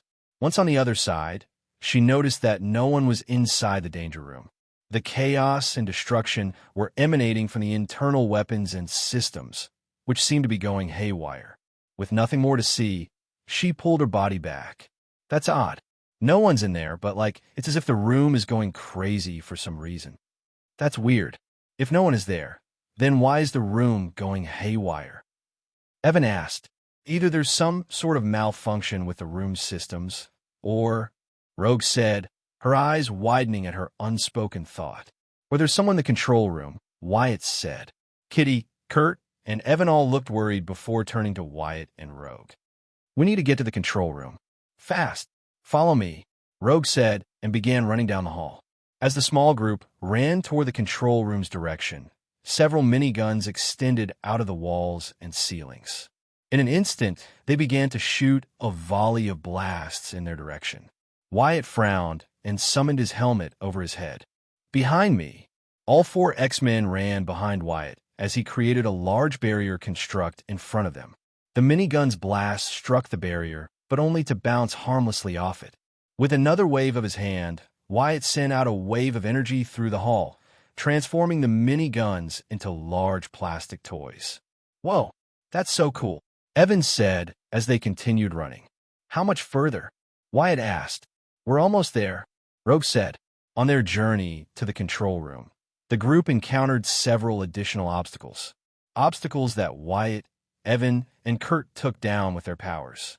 It didn't take much longer before they arrived at the doors of the control room. Not wasting any more time, Wyatt dematerialized the doors. "No way. Is that Arcade?" Kitty asked, surprised at seeing their classmate. "Where did they go? Man, this AI is next level," Weber said with a childish giggle as he typed away. Jumping into the air, Wyatt flew up behind Weber and removed Cerebro's helmet from his head. "Hey, it's still my turn," Weber hissed and turned around. He blinked in confusion, seeing Wyatt in his atomic costume. "Whoa, what the hell? Aren't you Dash?" "Lights out," Rogue said and placed a hand on Weber's neck, quickly knocking him out. "How did he get in here?" "That's a good question." Everyone turned around to see a tired and angry Scott and Jean. They were also in their X-Men uniforms. Scott turned to Wyatt and was momentarily taken aback at his presence. "You all have some explaining to do." Oh. "Thanks, guys. Great party," a couple of Bayville High School's football players said before driving out of the mansion's driveway. Evan, Kitty, and Kurt waved goodbye until their last party guests were out of sight. "Yeah, too bad we missed it," Evan said with a sigh. "Man, they ate all the food while we fought for our lives." Kurt moaned as he held an empty tray. "Yeah, and now we have to clean up after them," Kitty sighed as the three of them stepped through the grand entrance of the mansion. The foyer was a chaotic scene, a far cry from its usual elegance. Shattered remnants of furniture lay scattered across the marble floor, their splintered edges catching the light. Clusters of discarded trash, remnants of a wild party, formed grotesque piles in the corners. Sticky pools of spilled drinks and half-eaten food marred the once pristine floor. Kitty surveyed the mess with a mix of frustration and resignation. "Great," she muttered, crossing her arms as she prepared for the arduous task ahead. "It's all right, everyone. Leave this to me." Wyatt grinned and sent out a wave of his power. In a cascading shower of energy, the room reverted back to its clean and pristine state from before the party. "Dude, your powers are awesome," Evan said in awe and relief at not having to clean up the enormous mess. Kurt nodded alongside him and marveled at how everything was exactly as it was. Even the furniture was fixed as good as new. Kitty didn't say anything. She merely squealed and hugged Wyatt in appreciation. "You shouldn't have done that." "Cleaning up this mess was their punishment," Scott said as Jean and Rogue walked into the room. "What are you doing here, anyway? Was this party also your idea?" Kitty frowned and released Wyatt. Before she could speak, Wyatt stepped closer to Scott. They stood eye to eye thanks to their similar heights. Wyatt had a firm expression, while Scott's brows were furrowed. "I cleaned the mansion because I could and wanted to. That's what friends do. We help each other. And besides, before that arcade guy started messing with your easily hackable systems, everyone was making sure no one made a mess. So how about you cut them some slack?" Wyatt said, not appreciating Scott's attitude. "Okay, you two. Let's settle down," Jean said as she stepped between both young men. "What matters is that nobody got hurt. There will still be punishment going out for throwing a party, but let's not get into an argument, okay?" Wyatt and Scott continued eyeing one another for a few more seconds before nodding. "Whatever. Let's go deal with Weber. He saw too much today, and we need to figure out how to handle him," Scott said. "Mr. Torque believes it was all a video game," Charles Xavier said as he rolled into the room, surprising all the students at his early arrival. "But to err on the side of caution, I removed his memories of the events of tonight. He should be on his way home now, without any knowledge of his actions." "I'm sorry, Professor. I accept the blame for what happened tonight," Scott said with his head slightly bowed in shame. "Yeah, we're sorry." Kitty, Evan, Kurt, and Rogue all apologized while Wyatt thought over what Charles said. How ethical is it to remove someone's memories? Wyatt thought. I say there's plenty of blame to go around, even extending to a mystery guest. Charles said. What? You mean Arcade? Jean asked. No, someone else. Someone who orchestrated all of this, including my trip away, just to gain access to the mansion. Charles said as he eyed the tree lean in the distance. Scott frowned at this, his gaze subtly shifting to Wyatt. Wyatt, it's good to see you once again. I'd like to thank you for assisting my students tonight. Charles turned to Wyatt with a smile. I've been meaning to speak to you, but I didn't want to take you away from your activities as your alter ego. Don't mention it. My friends needed my help. Of course, I would have pitched in. Wyatt said, very noble of you. Would you mind if we spoke in private? There's something I've wanted to share with you ever since I first discovered it. Please follow me into my office. Everyone else, head to your rooms. Be sure that I will come up with the proper punishment for tonight's party. Charles said as he began to lead Wyatt to his office. Wyatt heard a series of groans and whines as he walked away. Looking back, he noticed Scott and Jean gave him a suspicious look while Kitty and the rest waved goodbye. Well, considering tonight's events, I can't blame Scott and Jean for thinking I was suspicious, but I can't help but wonder what it was that the intruder wanted. Wyatt thought as he and Charles finally arrived at his office. Please take a seat, Charles said as he took a spot behind his desk. He opened a drawer and pulled out a folder labeled with Wyatt's name. First, let me prepare you for what I have to say. You see, I have a friend in the New York Police Department, Officer Bradshaw. He's sympathetic to our kind and reaches out to me whenever there's a mutant arrest. This gives us the chance to step in and take any detained mutant in before the Department of Mutant Affairs steps in to take them away. Bradshaw?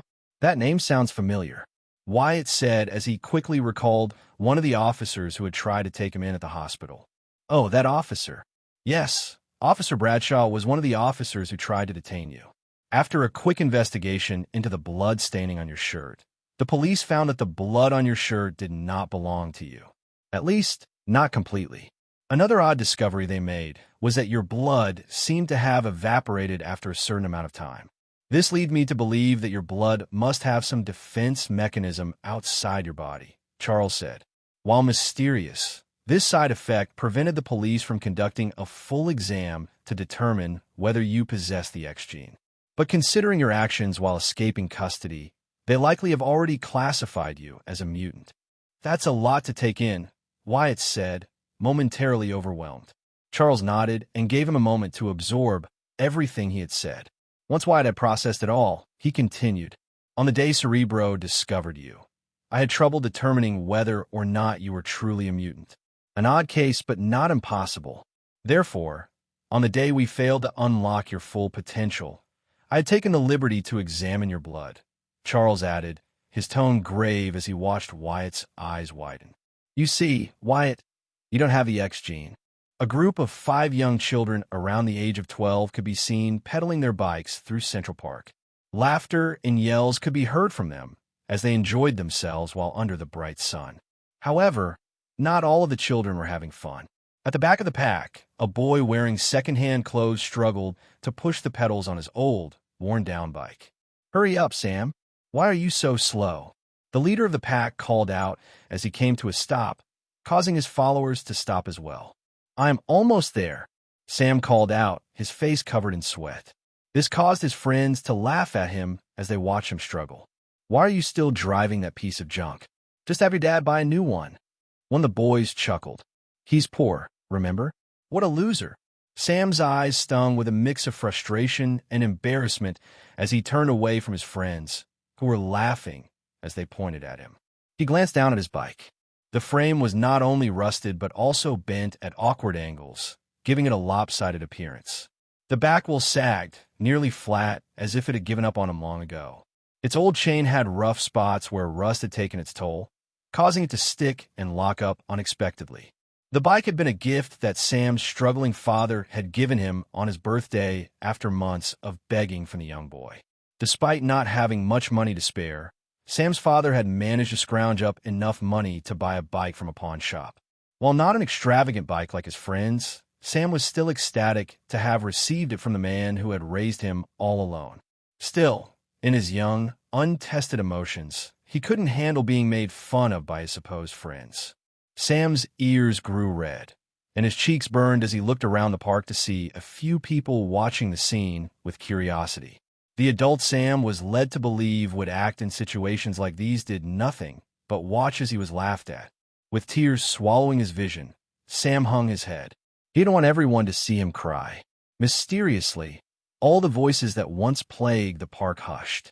The nearby chatters and his friends' laughter were nowhere to be heard. Curious about why everything had suddenly grown silent, Sam looked up and gasped. There, floating a few feet in the air, was Atomic in his red and white glory. His frame glowed lightly as he descended, cape bellowing.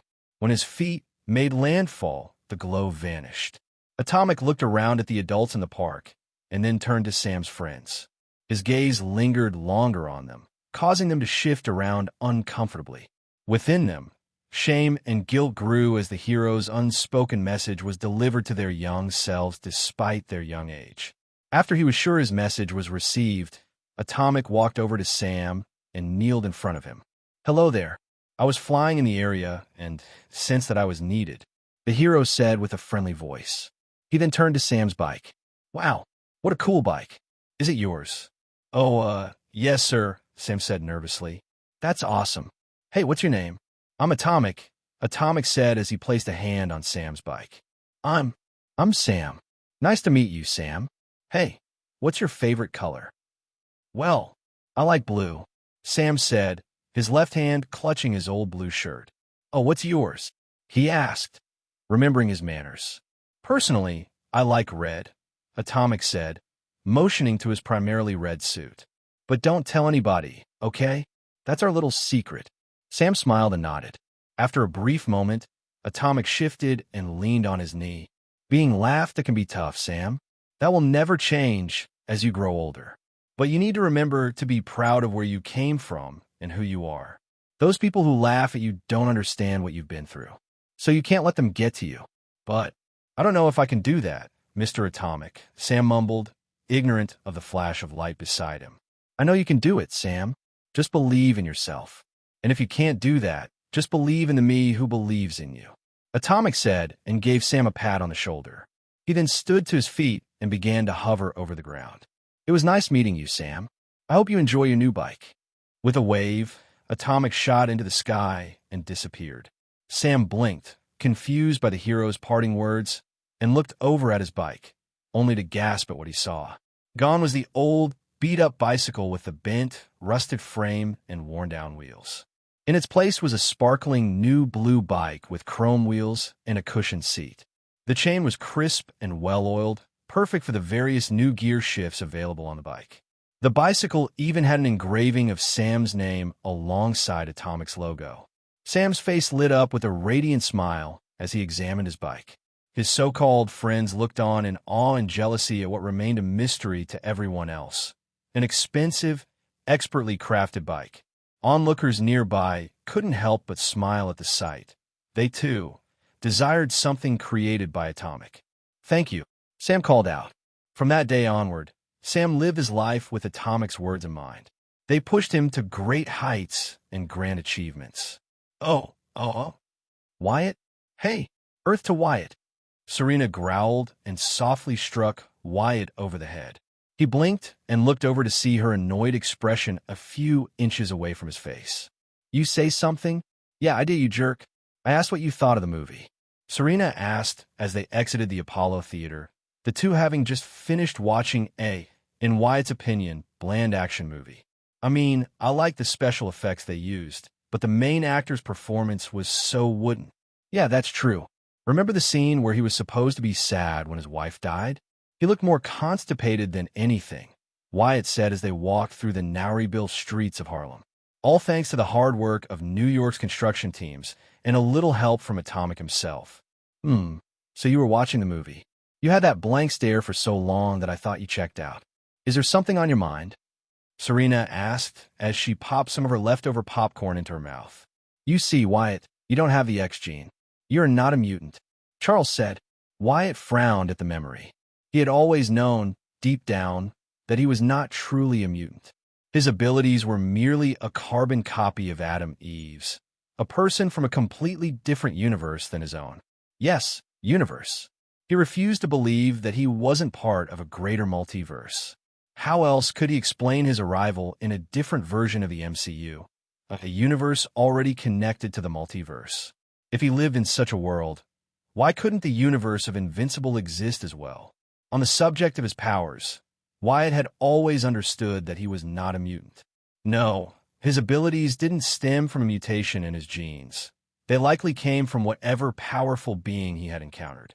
As for why he was chosen to inherit these abilities, Wyatt had no idea. Despite all that, he held a small glimmer of hope that he might be a mutant. Being a mutant would have given him a sense of belonging in a foreign world. It would have given him place to belong in the world, a community. However, if Charles's test results were to be believed, Wyatt was not a mutant. He was nothing more than a lonely stranger in a new world. Wyatt couldn't help but ask why. Was he sent to this world? What was his true purpose? Fortunately, acting as Atomic had provided the perfect distraction from his situation. Being a hero and protector gave him something to focus on, something to distract him. But when he wasn't in the role of Atomic, when he was just Wyatt, he often fell into deep thought. Wyatt had essentially died twice and was thrust into a fantastical, dangerous world without warning. He left behind a family he deeply cared about and loved, only to experience the heartache of losing another. After the loss his younger self experienced, he found himself reluctant to form new bonds. He barely cared for his foster family and had a severe lack of friends, if any. The closest he had to a male friend was Hector, a fellow orphan who helped him navigate through the streets of the city. Hector had also been the one who introduced him to the gang that ultimately got him killed, the Golden Vipers. Fortunately, Wyatt did have Serena and Luigi in his life. A tiny part of him saw them as his own family. They were good people, and their presence kept him grounded until his rebirth. Now, with his new friends at Xavier's school, Wyatt's previously abysmal social circle was slowly expanding. Hopefully, their opinion of him wouldn't change once they hear he's not a mutant like them. Despite this growth, he still couldn't shake the feeling of being a little lonely. No, not really, Wyatt finally said, lying through his teeth. I've just had a lot on my plate lately. Really? Like what? Serena asked as they were now halfway back to Luigi's restaurant, which Serena and her father lived above. Actually, what do you do all day? You don't go to school, and you still haven't told me how you make your money. Wyatt, are you actually a drug dealer? Wyatt responded by taking her popcorn and eating a handful, eliciting an annoyed yell. How many times do I have to tell you? I don't sell drugs. Then where do you get all your money? You didn't even let me pay for my ticket and food. And what's up with the muscles? Serena said mischievously and poked Wyatt in his side. You used to hate anything that involved hard work. And now you're hitting the gym? Who are you? And what have you done with the lazy, good-for-nothing Wyatt I knew a year ago? Wyatt frowned as his mind flashed back to him being stabbed and having a heart attack, events that had changed his life forever. Nothing. He just grew up and adapted, Wyatt said. And what's wrong with me treating you to stuff every now and then? Before Serena could gather her thoughts to respond, she and Wyatt stopped dead in their tracks as Luigi's restaurant emerged into view. The once inviting storefront lay in complete disarray, its shattered glass windows glinting ominously in the fading daylight. Scattered chairs were tossed haphazardly across the sidewalk. Inside, the restaurant had descended into utter chaos. The vibrant walls, once adorned with cheerful murals of Italian landscapes, were now marred by streaks of spray paint. Tables were overturned and shattered dishes littered the floor. "Papa!" Serena yelled in horror as she and Wyatt sprinted into the restaurant, ignoring a few nearby observers. "Luigi, where are you?" Wyatt yelled. As he was about to send a pulse of energy to scan the restaurant, Luigi walked around the kitchen doors. His face was bloodied and bruised. Seeing her father in such a state, Serena rushed to his side and hugged him tightly. Wyatt helped the man sit down on a chair. What happened? Who did this? Serena said with a shudder, her hands inspecting her father's form as tears trailed down her face. "It's nothing, Serena," Luigi said unconvincingly. "Don't lie to me," Serena yelled.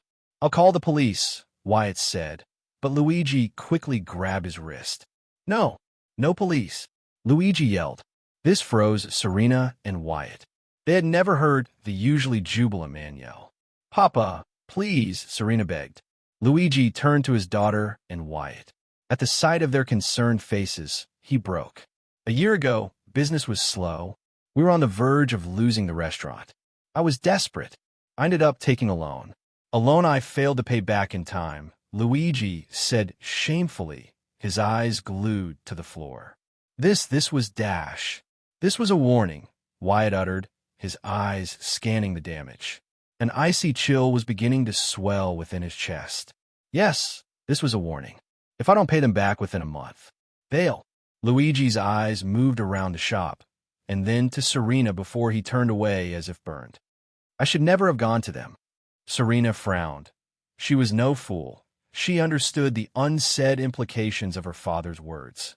Even so, she smiled and hugged Luigi. It's okay, Papa. We'll figure something out. Nothing is going to happen, she said. Luigi didn't reply. He merely hugged Serena back as if she would disappear any second. Wyatt observed the scene from the sidelines, his gaze fixed on the father and daughter. It felt as though he was intruding on their moment, but the chaotic surroundings dispelled that notion. He turned his attention back to the restaurant's shattered entrance, his heart racing in his chest. All Wyatt wanted was to put on his suit and go out to find those responsible for this mess, to make them pay for hurting Luigi and threatening Serena. The rage he kept under lock and key was beginning to rise once again. At the sound of a pained groan, Wyatt watched as Luigi grasped at his injuries. Seeing the man's injuries forced Wyatt to refocus. He knew it would be impossible to find those who did this. He had no idea what they looked like or what their names were, and he doubted Luigi would give him any more details. He had to focus on what he could do. After removing his backpack, Wyatt pulled out a first aid kit and began treating Luigi's injuries. He was glad he took the time to read all those medical textbooks and the books on survival. After Wyatt was done treating Luigi, he and Serena helped the injured man up into their home above the restaurant. Thankfully, whoever destroyed the restaurant had avoided their home, leaving everything intact, much to Serena's relief. She wasn't sure if she could keep up her facade of strength if her home were also left in tatters. Entering Luigi's bedroom, they helped the man down so he could rest. Hey, Wyatt, could you stay tonight? Serena whispered as they sat on the couch in the living room. She reached over and grabbed his hand. I don't think Dash. Yeah, I'll stay, Wyatt said softly. He had never seen Serena in such a state. She had always been so confident, witty, and headstrong. But the events of tonight had shaken her to her core. Thank you, she said and leaned her head on his shoulder. Wyatt felt no excitement at having her body pressed against his. He wasn't able to smell how Serena smelled of fragrant flowers. No, all he felt was how her body trembled, how her breath came out in shaky exhales, the way her tears soaked into his shirt. If Serena were to look up at Wyatt's expression, she would have seen an expression of cold, barely contained anger.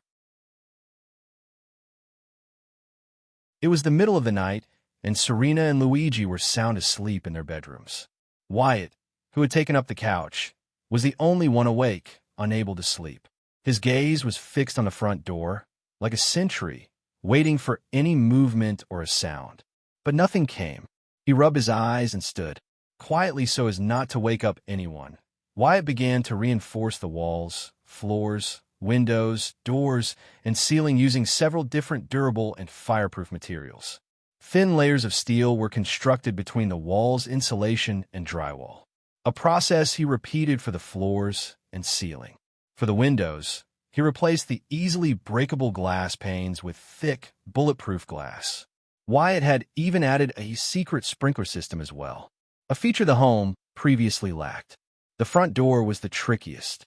He had to recreate it using layers of steel and Kevlar with a wooden outer layer to maintain appearances. The door frame, hinges, deadbolts, and locks were now also made of adamantium. It would take an enhanced human to try and force the door to budge even a little. The real challenge was keeping the weight relatively the same as before. Once he finished his work, Wyatt walked around and rechecked everything until he felt satisfied. The house looked exactly the same, but it was now one of the most secure homes in New York. "Try to break in now, you bastards," Wyatt muttered as he sank into the couch. Leaning forward, he began to formulate a plan to find the people who had attacked Luigi. He considered looking for any security camera footage in the area, but quickly dismissed the idea. There is a severe lack of cameras nearby, and if there were any, they would most likely belong to a secret government agency. Next, he thought about laying in wait for them to return, catching them in the act. However, that would require time, and Wyatt's patience was running thin. So, he contemplated sweeping the streets and confronting every criminal and thug he could find. It would only be a matter of time before one of them had the information he needed. But this plan came with risks. He could end up alerting whatever loan shark Luigi had made a deal with, potentially scaring him off. Or they might figure out why Wyatt was after them and put out a hit on Serena or Luigi. He couldn't take that chance. Reluctantly, Wyatt concluded that waiting was his only viable option to find those responsible, a realization he despised. After deciding to get some rest, he sat down and closed his eyes. Sleep, however, eluded him that night. After helping to clean and reorganize the pillaged restaurant throughout the morning, Wyatt said goodbye to Serena and Luigi before heading out on patrol. Before he left, he made sure to tell Serena to call him if anyone suspicious came around. Although Serena was unsure of what he could do, she agreed nonetheless. She was too emotionally and physically exhausted to argue with Wyatt. As soon as he left, Wyatt, now dressed as Atomic, flew around the entirety of New York, eager to find any ongoing crimes or threats. Unfortunately, wherever he went, there was a severe lack of crime, much to his chagrin. "Where the hell are the crimes when you want them?" Atomic growled, his irritation growing as he continued his patrol. He couldn't help but feel as if fate and New York had it out for him that morning. That was until he finally found a hooded man pickpocketing wallets in Washington Square Park. In a flash, Atomic descended and grabbed the man with a large glowing construct. It wrapped itself around the man's torso tightly and lifted him in the air. What the hell? I can't breathe," the man cried loudly. The people down below watched in shock and listened as the man slowly began to choke as Atomic squeezed. Hey, you got him," someone cried out, snapping Atomic out of his trance. Atomic blinked and immediately released his tight grip on the man, finally allowing him to take a deep breath. Atomic then turned to look at the confused and anxious expressions on the faces of the pedestrians below. "I'm sorry," Atomic said and dropped the thief to the ground. The wallets he had stolen fell around him. In a flash, Atomic flew away. Oh.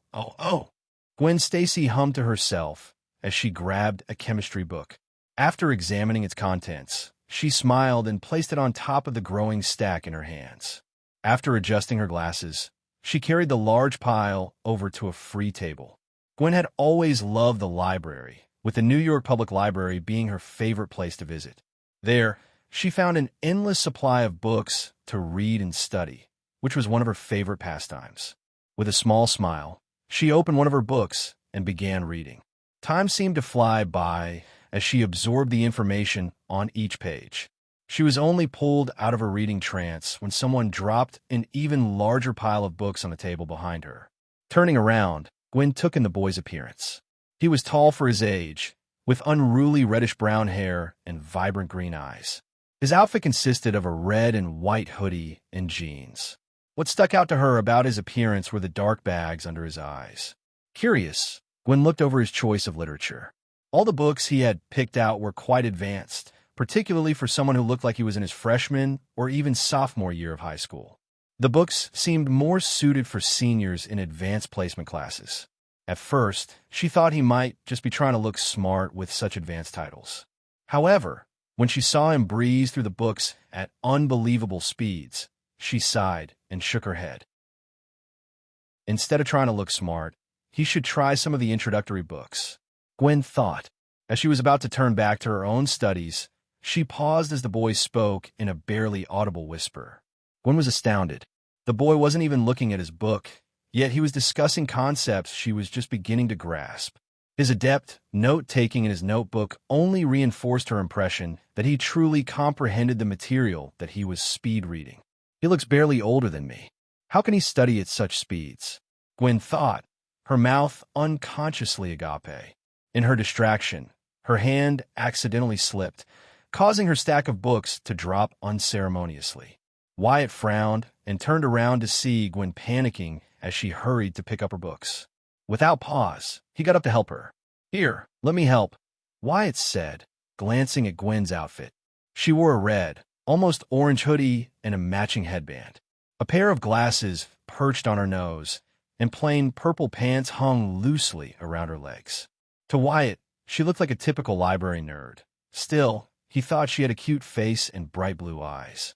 "Oh no, it's okay," Gwen said, but it didn't stop Wyatt from assisting her.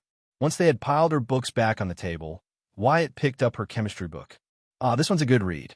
I struggled a bit with the section on Schrodinger's equation and the section over wave function, but you just have to refer back to chapter 35 and reread paragraph 3 for it all to click," Wyatt said before blinking. Sorry. I didn't mean to interrupt." "No, it's fine, really. I sort of skipped that part because I couldn't wrap my head around it," Gwen admitted as she flipped through the book. Following Wyatt's suggestion, her eyes widened with understanding. "You were right. That's amazing." "Not really. That's one of the easier concepts to grasp. Once you tackle quantum molecules and atoms, you'll face bigger challenges," Wyatt said with a slight smile. "I'm Wyatt, by the way. Gwen Stacy," she replied, shaking his hand. She couldn't help but notice that his tired eyes grew wide for a moment. "Are you okay? You look exhausted." "Fine. I'm fine. I just didn't get much sleep," he said, rubbing one of his eyes. "Were you studying all night or something?" Gwen asked. "No, nothing like that. I just couldn't catch any Z's," Wyatt replied with a smile. "Would you like some help going over the material? If you need it, that is." "Really? You wouldn't mind?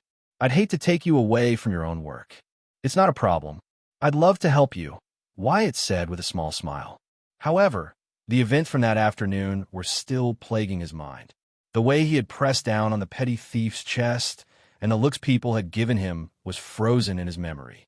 Wyatt had gone overboard and almost seriously hurt a man who didn't deserve such a punishment. To distract himself, he decided to head to the library and read to take his mind off everything.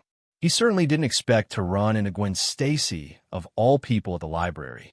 However, upon reflection, he recalled seeing Gwen at library on several occasions, studying and minding her own business as she delved deep into her studies.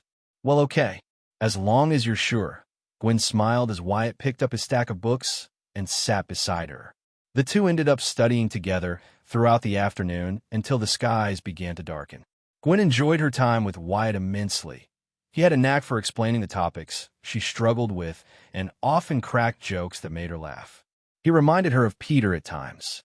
Eventually, the library had to close, ending their very productive study session. Outside, Gwen and Wyatt stood on the steps, watching people move in and out and as cars drove by. "That was fun. Thanks for helping me," Gwen said, her hands clutching the straps of her backpack. "There aren't that many people who I can discuss such complex topics.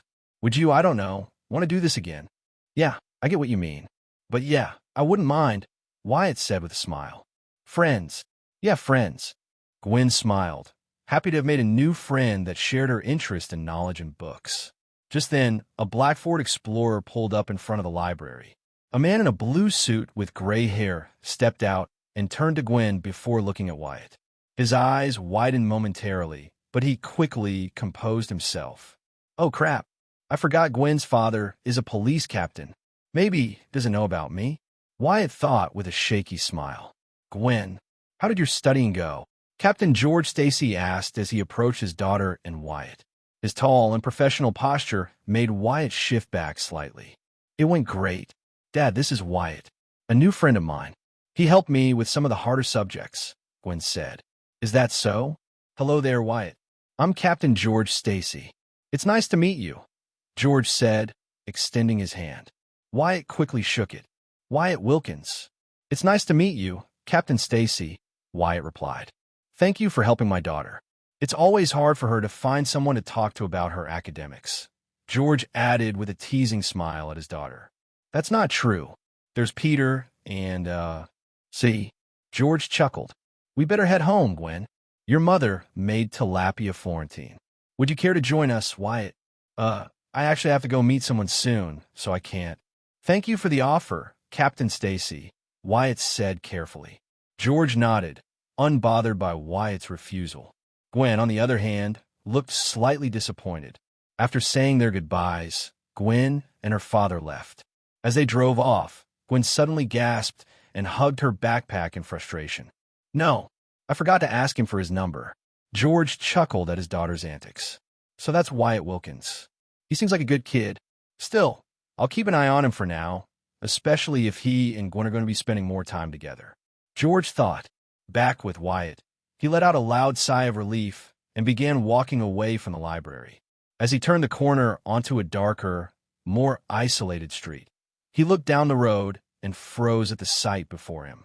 Ben Parker stood in front of an old yellow honey beige 1973 Oldsmobile Delta 88, hands at his sides. In front of him stood an anxious man holding a pistol. Just give me the car, old man, the man yelled, raising his gun. Now! Peter and Ben Parker slowed to a stop in front of the New York Public Library. Once the car was parked, Peter gathered his things and turned to his uncle. Thanks for the ride, Uncle Ben, he said. Now, wait a minute, Peter. We need to talk, Ben replied in a calm but steady tone.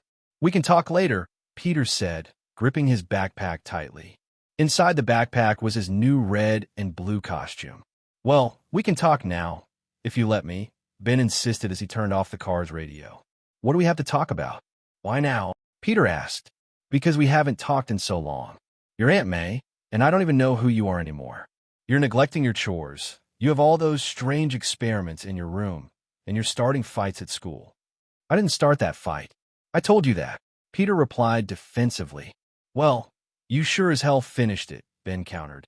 What was I supposed to do, run away? No, you're not supposed to run away, but look, Pete, I know you're changing. I went through exactly the same thing at your age, Ben said, trying to connect with his nephew. No, not exactly, Peter replied, shaking his head.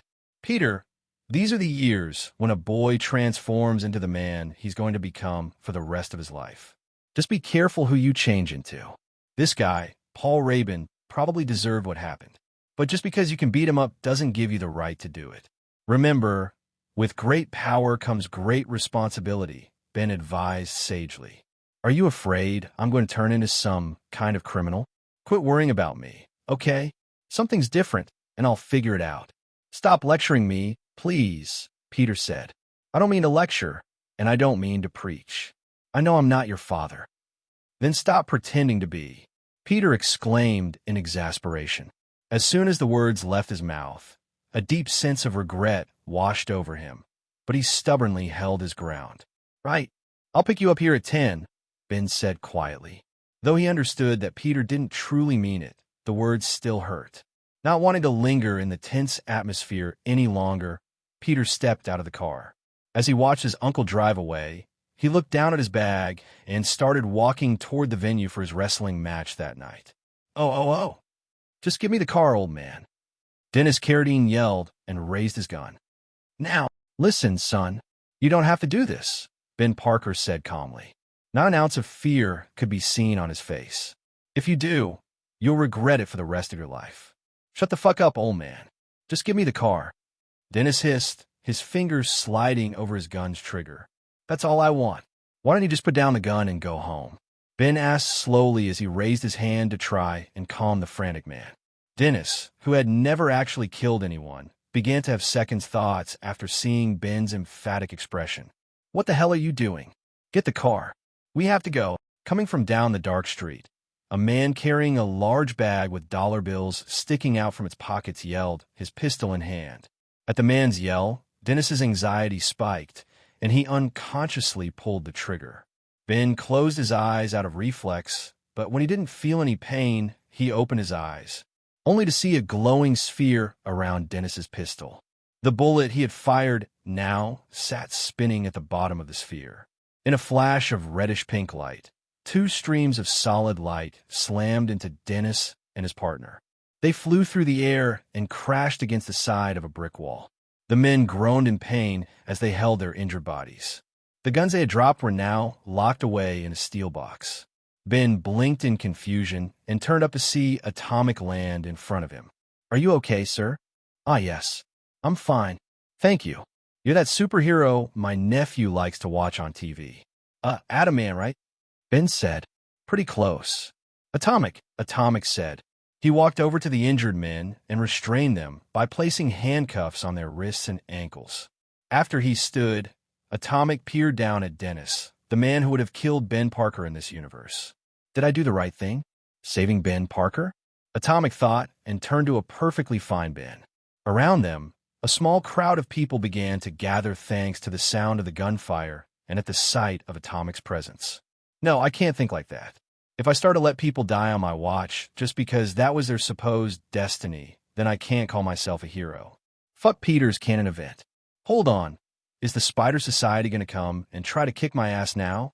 Atomic thought and quickly looked around for any hexagonal portals. Seeing nothing, he relaxed and turned to Ben. "I'm glad I got here on time.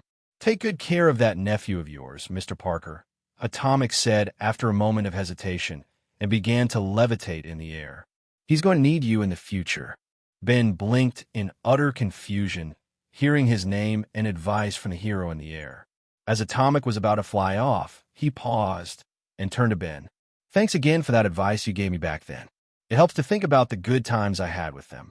Now more than ever," Atomic said cryptically before flying away with Dennis and his partner in tow, leaving all those below confused and turning to Ben for an explanation. Ben had never been as confused than he was then. He then began to think, and it suddenly clicked. A small smile grew on his face as he watched Atomic's trail of light fade out in the night sky. "I see now. You're him, aren't you?" Ben thought. Oh. Peter Parker, or as he now called himself, while out as his alter ego, Spider-Man, swung from building to building using his high-tensile webbing across the skies of New York. True to his name, Spider-Man wore a red and blue costume with black web markings throughout the red parts of his suit. On his chest and back were spider logos, and large white lenses served as his mask's eyes. Typically, he would enjoy the thrill of swinging through the city, the sensation of traveling at high speeds, and the pull of gravity as he dropped to the ground was unmatched. This was especially true now that he had conquered his fear of heights just a few days earlier. However, that euphoric feeling was absent tonight. Instead, he was preoccupied with thoughts of what had happened to his uncle. More specifically, he was worried about what could have happened to the man who had raised him in place of his father. "I don't mean to lecture, and I don't mean to preach. I know I'm not your father." "Then stop pretending to be." Peter had snapped back at his uncle. Spider-Man shook his head and landed on the side of the Empire State Building. The reason he was out so late was that he couldn't sit still after the events of the night. He had waited for his uncle and aunt to fall asleep before sneaking out. Exactly like a spider, he began to scale the building with his hands and feet. Once on the roof, he leaned over the edge and let out a shaky sigh. "I'm such an idiot," Spider-Man muttered to himself. Ever since he had gone on that field trip to Dr. Connor's laboratory at Empire State University and acquired his spectacular powers, Peter had felt on top of the world. He was now faster, stronger, and his senses were heightened. He was a completely different person from who he had been before. He had superpowers. With this in mind, Peter no longer wanted to be the same pathetic nerd he had always been. To change that, he decided to take the first step toward becoming one of the cool kids by buying a shiny new car. However, for that, he needed money. Money he could easily make by winning a wrestling competition he had seen advertised in the newspaper. Winning the match was easy for him due to his abilities. But when the event organizer refused to pay him the full amount he had won on a technicality, Peter was furious. That was why he didn't intervene when the organizer was robbed moments after he left the room. Peter never imagined that the same thief would be one of the men who almost took his uncle's life for his car. His uncle had almost died, and it would have been entirely his fault.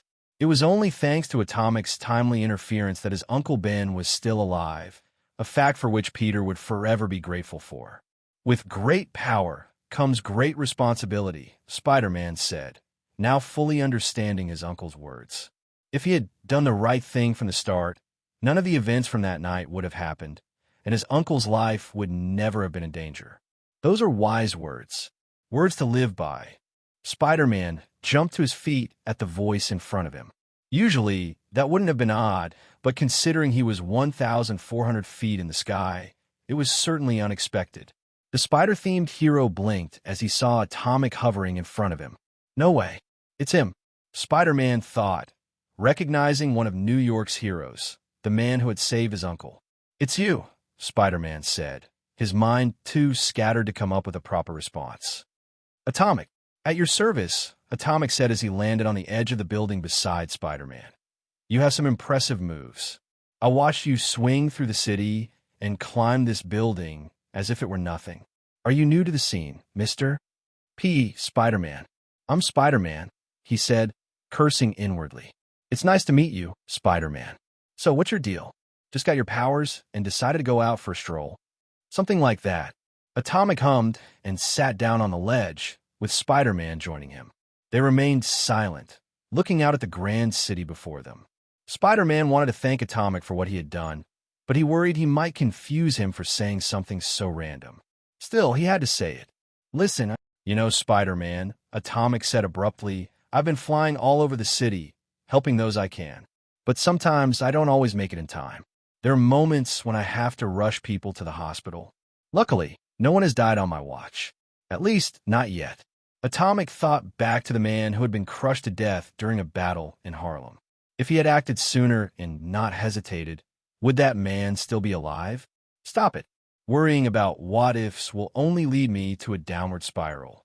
Atomic thought, what I'm trying to say is that if you're thinking about becoming a hero or whatever else, I'd have peace of mind knowing that you're out there to help when I can't, Atomic said, placing a hand on Spider-Man's shoulder. But just because you have powers, it doesn't mean you have to be a hero. If you choose a peaceful path, that's okay too. Although I haven't been doing this for too long, for what I've learned, it's a challenging job. Sacrifices will be made. I just wanted you to be aware of that. Atomic wasn't trying to scare Spider-Man away from becoming a hero. Spider-Man had been one of his favorite heroes in his other life. But seeing the young, costumed teenager in person made Atomic want to give Peter Parker an out. If his biological scan was anything to be believed, which 10 times out of 10, it was, this Peter was still only 15 years old. He knew that if Peter chose this life, it would bring harsh and dangerous challenges, as it did with any variation of the webhead. Though Wyatt still appeared youthful, his other life gave him experiences that had given him a deeper depth of life experience that far surpassed Peter's own.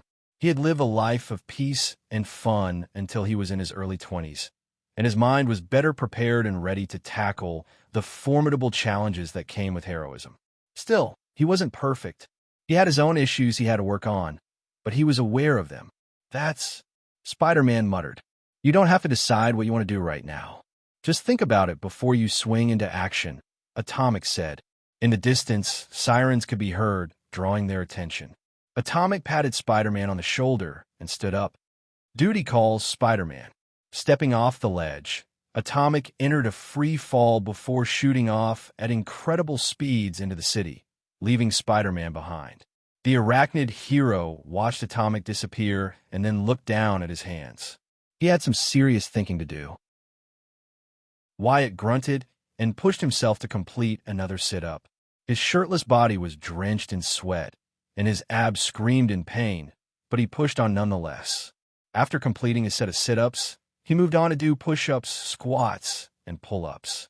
When he was done, he rested on his knees and gasped to catch his breath.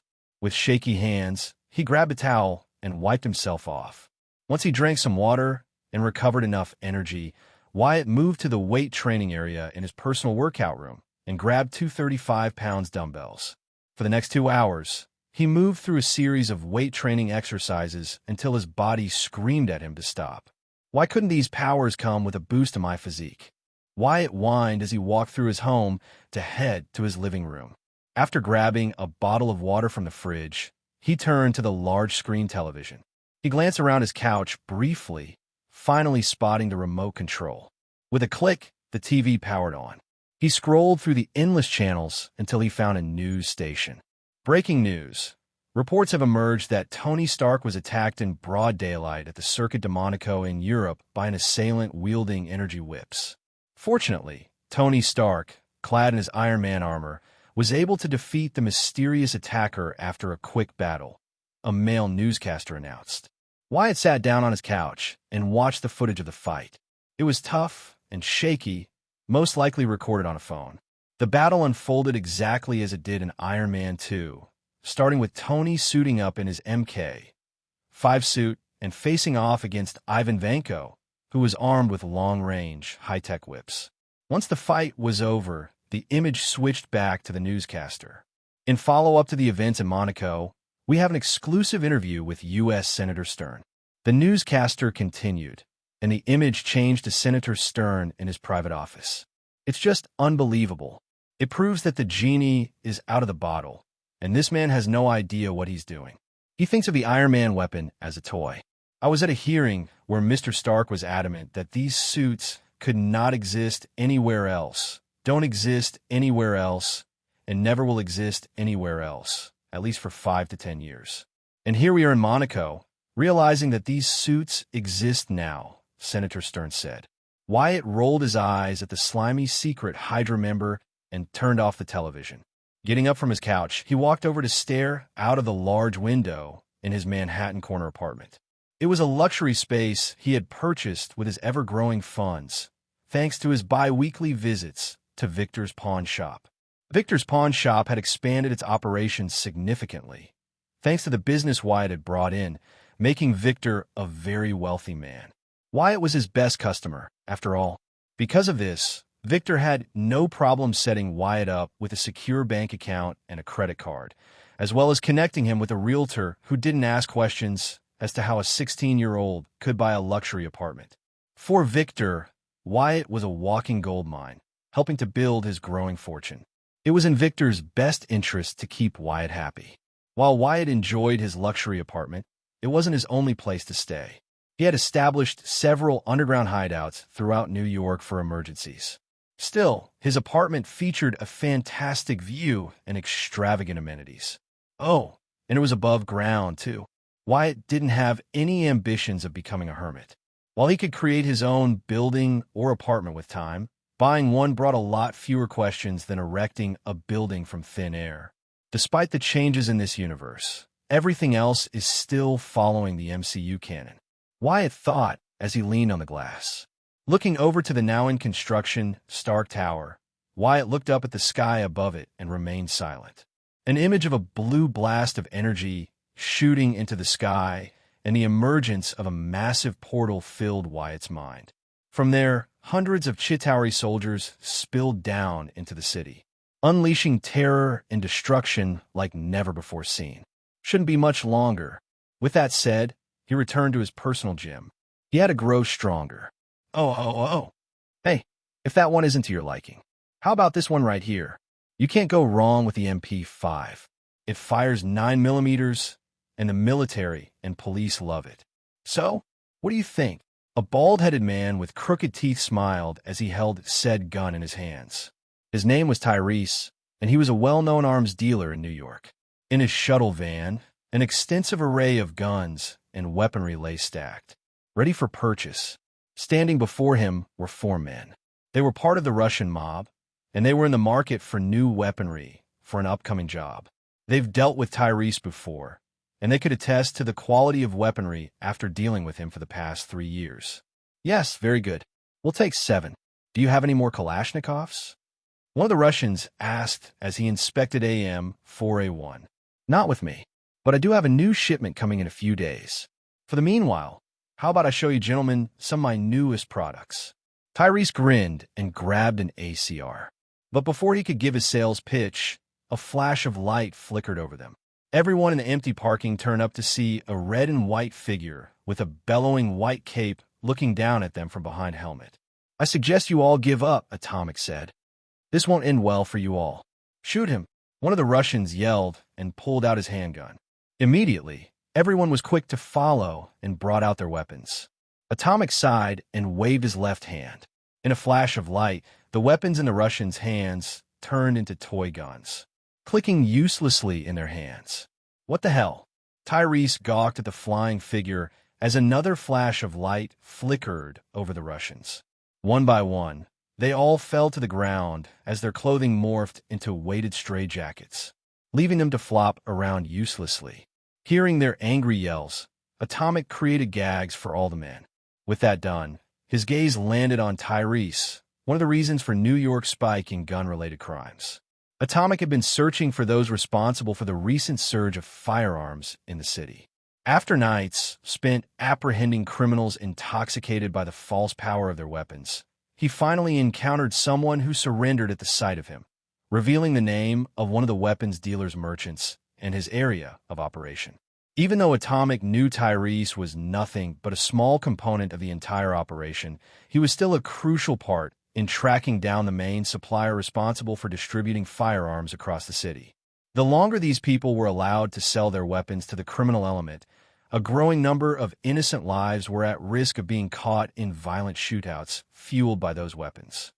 "No way. You're that guy that's on the news." "Atomic," Tyrese said and raised his hands. "Listen, man, I don't want any problems. I'm just trying to make a living." Atomic didn't respond and landed on the ground. He walked over to Tyrese's van and examined the man's weapons and ammunition. There was a wide array of options ranging from pistols, assault rifles, submachine guns, shotguns, and even a sniper. With a low hum, he placed a hand on the van and scanned all of Tyrese's weapons to store their blueprints in his mind. With a thought, the van and its contents transformed into an ice sculpture, much to Tyrese's shock. "No, my product!" Tyrese cried and fell to his knees, clutching at the cold ice. "Why did you do that? Did you think I was going to let you go?" Atomic asked and kneeled next to Tyrese. "Before I throw you to the police, I'll give you a chance. Tell me who and where your supplier is." "Come on, man. I can't do that. He'll kill me." "He won't. I'll stop him." "No, you can't. No one can stop the big man." Oh. The night was shrouded in silence over a heavily fortified warehouse on Staten Island. Dozens of highly trained men in tailored suits, their sharp silhouettes contrasting against the darkness, patrolled the perimeter with practiced vigilance.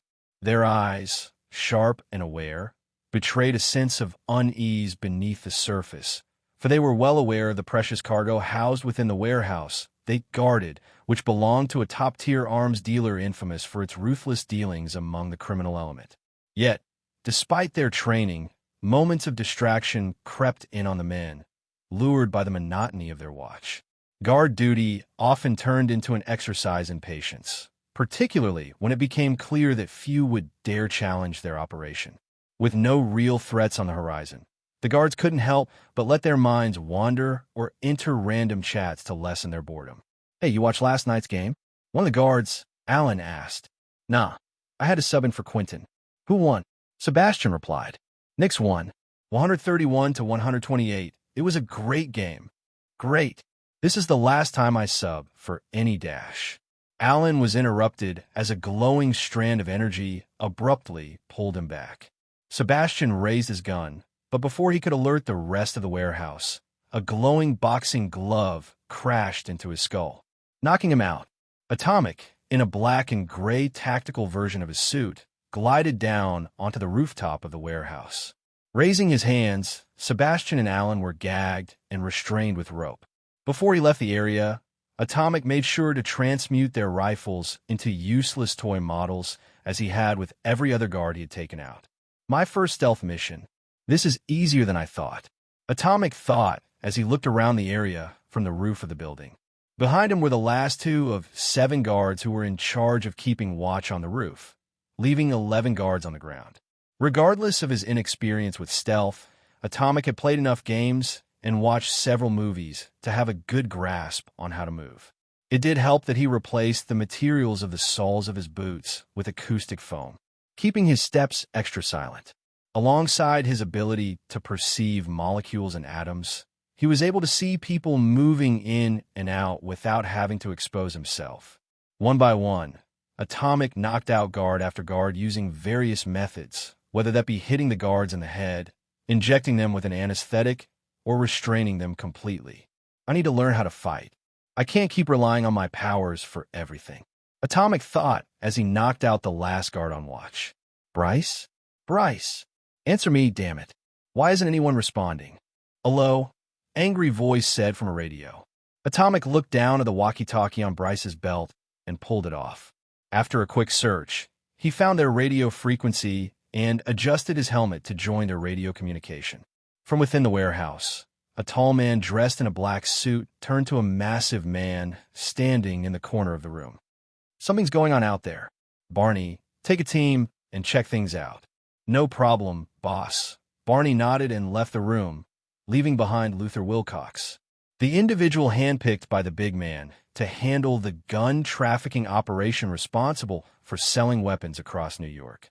An operation that raked in millions of dollars each month, thanks to the never-ending need for firearms from the criminal element. Barney, alongside 10 other well-armed men, began marching toward the warehouse's large set of back doors. As they walked, they passed hundreds of crates full of various firearms, ammunition, and explosives. There were enough guns and ammunition to arm 2 entire armies within the warehouse. As they approached the imposing doors of the warehouse, a sudden surge of reddish-pink energy erupted against the building with an explosive force, causing the heavy doors to fly open and crash inward. The impact sent several of the guards stumbling to the ground, their shouts of surprise swallowed by the chaos. Barney, on the brink of being swept away by the wave of energy, barely managed to maintain his footing thanks to his supernatural reflexes emerging from the encounter unscathed. Through the thick, swirling smoke generated by his attack, Atomic strode confidently into the warehouse. His black and gray costume began to shimmer as it transformed, the colors morphing into a striking combination of vibrant red and white. Barney frowned at the sight of Atomic. "You're that guy on the news. Adam or some shit." Atomic remained silent, eyeing everyone before him. He then looked around at the large number of weapon crates in the warehouse. "I'll give you all one chance. Surrender, and no one has to get hurt," he said. "Hilarious. Shoot him," Barney yelled and pointed at Atomic. After a few moments of silence and confused grunts, he growled and turned to his remaining men. "What are you fools doing? Shoot him. We can't. Our guns aren't working," one of the men said as he tapped away uselessly at his rifle's trigger. "They're all empty. Water guns need water to work, after all," Atomic said as he floated in the air. "I made the switch to your weapons during my opening attack. It's easy not to notice the change when you're dodging large doors flying at high speeds." "What trickery is this?" Barney growled. "No tricks, just changing matter itself," Atomic said and extended his arms. Behind him, 7 glowing spheres came to life and zoomed towards the men. "Go, my funnels," Atomic thought, imagining this attack to imitate the iconic fin funnels from one of his favorite mecha anime in his past life. The spheres moved incredibly fast and erratically, leaving little room to react or dodge. Those who did manage to dodge were unprepared for the sphere to twist in midair and return to knock them down hard. Much to Atomic's surprise, Barney, despite his large size, was weaving in and out of his funnel's attack paths. Inhaling deeply, Barney's brown eyes turned electric green. He raised his arms and opened his hands. In a swirl of glowing green energy, balls of pure power burst to life. With careful aim, Barney released several energy blasts at Atomic's funnels, destroying them. Holy shit, is he shooting ki blasts? Atomic thought wide-eyed. As the last of Atomic's funnels disintegrated in a shower of sparks and debris, Barney pivoted sharply, his eyes narrowing with determination.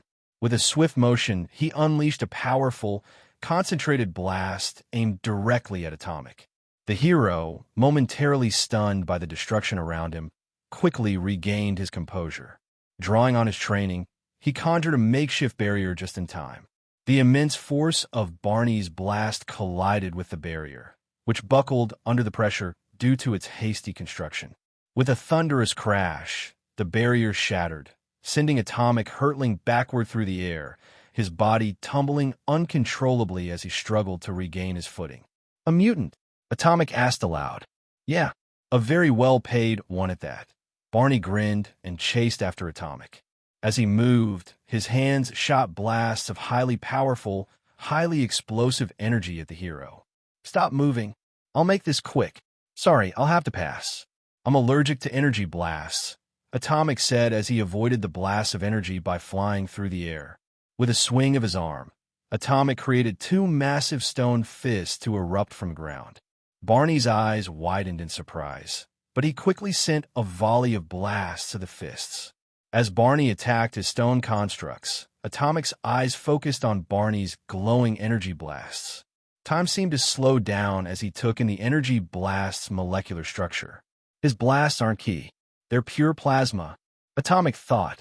Plasma, often referred to as the fourth state of matter, is a gas that has become ionized, meaning it contains free electrons and positively charged ions. This ionization occurs when a gas is subjected to high energy, such as extreme heat or strong electromagnetic fields, causing electrons to be stripped from atoms. Barney's mutation must allow him to rapidly heat the space over his hands while also hyperboosting the electromagnetic field around his body. That's what allows him to blast the energy wherever he wants. Wyatt thought with a massive grin. With a growl of frustration, Barney leaped after Atomic, charging up a massive blast in both hands. With a roar, he unleashed the blast at Atomic flew back, narrowly avoiding the blast. But his focus remained solely on the destructive energy flowing just inches from his body. His eyes darted back and forth as he quickly analyzed the plasma's atomic and molecular structure. After a few seconds, he grinned. Okay, I think I get it now. Let's see if I can do that too. Atomic thought. Spreading his arms wide, Atomic transformed the crates of weapons in the warehouse into large metal pythons. The pythons emitted a metallic hiss as they lunged at Barney. The large man narrowed his eyes at the approaching pythons and pushed himself to new heights. Blasts of plasma tore through the pythons, causing chaos throughout the warehouse. When he realized he inadvertently destroyed millions of dollars worth of product, Barney froze and stared at the destruction he had caused. I've always wanted to do this, Atomic muttered and held his hands at his side. His hands were cupped over each other as his body was angled away from Barney. Slowly, a brilliant ball of red plasma began to form in the space between his hands. Kamehameha! Pushing his hands out, Atomic released his own blast of energy at Barney, shocking the man at seeing his own abilities used against him. You bastard! That's my power! Barney yelled, his face contorted in rage. Without wasting another second, he pushed both hands in front of his and released the most enormous blast of energy he had ever created. Atomic's red beam clashed against Barney's green. They were locked in a beam struggle, filling the warehouse in a blinding light. Slowly, Barney's own more refined plasma beam began to push back Atomic's. Shit, I may know how to create them, but they're nowhere near his level yet. Atomic thought as he struggled to push himself to reinforce his attack. He could feel his internal energy draining quickly as he continued firing his attack. No, I don't have to overpower him. I have to outsmart him. Atomic shifted his right leg, channeling a surge of energy that coursed along the ground like a ripple in water. The vibrations reached beneath Barney's feet, transforming the solid floor into loose, shifting sand. Caught off guard, Barney stumbled, his concentration faltering as the ground gave way beneath him. Seizing the opportunity, Atomic surged forward. With a fierce shout of fury, he empowered his beam, using a surge of his internal energy. The powerful push slammed through Barney's own energy blast. The sound of their energies clashing was deafening, but it was nothing compared to the anguished scream that escaped Barney's lips as Atomic's force overcame him.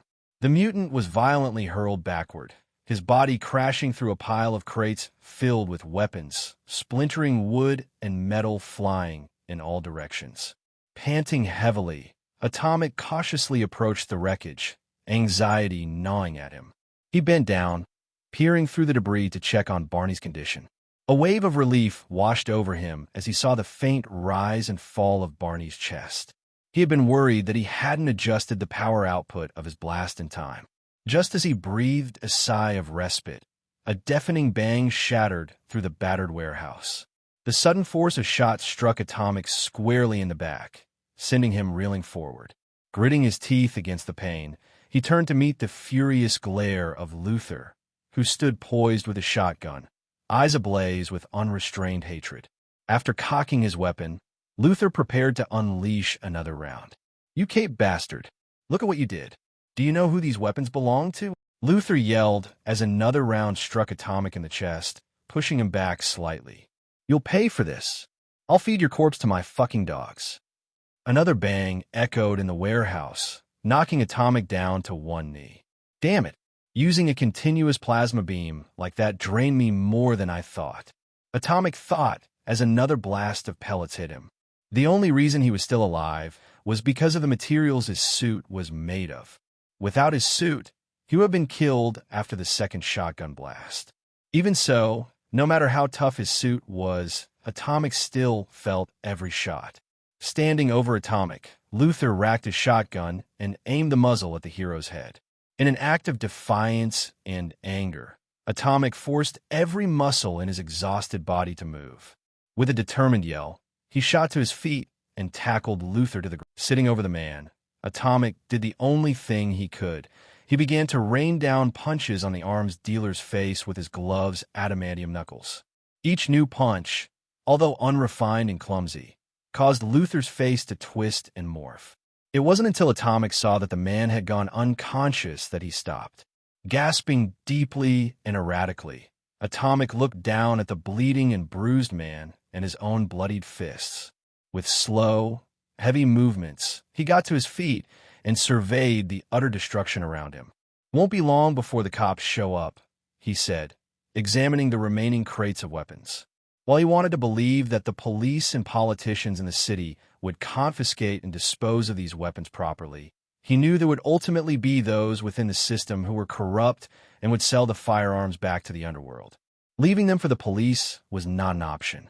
Moving quickly, or as fast as he could manage in his state, Atomic began to transmute every last weapon crate into ice sculptures. This task took several minutes, as he had to actively touch each crate, having lost the energy to use his powers at long range. By the time he finished, the police were outside the warehouse, ready to barge in.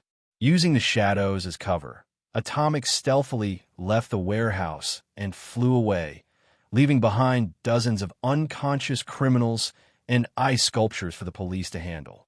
Oh.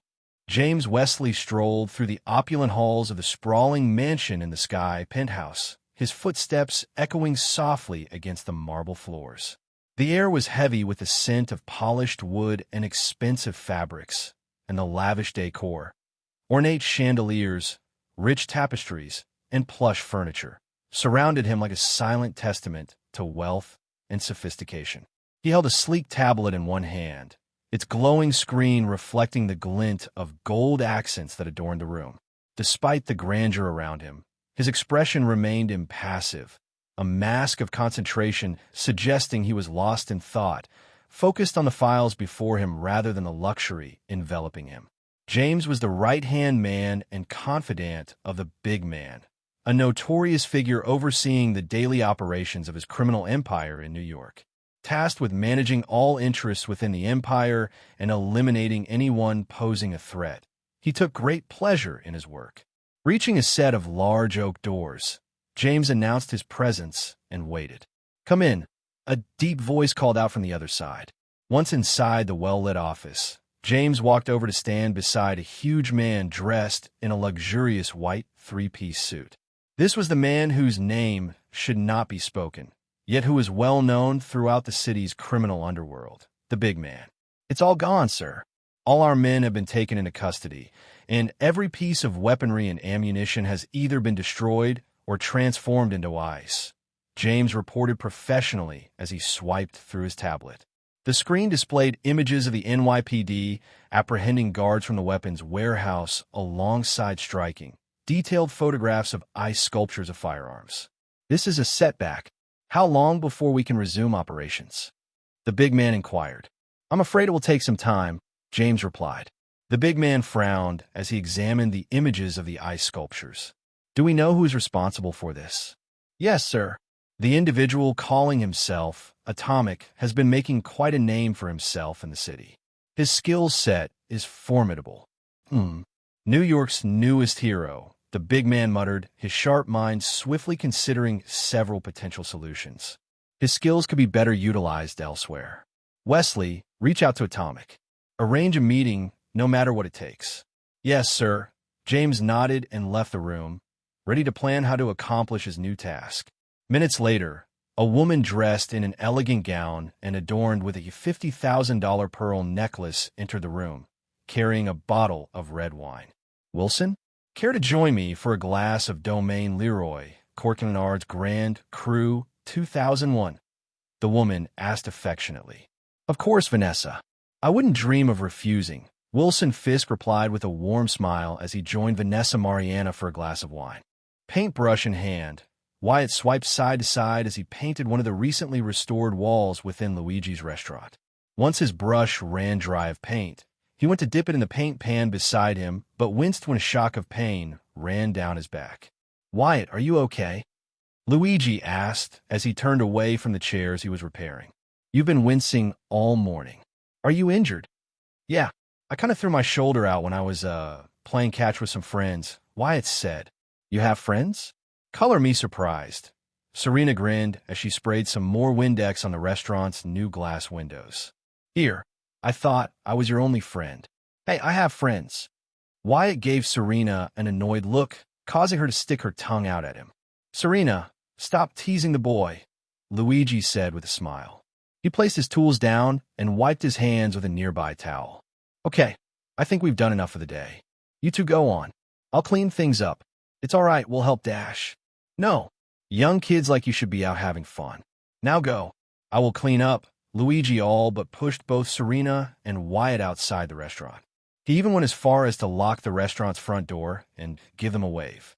It had been a week since the chaos erupted at the restaurant, and now the rebuilding process was well underway. Thanks to Luigi's meticulous insurance policy and the unmistakable evidence of vandalism, his claim was approved without delay. With the funds in hand, he eagerly hired a few close friends, talented contractors, and skilled repairmen, who worked diligently to restore his beloved pizzeria to its former glory. The air was filled with the sounds of hammers, drills, and the cheerful banter of workers as they tackled the larger tasks, leaving only the finer details to be addressed before Luigi's Pizzeria would be ready to welcome back its loyal customers. Meanwhile, Wyatt mused over the situation. He could have easily tackled the repairs himself, expertly fixing and even upgrading the restaurant with his own two hands. However, the thought of revealing his vigilante identity made him hesitate. How could he explain the miracle of Luigi's Pizzeria being restored overnight without arousing suspicion? Instead, he opted for a more discreet approach, offering his assistance to Luigi's friends as an extra pair of hands. Whether it was carrying tools, sweeping up the end-of-day mess, or simply providing moral support, Wyatt was determined to contribute without drawing attention to himself. When it came to Atomic, he made sure to fly over their home every other hour each night. He also utilized his power to enhance and improve various aspects of the restaurant in subtle ways. Well, that's that, Wyatt said as he stretched his limbs. As he did so, he held in his moans of pain from the bruises from being shot at by a shotgun. While his suit had adamantium plating to protect him, they weren't made to properly absorb the sheer force of the shotgun blows. Want to grab a burger? My treat. No, my treat, Serena said as they walked through the streets of Harlem. If you think I'm going to keep letting you buy me stuff, you're dead wrong. Do that for your girlfriend. Fine. No Christmas presents for you then. Hey, I didn't mean it like that. Once they arrived at one of their favorite burger joints, a small eatery run by some of Luigi's good friends, they sat down and waited for their order. While we're on the topic, is there a girlfriend or girlfriends in my little Wyatt's life? Serena teased as she played with the ice in her drink with her straw. Little? I'm like half a foot taller than you, Wyatt said and took a sip of his water. And no, there's no one. Maybe a boyfriend, perhaps. I don't judge, Serena said. I always wanted a gay best friend. Funny. I'll have you know I'm as straight as an arrow, Wyatt said as he leaned on his fist. Oh, then are you a tits man or an ass man? Go on, you can tell me. Serena leaned in and grinned. Like I'd tell you that. I know a trap when I see one. Wyatt pushed Serena back with a finger, causing her to pout. Ah, come on. You can tell me. I may have a friend I can set you up with. No thanks. Besides, I'm too busy to have a girlfriend, Wyatt said as their food was finally brought to them. At the sight of their burgers and the aroma of the expertly cooked and seasoned fries, Wyatt and Serena's stomachs growled in hunger. Without further ado, they both dug in and ate with gusto. As they are, Wyatt eyed Serena from the corner of his eye. No matter how much she forced herself to act like nothing was wrong, he could see that she was scared. When in the restaurant or their home, Serena would always look out the windows and jump at the slightest movement in the shadows. Even on their way to the burger joint, she stuck close to Wyatt. Her eyes shifted around through the crowds for a boogeyman who would come and take her. Wyatt knew that as long as the threat of the man who attacked her father existed, she wouldn't be able to live comfortably. Luigi had even confided in him that Serena was having nightmares every other night. The older man had looked so defeated and ashamed when he had told him. This is all my fault, Luigi had said. Despite himself, Wyatt couldn't help but agree. With the month timeline hanging over their heads, Serena and Luigi were both growing even more anxious. Talks of them leaving were shared, but Luigi refused to leave the restaurant his father had passed down to him. He would find a way to pay back the loan he had taken, even if it meant that he had to beg his friends for help. Everything will be all right, Serena, Wyatt said, reaching out to grab her hand. It trembled lightly in his grasp. She looked up at him slowly. Her faux cheerful expression melted into one of fear. I'm scared, Wyatt. I know, but I promise you, no one will take you anywhere or hurt your dad. Wyatt spoke confidently and sincerely. How can you promise that? These people, they're dangerous. They dash, Serena stuttered, tears streaming down her face as all her pent-up emotions and sleepless nights exploded to the surface. I don't know what to do. Wyatt stood up and sat next to her. He brought Serena in and held her close to his chest. She tried to wiggle out of his grasp at first, but she quickly gave in and let herself be held. Serena would never admit it, but she enjoyed being held by Wyatt's arms. They were strong, and they let her feel safe, at least for that moment. Oh. Sharp knives zipped through the expansive training facility with breathtaking speed. This state-of-the-art space, measuring 30 meters wide and soaring 15 meters high, was carefully crafted by Wyatt and nestled deep beneath the lush expanse of Central Park. His decision to build underground was deliberate, a calculated move to keep his activities concealed from any observers. He had implemented a complex, well-reinforced support structure designed to withstand immense pressure and prevent any risk of collapse from the park's upper layers. Wyatt had meticulously layered the walls with adamantium, while soundproofing materials absorbed every sound, ensuring complete secrecy. Additional barriers of lead protected against unwanted surveillance, and shock absorbers were strategically installed to dampen vibrations, further cloaking the facility's operations in silence. Each corner of the facility was equipped with advanced workout gear that pushed the limits of what could be achieved in physical training. Yet, despite the impressive engineering and his pride in this remarkable creation, Wyatt faced a critical dilemma. He needed to secure a more reliable power source. The industrial generators he had initially installed, while functional, were beginning to falter under the demands of the facility's expansive operations. He knew that without a sustainable and potent energy supply, even this marvel of construction could be rendered ineffective. In the center of the facility stood Wyatt, his body encased in a suit of knight's armor made of adamantium. Steel knives flew around him, manipulated by his mind as he practiced one of his in-progress techniques. Suddenly, two knives darted toward him at blinding speed. Just as they were about to reach him, they halted mid-air, stopped by an invisible force or barrier surrounding Wyatt's body. Without warning, the remaining knives surged toward him, aiming to skewer him. But they, too, were frozen in place an inch away.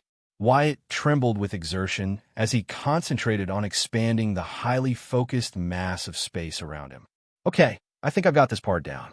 On to Phase 3, Wyatt said, commanding the knives to back away from him. Taking a deep breath, he began to run, with the knives giving chase. Phase 3 of his training to master his own version of Gojo Satoru's infinity technique involved controlling the concentrated mass while in motion. Although this sounded simple on paper, in practice, it proved to be a Herculean task. It had taken him 3 months just to form the barrier around his body while standing still, and that was without crushing himself into a pulp. He achieved this through his extreme precision in controlling atoms and his quantum computer-level thinking. As he ran, the first 2 knives struck his developing infinity barrier, freezing just inches away from him. Holy crap, yes! Wyatt cheered, but that momentary distraction broke his intense concentration. The rest of the knives flew at him and struck with incredible force. The loud metallic clangs resonated off his armor. He stood still in disappointment and sighed. Fuck me. Wyatt continued to train his technique for another 2 hours. Still, after making little to no progress, he decided to move on to his next developing technique, inspired by another character from Jujutsu Kaisen. Star Rage, Yuki Tsukumo's innate curse technique, allows her to manipulate mass, which she can add to herself or Garuda, her Shikigami, to amplify their power. This virtual mass results in increased force, making her punches and Garuda's strikes devastatingly strong. After countless hours of training to create his own infinity technique, Wyatt was able to use his experience and knowledge to translate his control over the mass around his body to his fists. This was a much easier feat than covering his entire body in mass while on the move. Although Wyatt could use his powers to attack in hundreds of different ways, he knew that someday an opponent would bypass his constructs and engage him in hand-to-hand combat. With his own Star Rage technique, he would have a way to counterattack with incredible power. After removing his armor and putting on some workout gear, Wyatt waved his hand, causing a replica of the abomination to rise from the ground, made of stone. In Newtonian physics, the mass of an object remains constant regardless of its speed. Speed affects the force of impact, which is related to the object's momentum and kinetic energy, but not its mass itself. With that in mind, Wyatt realized he had to calculate how much mass to use and apply the appropriate speed to his strike on each strike. Okay, let's use 6,800 kilograms of mass at a velocity of 50 kilometers per hour with an impact duration of 1 second, Wyatt said as he slid into an unrefined boxing stance, his powers working to execute the calculations. Note to self, learn how to fight. Stepping forward, he gritted his teeth and punched the stone statue of his first-ever opponent. The stone statue immediately shattered into hundreds of pieces, smoke exploding around Wyatt. Seeing his technique work as planned, he pumped his fist in victory. Okay, let's find out how hard I can really hit. For the next few hours, Wyatt practiced hitting with various combinations of mass and speed, leaving the training center filled with shattered stone and demolished steel. If a bystander were to witness him, they would have assumed he possessed super strength comparable to the Hulk due to the sheer power he could unleash. By the end of his training, Wyatt's speed in using his new offensive ability had improved to 3 seconds. This was a significant reduction from the 15 seconds it took him on his first attempt. Over time, he became confident that he could shorten this gap to nearly instantaneous. Exhausted from the day's training, Wyatt cleaned up the mess and headed to the facility showers. Although he could clean himself instantly with his powers, he preferred the relaxation of a long, cool shower after training. Once he was clean and dressed, he took one of the facility's elevators and exited through a tree in Central Park. After sealing the entrance, Wyatt looked up at the night sky. "I'm feeling like sushi tonight," he thought as he began walking toward one of his favorite sushi restaurants. As he strolled through the busy streets, Wyatt paused at a newspaper stand when he saw the headline. Hammer Industries to reveal new cutting-edge weapons in a demonstration tomorrow at the Stark Expo, a can't-miss event. After buying a newspaper, Wyatt frowned at the picture beneath the headline. It showed Justin Hammer posing dramatically, with what he thought was an intellectual look. "It's finally time. Let's go meet Iron Man," Wyatt muttered with a slight grin as he walked off, his hungry as the sun cast its warm glow over the bustling back courtyard of Midtown Manhattan Magnet High School. Laughter and chatter filled the air during lunchtime. Among the sea of students, three friends gathered at a picnic table. They eagerly discussed their upcoming adventure to the much-anticipated Stark Expo, a spectacular year-long celebration of cutting-edge technology set to unfold in the heart of Queens, New York. "I can't believe we got tickets to the Stark Expo. I can't wait to see what new inventions they'll be showing off tonight," Peter Parker said to his two best friends in the world, Gwen Stacy and Harry Osborn. "How'd your dad do it, Gwen?" "I thought VIP tickets for the expo were supposed to be hard to get and super expensive. My dad has a friend in the force who gave him the tickets as a thank you gift. When he gave them to me, I almost didn't believe it," Gwen said as she handed out a ticket to Peter and Harry, leaving behind 2 tickets in the envelope in her hand. "This is awesome. Even if I wanted them, my dad would never let me buy the tickets. I guess his little rivalry with Tony Stark runs deeper than I thought," Harry said as he examined his ticket. "Hey, Gwen, what are you going to do with that extra ticket? Planning on selling it?" Gwen shook her head and placed the envelope in her bag. "No, I plan on asking Wyatt to come." "Ah, yes. This mystery genius friend of yours," Harry said with an unbelieving look. "Hey, he's a genius. I think he can even give Peter a run for his money." Gwen gave Peter a teasing look.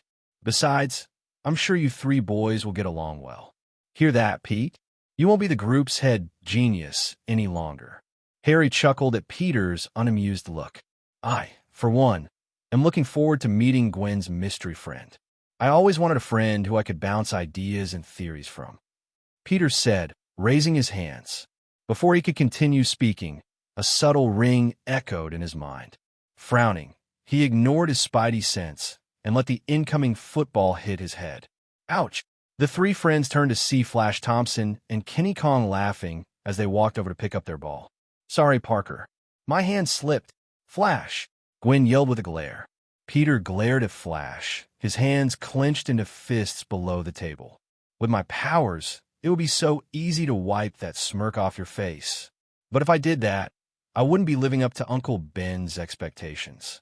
Peter thought as relaxed. "Very funny, Flash." "I know. That's why we're laughing." Oh. This wasn't part of the plan," Wyatt thought as he walked through the bustling crowds of the Stark Expo's front gate. His eyes scanned through the faces of everyone in the area before he finally found Gwen, who turned to him at the same time, a brilliant smile growing on her face. Wyatt over here," Gwen yelled as she waved an arm in the air. Wyatt smiled slightly and raised his hand. Once he was close enough, he saw Peter and Harry standing near Gwen. "Guys, this is Wyatt Wilkins." "Wyatt, these 2 are my good friends, Peter Parker and Harry Osborn," Gwen said as she introduced everyone to each other. "It's a pleasure. Gwen's talked a lot about you too when we're not discussing trigonometry," Wyatt said with a friendly smile as he shook Peter's hand. "How weird. He doesn't resemble any of the live-action Peter Parkers. Then again, he's much older than his MCU counterpart too. I guess I can't go off my meta-knowledge for this world Spider-Man," Wyatt thought. "It's nice to meet you too," Peter said with a smile. He couldn't help but feel a sense of déjà vu for some reason. Wyatt's voice sounded vaguely familiar to him. Wyatt then greeted Harry, and Gwen gave him his ticket. He frowned slightly and looked up at the bright sun above. The Hammer Industries demonstration wasn't until later that night. He figured he had some time to burn before then. "All right, boys, let's go see what the future has in store for us," Gwen said as she led the group into the expo. Over the next couple of hours, the 4 wandered through the vibrant aisles of the expo, their eyes wide with wonder as they marveled at the myriad of groundbreaking inventions on display. Peter and Gwen were practically bouncing with excitement at each new piece of technology, their enthusiasm infectious. They eagerly delved into discussions about the mechanics behind each innovation, their voices animated as they shared theories and insights. Wyatt occasionally chimed in, offering his thoughtful perspectives that demonstrated his sharp intellect. As they navigated the bustling sections filled with dazzling exhibits, Wyatt took it upon himself to buy everyone an array of snacks. Crispy nachos piled high with cheese, sweet cotton candy that melted in their mouths, and refreshing drinks. Gwen initially hesitated, her independent nature kicking in as she tried to decline. However, Wyatt's warm smile and dismissive wave of her concerns quickly convinced her to indulge. Peter's face lit up at the generous offerings, and even Harry, accustomed to a life of luxury, accepted the food with an appreciative nod. As the boys talked amongst each other, Gwen watched with a small smile. She was happy that both her best friends and new friend were getting along. Eventually, night fell over them, and the highly anticipated Hammer Industries demonstration was coming up. Despite all the fun he had been having interacting with Gwen, Peter, and Harry, Wyatt had a job to do. Thanks to the alarm he had set up earlier to sound like a ringtone, he had acted as if he had just been called into his part-time job. "Are you sure you have to go? Can't they have someone else cover?" Gwen asked. "That's so not fair," Harry said. "Oh man, I heard that this next event isn't one to miss," Peter said, just before Gwen gave him her infamous the look. "I mean, I'm sure it won't be that impressive. It's all right. Besides, my manager made it sound like I was the only person available. So, it is what it is," Wyatt replied. "It was nice meeting you too, but duty calls. We should do this again sometime." Peter blinked at Wyatt's words, but nodded in agreement, as did Harry. Gwen, feeling a bit disappointed, also nodded. Harry noticed her reaction and frowned slightly. "I'll record the event for you. That way you can still see it," she offered. "You're the best, Gwen," Wyatt exclaimed with a smile and began jogging. Out of the expo. "If we leave now, I think we can still get some good seats." "Let's go," Harry said, pulling Gwen and Peter away from waving goodbye to Wyatt. "Come on, you two." Peter and Gwen followed Harry as he made his way through the crowds. As they moved, Gwen turned to Peter and then glanced back in the direction Wyatt had gone. After a moment of thought, she turned back to Peter.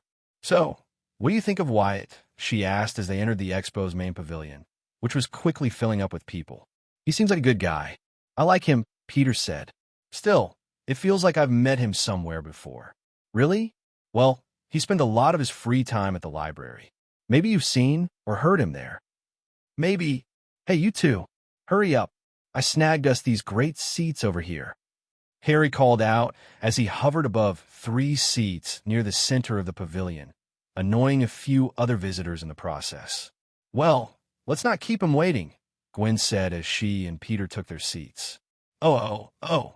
A glimmering silver Audi pulled up beside the main entrance of the Grand Pavilion at the Stark Expo. 2 elegant women exited the vehicle, dressed beautifully for the evening's event. These women were Pepper Potts, the CEO of Stark Industries, and Natasha Romanoff, who is currently undercover as Natalie Rushman and serving as Tony Stark's ex-assistant. "I'll keep the car down here, all right?" Happy Hogan, one of Tony Stark's longest and most loyal employees, said from behind the wheel. "Thank you, Happy," Pepper said as she and Natasha made their way into the pavilion to find their seats. Upbeat music blasted through the pavilion speakers as a large logo for Hammer Industries illuminated the massive screen on stage. Justin Hammer, the CEO of Hammer Industries, danced onto the stage, enjoying the rhythm of the music. As the song came to an end, he approached a glass pulpit at the front of the stage, wearing a broad, self-satisfied smile. "Yes, that's what I'm talking about. Thank you all for being here. Ladies and gentlemen, for far too long, our country has put its brave men and women in harm's way. Then the Iron Man arrived, and we thought the days of losing lives were behind us. Unfortunately, that technology was kept out of reach. That's not fair. That's not right. And it's just too bad." Pepper groaned at Justin's words. "Oh, Lord. Well, that's petty," Gwen said. Regardless, it was an impressive innovation that grabbed headlines worldwide. "Well, today, my friends, the press is faced with quite a different problem. They're about to run out of ink," Justin joked, earning a few quiet claps and a cough. Coughing in embarrassment, he motioned for 2 people at the edge of the stage to remove the pulpit. "Get that out of here. Ladies and gentlemen, today I present to you the new face of the United States military, the Hammer drone, Army, Navy, Air Force. Marines. Yeah, yeah, woo. The stage began to whirl and shift as rows of large, militarized drones rose into view.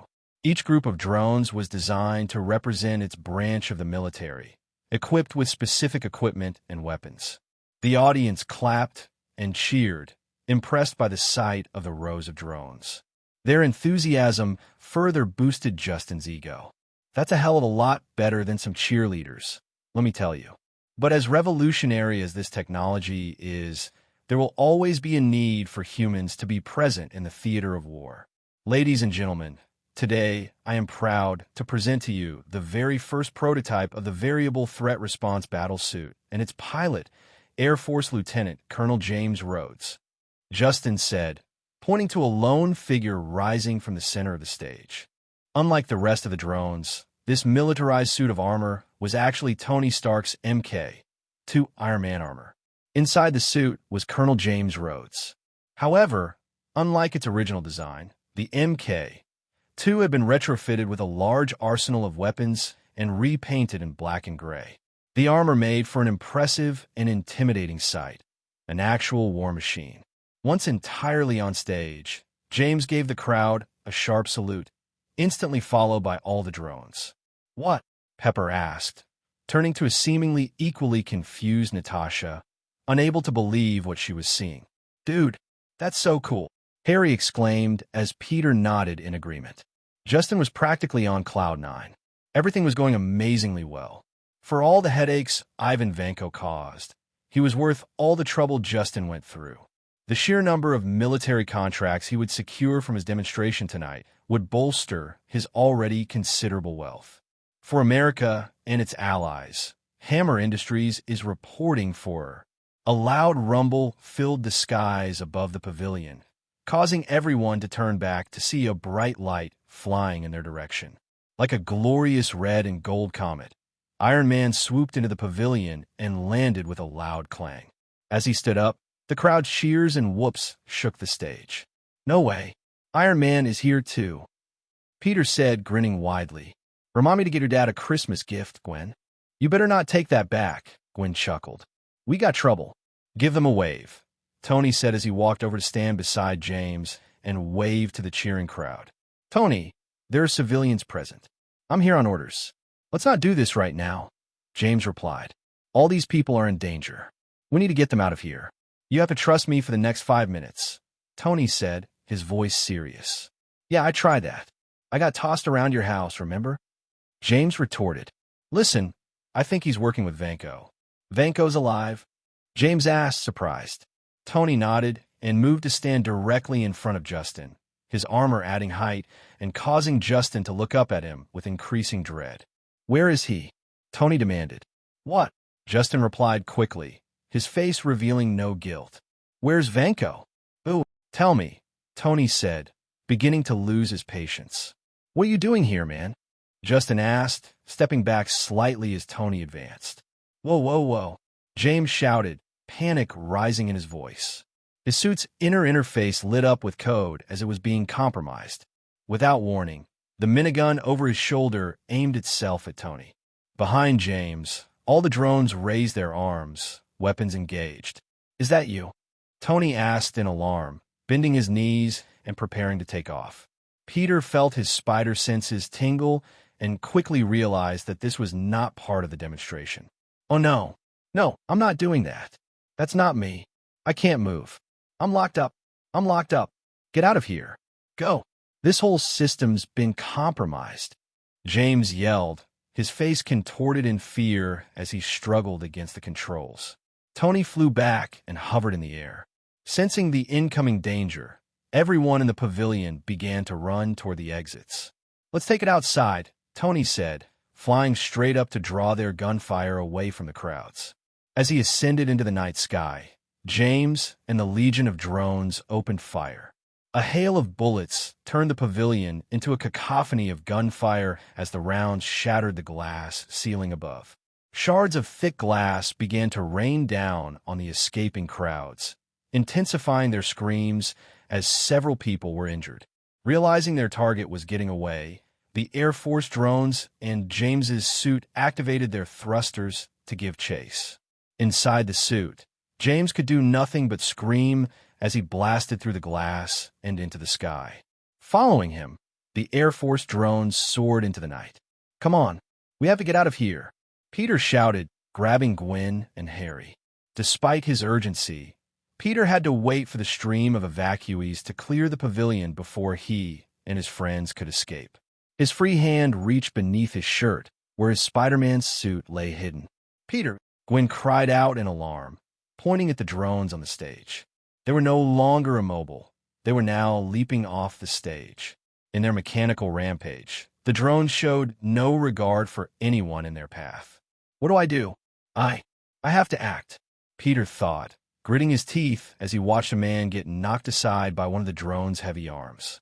Just as he prepared to throw caution to the wind, Peter looked up and saw 12 glowing reddish-pink spheres.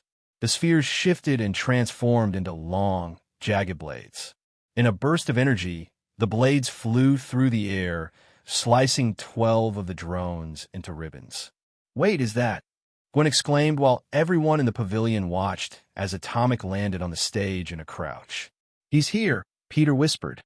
Atomic stood tall and stared down at the chaos in front of him. His eyes moved quickly, noting the position of every person in the pavilion, including Peter, Gwen, Harry, Justin, Pepper, and Natasha. Not willing to waste another second, he shot forward and grabbed a woman who was about to be trampled by one of the drones. The woman, Sandra, gasped in his hold and watched as Atomic clenched his fist in the direction of the drone. She gasped in shock as the drone's body crumbled into a ball of steel. "If you can, help anyone that you can," Atomic said as he created a large first aid kit. It was full of the most basic supplies that anyone could use. Sandra nodded as if in a trance and did as he said. Despite her usual mouse-like behavior, the woman did her best to help anyone she could on her way out of the pavilion. It was hard not to do so when a superhero personally asked you to help. 4 of the army drones turned to Atomic and fired their shoulder-mounted guns. The bullets ripped through the air and were about to reach Atomic when, all of a sudden, they stopped an inch away from the hero's back. Even if it was for a few seconds, it worked. Atomic thought with a grin. Turning around, Atomic reached out to the bullets and crushed them together. After a second, the ball of bullets transformed into a sphere of red plasma.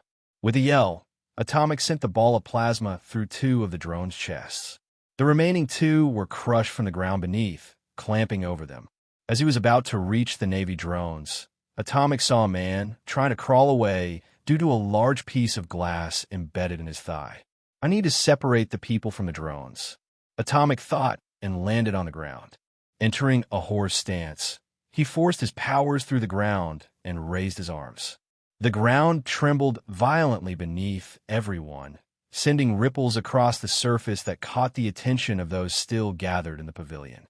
To their astonishment, the earth began to rise, forming a powerful wave that surged toward them with an unexpected force. Some instinctively flinched, bracing for what they believed would be an impact with solid earth, but instead, they were enveloped by a bizarre sensation of plush softness as the wave rolled under them.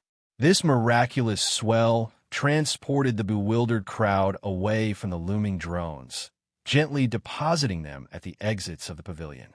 In a simultaneous display of raw power, a colossal wall of steel burst forth from the ground, towering high and effectively severing the connection between the menacing drones and the frightened civilians.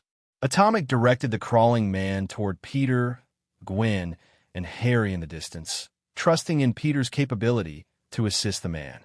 "Holy crap, did you see that?" One person shouted, eyes wide with disbelief.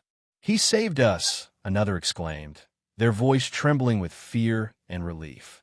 "Let's get out of here," someone insisted, urgency lacing their words as they glanced back at the chaos, adrenaline fueling their desperate escape. These were just a few frantic comments exchanged among the crowd as they hurried away, hearts racing and breaths coming in quick, panicked gasps.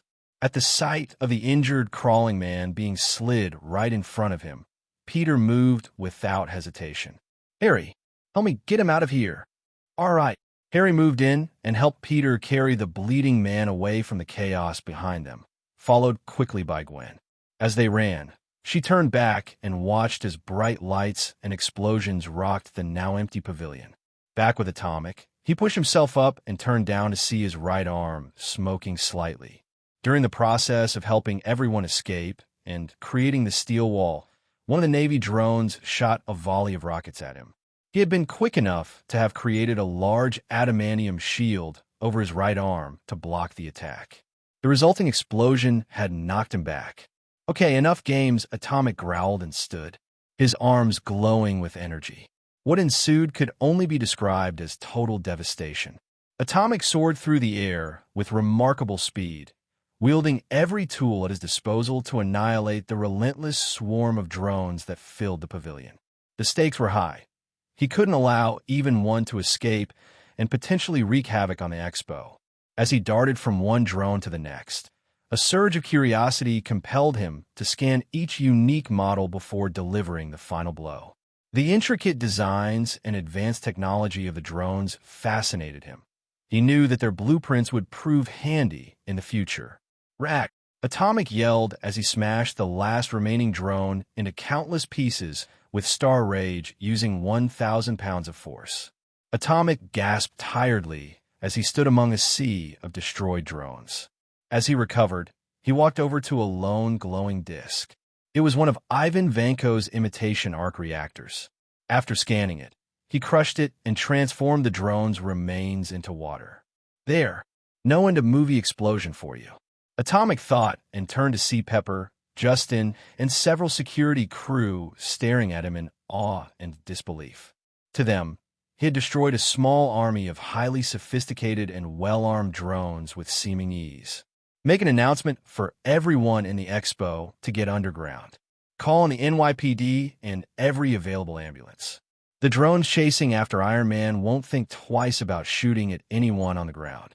Atomic yelled out, hoping that they had already made such a call at the start of it all. Without another word, Atomic shot out to the night sky and chased after the drones in their pursuit of Iron Man. Holy shit, Justin mumbled in a daze. The pain in his shoulder from when Natasha grabbed him was momentarily forgotten. For once, I agree with you, Pepper said, quickly walking to the control center behind the stage, with Justin following closely behind. Yes, I need you to make a widespread announcement for everyone at the expo to go underground. Also, contact the NYPD and several ambulances. There's been an attack. She spoke urgently on the phone, then turned to a nervous technician. No. Please don't call the authorities, Justin interjected, trying to stand in front of Pepper. Justin attempted to block Pepper, but she swiftly moved him aside. Step aside, she instructed, positioning herself next to the technician. Now, tell me everything you know. Oh. Ivan Vanko sat motionless in his chair, disbelief etched across his features. He had meticulously crafted each detail of his plan with deadly precision, every move designed to dismantle Tony Stark's legacy and rid himself of the man whose family had long been his own's undoing. In his mind, victory was within reach, a destructive symphony of revenge that would resonate through the corridors of the Stark Expo. But in an instant, his carefully orchestrated scheme had been thrown into chaos. A red and white stranger had appeared to ruin it all. The new, unexpected hero had appeared with unimaginable power, obliterating 24 of his drones in mere moments. The sight of his destroyed drones filled Ivan with a burning rage. With a growl of frustration, Ivan pushed himself up from his chair. He stormed through the halls of Hammer Industries, towards his lab where the next phase of his plan awaited. Oh. Blasts and gunfire erupted in the skies above the expo. Tony flew in and out, skillfully avoiding the deadly hail from the chasing drones and his out-of-control best friend. His evasive maneuvers caused the gunfire to continue on its destructive path toward the ground. Civilians below screamed as bullets rained down around them. The Air Force drone's shoulder armor opened and released dozens of small missiles. With a quick roll, Tony dodged the missiles, allowing them to fly straight toward a crowd, trying to move into a building and away from the chaos. Shit, Tony said and changed directions. Tony, the people! James yelled and watched helplessly as the missiles flew down. I know. Jarvis. Increasing power to thrusters. Jarvis, Tony's ever-helpful AI said. Immediately, the thrusters on Tony's suit burst with power, increasing his speed. But before he could reach the missiles to destroy them before they reached the innocents below, Atomic flew over them and raised his hands. A massive barrier of energy formed over the people, leaving them transfixed by its glow. The barrier formed into a half-sphere where the missiles crashed into, containing the explosion within it and releasing the blowback into the sky. Atomic looked back at the people and created several more entrances to the building. Go! Get inside! His voice snapped everyone out of their stunned states and got them moving. Several people yelled their appreciation and smiled at the hero. Who the hell is that? James asked as Tony swerved back into the sky. That's Atomic. Leave the people to him, Natasha said from over the comms in Tony and James's suits. She was currently at Hammer Industries within Vanco's control room. Her fingers were fast at work on the keyboard as she tried to reboot James's suit. The Power Ranger? Tony said before his eyes landed on the large globe structure at the center of the expo. He grinned and flew in its direction. All right, we'll leave it to him. Rhodey, you still locked on? A hail of machine gun fire was all his answer. That's an affirmative. Drop your socks and grab your Crocs. We're about to get wet on this ride. Wait. James yelled as Tony navigated through the globe with careful precision. Unfortunately, the other Air Force drones lacked that same control and ended up crashing into the globe, resulting in a brilliant ball of fire erupting inside.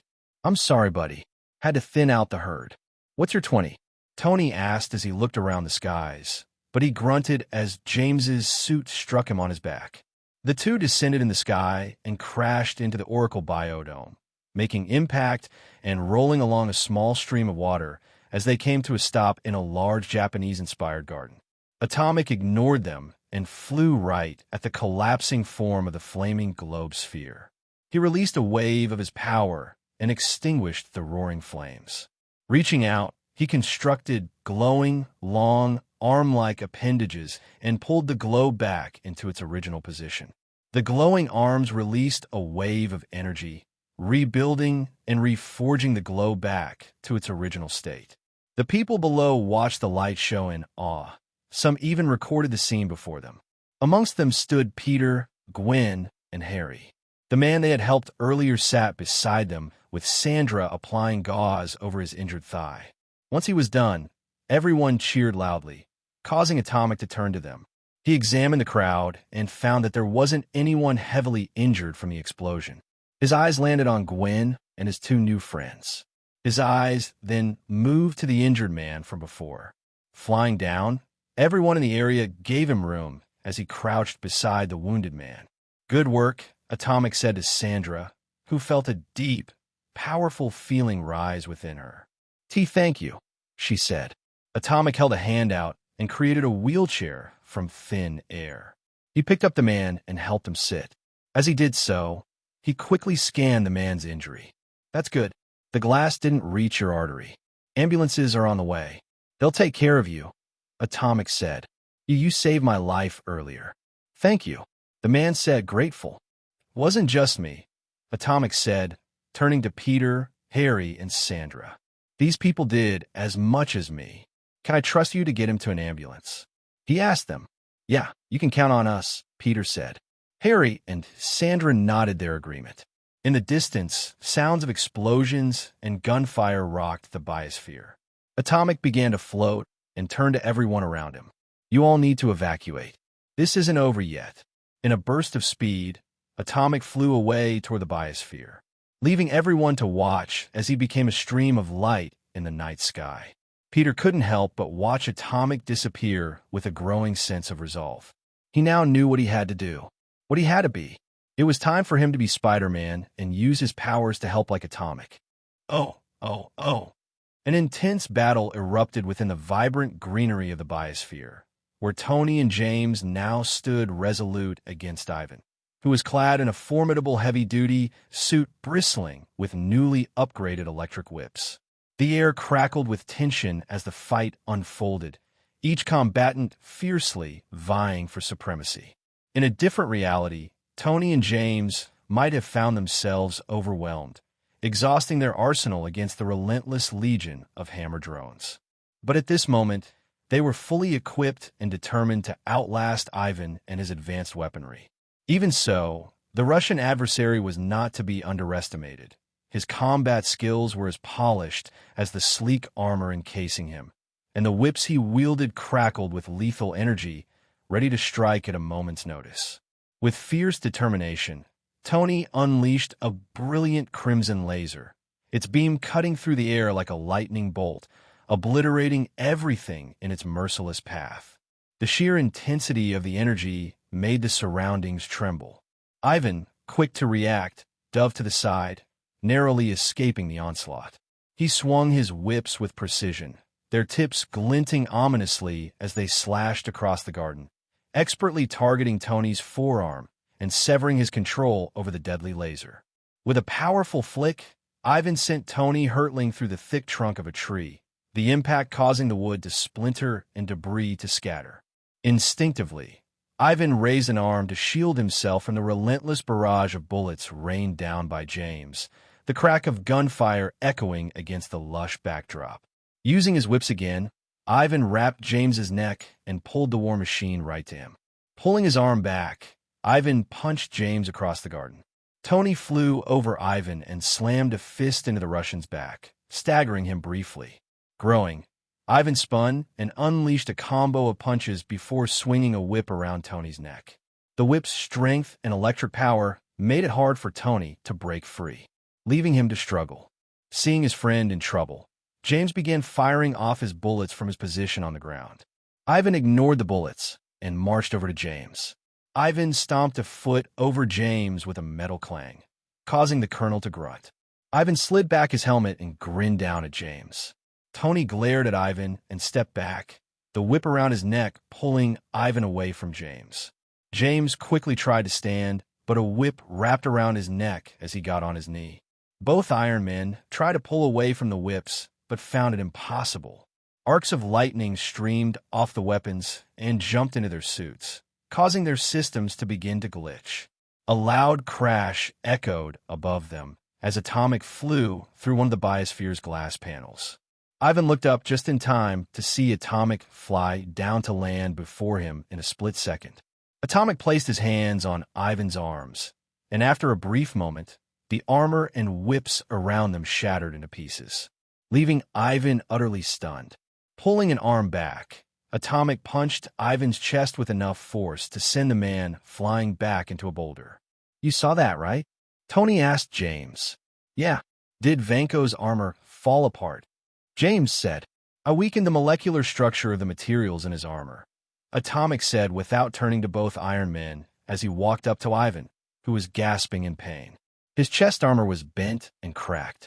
"I'm assuming you're the one behind this entire attack." People could. Rooms took shape under soft ambient light. A compact workshop. A kitchen that actually looked usable. A couch you could fall into and never get up. Appliances were hard until he realized he could scan and copy the internal structure at a store. One walk past a display, and he could reproduce anything down to the last bolt. For utilities, he tapped into city lines at scattered points and promised himself he'd build a cleaner solution later. Tonight, he was done. "Not bad," he said, looking around. "Put this on Airbnb, and I'm retired." A long shower washed the hospital smell and river grit away. He fell into a bed so perfect it had to be cheating and was asleep in minutes. Casino Park spread out in a wide, green sweep. Wyatt sat under a broad tree with a bag of nuts and watched a squirrel demolish its haul. He lifted a hand, focused, and tried to read the creature's structure the way he could with everything else. "Become a chicken." The squirrel paused, looked at him, and went back to work. He sighed. "Right. Adam Eve couldn't mess with living beings. Why can't I?" Hardcap? Mental block. He rummaged for an answer and ran into the same fog. 2 lives. Stacked memories. Too many frayed edges. Fine. Not OP from day one. He flicked his fingers. Pebbles flashed into a pile of acorns. The squirrel chittered with delight. For your troubles. He wandered the path, an easy smile fading as yesterday replayed. Cuffed. Escaped. Cameras. They'd pull footage. Match his face. He didn't even have ID on him. Should I have gone in and tried to explain? The blood is mine, I swear, he said, slumping onto a bench by the lake. No, I wouldn't have believed me either. Leaving New York crossed his mind. California was far, quiet, but this city was where the story moved. Mutants. Stark. Everything that mattered. If anything put him here, it had a reason. Or it's chaos, and I drew the short straw. He leaned back and watched the sky. I hope my family's okay. In the other life, his parents, an annoying little brother, were probably getting the worst call of their lives. He pictured their faces and felt the ache hit like a fresh bruise. Are you all right, young man? Wyatt scrubbed at his eyes and turned. The man looked 50-ish kind of eyes, familiar in a way that tugged at Wyatt's memory. Thinking about my family, Wyatt said. He meant the California ones, but the truth fit both lives. They were taken from me.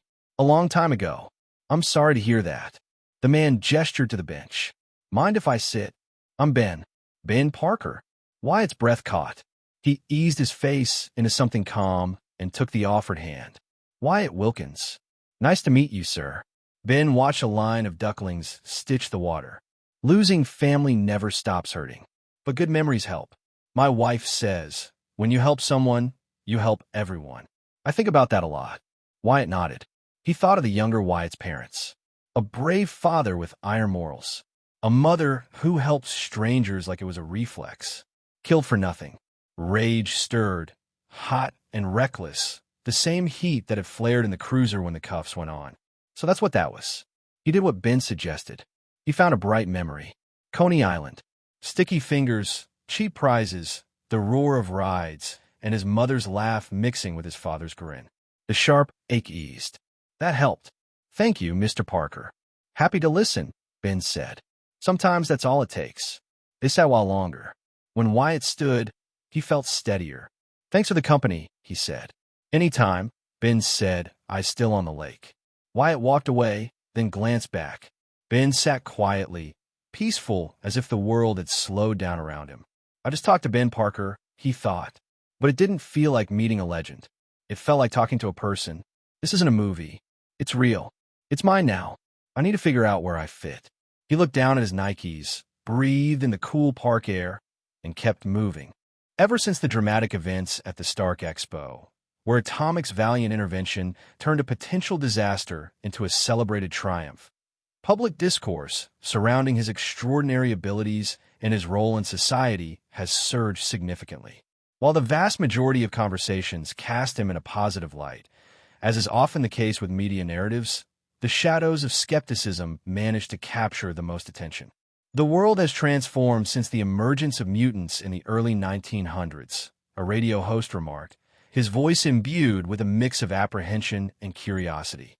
It seems as though individuals with superpowers materialize every other week, but none quite like Atomic, a man who possesses the uncanny ability to manifest anything he desires. This unchecked power rests in the hands of someone who, for reasons unknown, conceals his face from us. I, for one, cannot place my trust in him.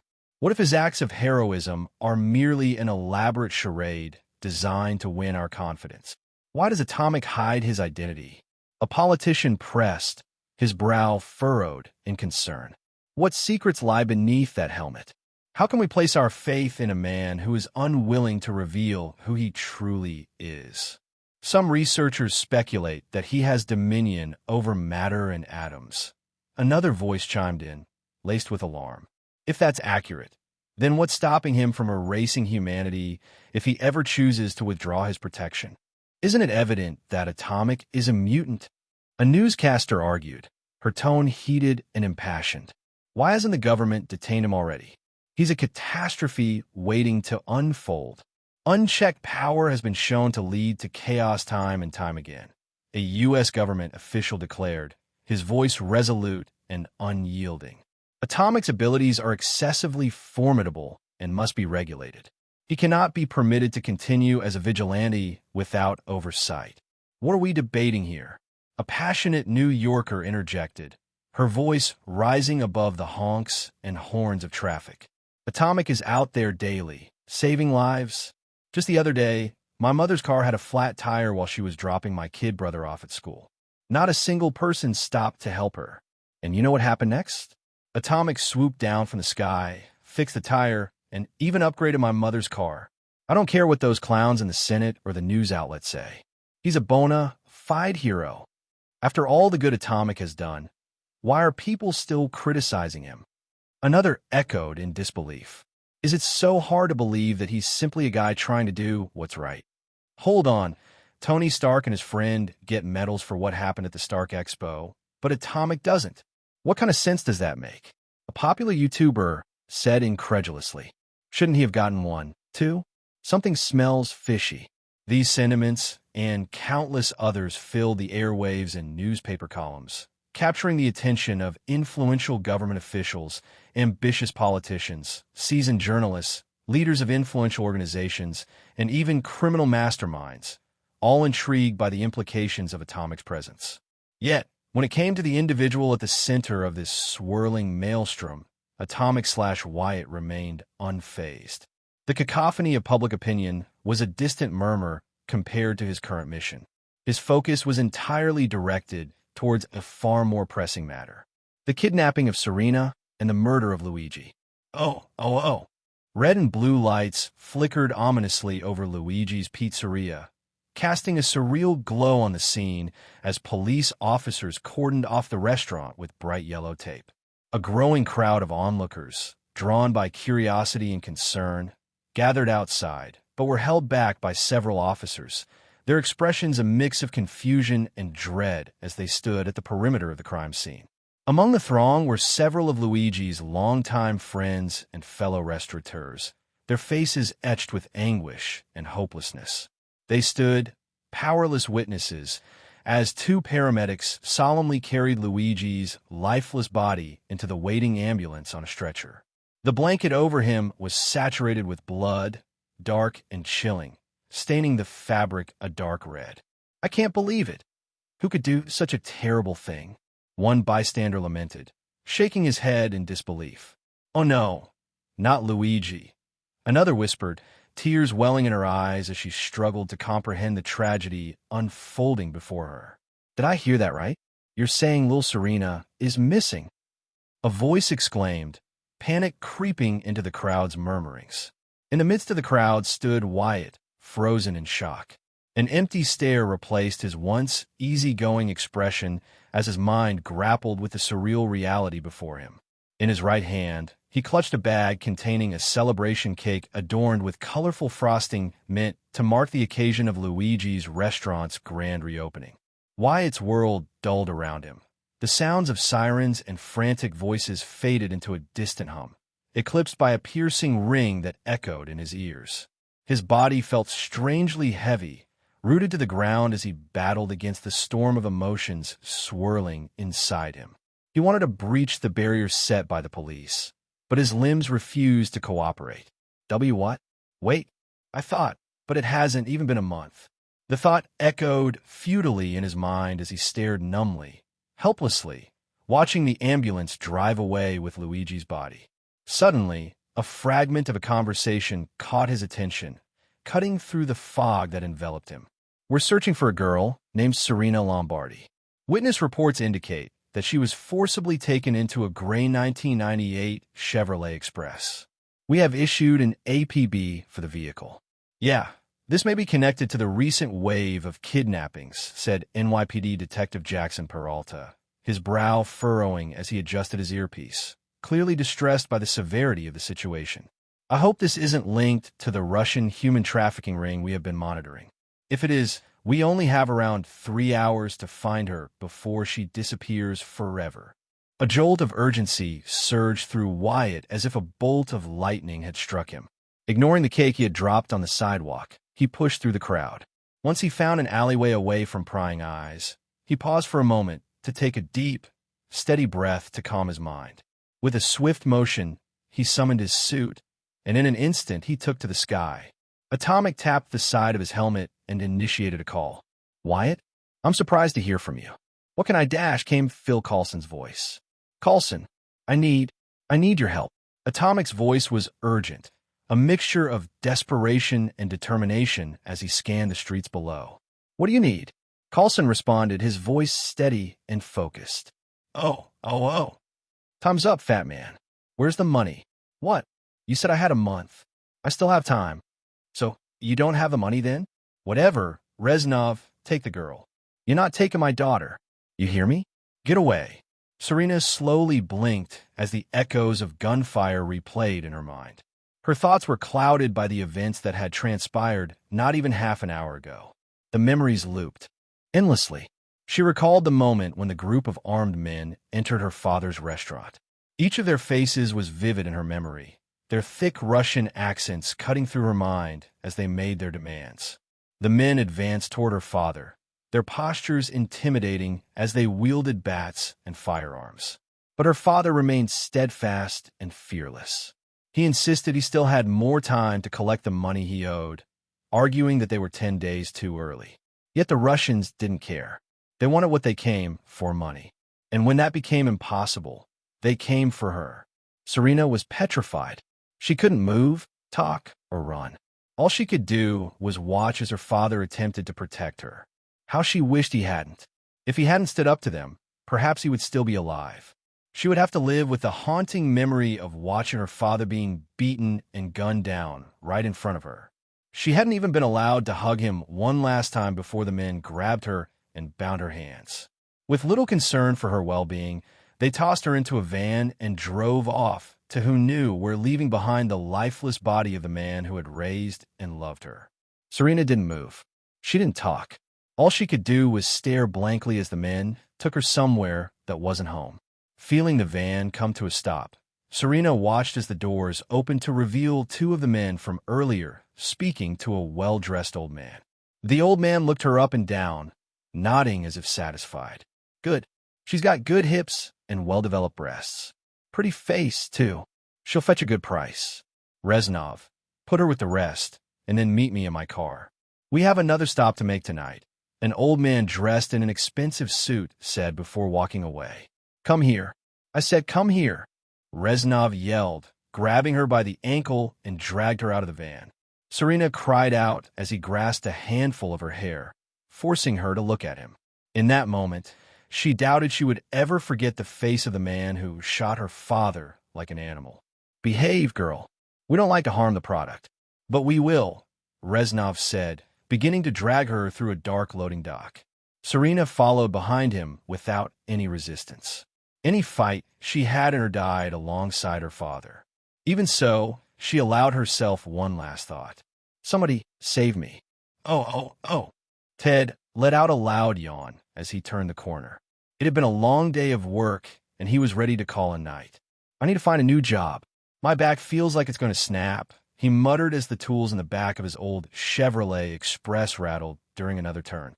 He was now only 2 blocks away from home. Suddenly, a large pair of glowing hands swooped down from above and grabbed the van. Ted let out a shriek as he and his vehicle were lifted into the air. His world went sideways as he was pulled out of the van and slammed against the side of a building. A rope quickly tied itself around him. A black cloth was wrapped around his eyes, and a gag was shoved into his mouth. Atomic placed the van on the roof of a nearby building and ripped off the back doors. He illuminated the inside of the van, only to find it filled with old tools and dirty PVC pipes. "No, damn it," Atomic growled as he clutched his helmet. He had been searching the city for over an hour, stopping any van that vaguely matched the detective's description, but finding nothing. Time was running out, and his anxiety was growing with each passing minute. "Where are you, Serena? Where did they take you?" he said, his hands clenched tightly in frustration. "Where?" Just then, a soft ringtone played from within his helmet, breaking his rising panic. "Wyatt, my team has identified 7 vans in the city that match your description, all observed around 9:45 p.m. We ran a background check on 6 of the vans and found them to be clean.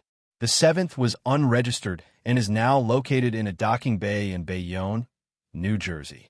There's a lot of movement going on there. I'm sending you the coordinates now. I apologize for the delay. I hope this lead is the one you need, Coulson said. Got it. Thank you, Coulson. Atomic replied before ending the call. He quickly placed the van back on the ground and fixed the damage he had caused, also undoing Ted's bindings while putting him in his van. In a burst of power, Atomic launched himself into the night sky. Ripping the cloth from his eyes, Ted stepped out of his van and looked around the empty, dark street with wide eyes. What the hell just happened? Oh. Move your asses. We need to get these on board in 20 minutes. Ludmo, a member of the Russian mob, said as he rushed a group of men leading 4 scared girls into a green Konex shipping container.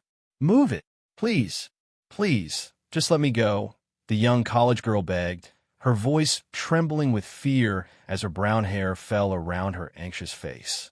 Her wide eyes searched the faces of her captors, desperate for any sign of mercy. I won't tell anyone about this. Her plea was abruptly cut off as one of the men, a bald man with a tattoo on his face gripping a stun baton, flicked the device to life. A crackling burst of electricity surged through her, and she convulsed in shock and collapsed to her knees. Shut the hell up and get in there. We don't have all night. The group of terrified girls hurried into the Konex, not willing to be electrocuted as well. The brown-haired girl who had been shocked was then roughly kicked inside as well. Her soft crying gained no sympathy from the cold-hearted men, only annoyance at how she was slowing down their tight schedule. All right, that's the last of them, Ludmill shouted, his voice rising above the sound of clanging metal as the final Konex was secured shut. The crew sprang into action, their movements a well-rehearsed choreography of urgency and teamwork. Deckhands scurried across the expanse of the ship, finishing last-minute preparations with the precision of seasoned sailors eager to set sail. Cast off all lines, one crew member called out, deftly untying the ropes that tethered them to the dock. Shove off. Weigh anchor, came the command from the helm, and the heavy chain clanked as it lifted from the sea. Inside the dim confines of one of the shipping containers, a group of terrified girls struggled to hear the distant shouts of the crew. The harsh jolt of the ship disembarking from port sent them into a frenzy, their cries mingling in a chorus of desperation. No, wailed an 18-year-old girl, her voice trembling with fear. She pressed herself tightly against the cold metal wall, her mascara streaking down her cheeks like dark rivers of despair. I want to go home. Daddy, Mommy. The words tumbled out in a desperate plea. Someone's coming, right? Another girl, a 21-year-old blonde with wide, frantic eyes, clutched at the edges of her shirt. We're gonna get saved, right? Her words came in rapid bursts, a frantic attempt to keep hope alive amid the encroaching darkness. Help! Somebody! Help me! Cried yet another girl, her fists pounding against the sides of the container, each strike a mix of anger and fear. In the far corner, shrouded in shadows, Serena sat quietly, her head resting on her drawn-up knees. Her dull eyes, void of the light of hope, surveyed the chaos surrounding her. With a heavy heart, she watched the panicking girls, their pleas falling into an abyss of despair, while she felt an overwhelming sense of defeat wash over her. No one's coming, Serena whispered. Everyone inside the Konex jolted as a thunderous explosion reverberated through the ship, shaking the walls around them. The air was thick with an oppressive silence, broken only by the distant crack of gunfire and the piercing screams that echoed like banshees in their ears. A sudden, bone-rattling splash sounded nearby, causing the Konex to sway alarmingly from side to side. Terror-stricken shrieks filled the cramped space, and Serena, now fully alert, gripped the wall with all her strength, her heart racing. There! He's there! Shoot him! A voice yelled, panic lacing every syllable. Die, you bastard! Another shouted, desperation woven into the frantic tone. No! Don't drop me! Came a plea, heavy with fear. A scream quickly followed. For several agonizing minutes, the chaos unfolded, a cacophony of madness that seemed unending. But then, as if the world had suddenly pressed a mute button, a suffocating silence enveloped the ship. No one dared to utter a word, the air thick with dread. Out of nowhere, the sounds of metallic bangs echoed one after another, each clang reverberating through the walls and growing ever closer. With each resounding thud, a wave of fear washed over the trapped girls, gripping their hearts in a merciless hold. At last, the formidable steel doors of their shipping container swung open with a resonant clang, revealing a silhouette shrouded in the dim, flickering light cast by the overhead lights of the ship. Seeing the mysterious figure, all the girls screamed. The figure stepped forward, raising a hand that shimmered with an ethereal glow, conjuring a radiant orb that chased away the oppressive darkness of the once pitch-black interior, illuminating the container's cold, metal walls. "You're all safe now," Atomic said as his cape bellowed behind him. "Come on, you can all go home. It's Atomic, New York's hero," the blonde-haired girl said with a smile as relief washed over them all. "We're saved. We can go home." One by one, they all exited the container, leaving Serena behind. "Serena," Atomic murmured at the sight of her, his voice barely above a whisper as his shoulders sagged under the weight of an enormous burden that had finally been lifted. How do you know my name?" Serena asked tentatively, her voice quivering with a mix of fear and uncertainty. The flicker of gratitude for being saved ignited a small flame within her, but the heavy shadow of her father's death still loomed over her, suffocating her spirit. As Atomic stepped into the Konix, a brilliant flash of light enveloped his helmet, revealing Wyatt, drenched in sweat and visibly shaken. His eyes, wide and filled with a kaleidoscope of relief and deep sorrow, locked onto hers. The sight of Wyatt sent a jolt through Serena, and she blinked in disbelief at what she was seeing. Wyatt, you're..." Without letting her finish, he stepped forward, wrapping his arms around her with a desperate urgency that spoke volumes. "Serena, I'm so sorry. Luigi, I'm so sorry." With the warmth of her friend's embrace surrounding her, the dam that had held her emotions at bay finally broke. Tears welled in Serena's eyes, thick and unstoppable, as heartache washed over her like a torrential downpour. The reality of her loss crashed into her as if a floodgate had opened, releasing all the anguish she had fought to contain. "Wyatt, my papa he's dead. They killed him. He's gone." The words poured out in broken gasps, each syllable weighing heavily in the air between them. "I know. I'm so sorry," Wyatt whispered, the pain in his voice mirroring the torment in her heart. Within him, a thunderous wave of guilt surged. "This is my fault. Luigi died because of me, because of my inaction. I'm so sorry, Serena." As he rematerialized his helmet, he lifted Serena in his arms and carried her out of the Konix. What happened after that was a blur to the hero. Atomic did his best to fulfill his duties as the hero that all the kidnapped girls on board saw him as, despite his internal distress, and he successfully directed the now damaged ship back to port, where a legion of police and ambulances awaited. One by one, the girls were attended to by the paramedics, while the police moved on board to arrest the men that Atomic had apprehended, each of whom sported severe injuries. "Good work, Atomic. Thanks to you, many of these girls will be able to go home tonight," Detective Peralta said as he observed the police and paramedics working. "Still, I recommend you get out of here now. Not everyone here appreciates the work you do for this city." He glanced over at several police officers, who were eyeing Atomic suspiciously with their hands resting on their sidearms. Atomic didn't reply, but nodded. He began to float into the air and paused, turning to look at Serena, who a female paramedic was treating. Serena looked up at Atomic and gave him a slight nod. "I'll be okay now. Go on," she thought with a forced smile. Atomic nodded back, as if hearing her, and soared away deeper into the city. He descended and landed on the Central Park Tower, where he removed his helmet. The wind at that height caused his hair and cape to flow in the air as he stared blankly at the city below. Tears streamed down his tired face as he cried silently.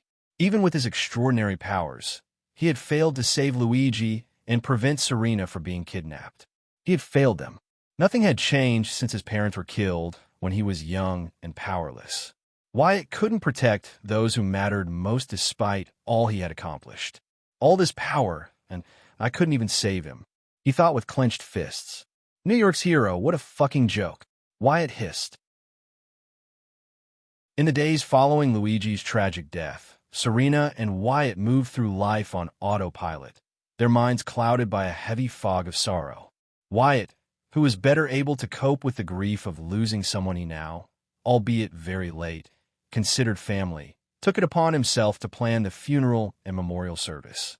Every meticulous detail, from the delicate arrangement of flowers to the selection of an elegant casket, was handled with care and respect, all funded out of his own pocket.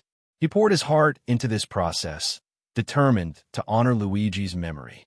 A good man taken too soon. While the weight of grief pressed heavily on both of them, Serena chose to remain silent about Wyatt's alter ego, Atomic. For her, nothing mattered more than for her to honor her father's legacy with a farewell that would reflect his life and the love he gave her. Even with this in mind, going through the funeral process was painful. Thankfully, she found strength in Wyatt's constant presence, and she was deeply thankful for his support. If he hadn't been there for her, she doubted she would have been able to do anything. To Serena, Wyatt's company was a refuge, a protective buffer against the painful realities of her loss. She instinctively reached for him in their quiet moments together, seeking solace and clinging to him as one might grasp a beloved security blanket. His presence was a lifeline for her, born not from romantic inclinations, but from an urgent need for stability. In Wyatt's case, he could relax from his duties as Atomic thanks to the whispers and rumors of a new red and blue spider-themed hero emerging to patrol the city. Wyatt felt a modest sense of relief, knowing that the city was in capable hands while he helped Serena through such hard times. The funeral service unfolded in an intimate setting, overshadowed by a somber atmosphere that seemed to absorb the heartache of all who attended. The muted tones of the gathered friends, Luigi's chosen family from his decades living in Harlem, reflected their collective sorrow. With only a handful of relatives able to travel from distant states, those who could arrive wrapped their arms around Serena. One dreary afternoon, a man clad in a dark, somber suit appeared at Serena's doorstep, delivering news that felt both unreal and heavy. He informed her of the substantial payout from her father's life insurance policy, a safeguard Luigi had arranged shortly after first being threatened by the Russians. For many, such unexpected financial gain might elicit excitement or relief, but for Serena, it sent her spiraling deeper into her sorrow, spirals of tears spilling down her cheeks.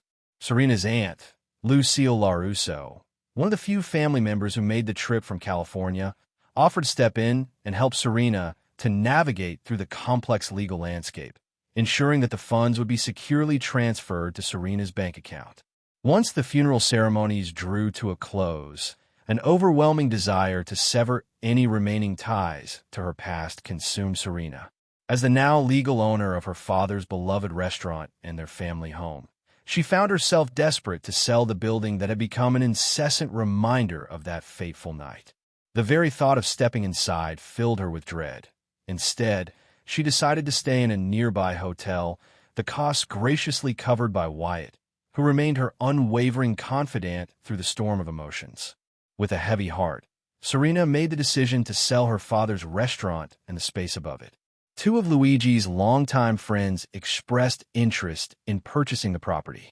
They were eager to expand their own restaurant and were excited about the opportunity to continue serving food in the location where Luigi's restaurant once thrived as a way to honor him. Pleased with their offer, Serena agreed to sell them the building at a price they could easily afford. When it was all said and done, her Aunt Lucille had offered Serena to stay with her and her son back in California until she reached adulthood, when she could decide what she wanted to do. An offer Serena had accepted after several days of thinking. Soon, the day of departure arrived with an air of heavy finality. At John F. Kennedy Airport, Serena found herself standing shoulder to shoulder with Wyatt and her aunt.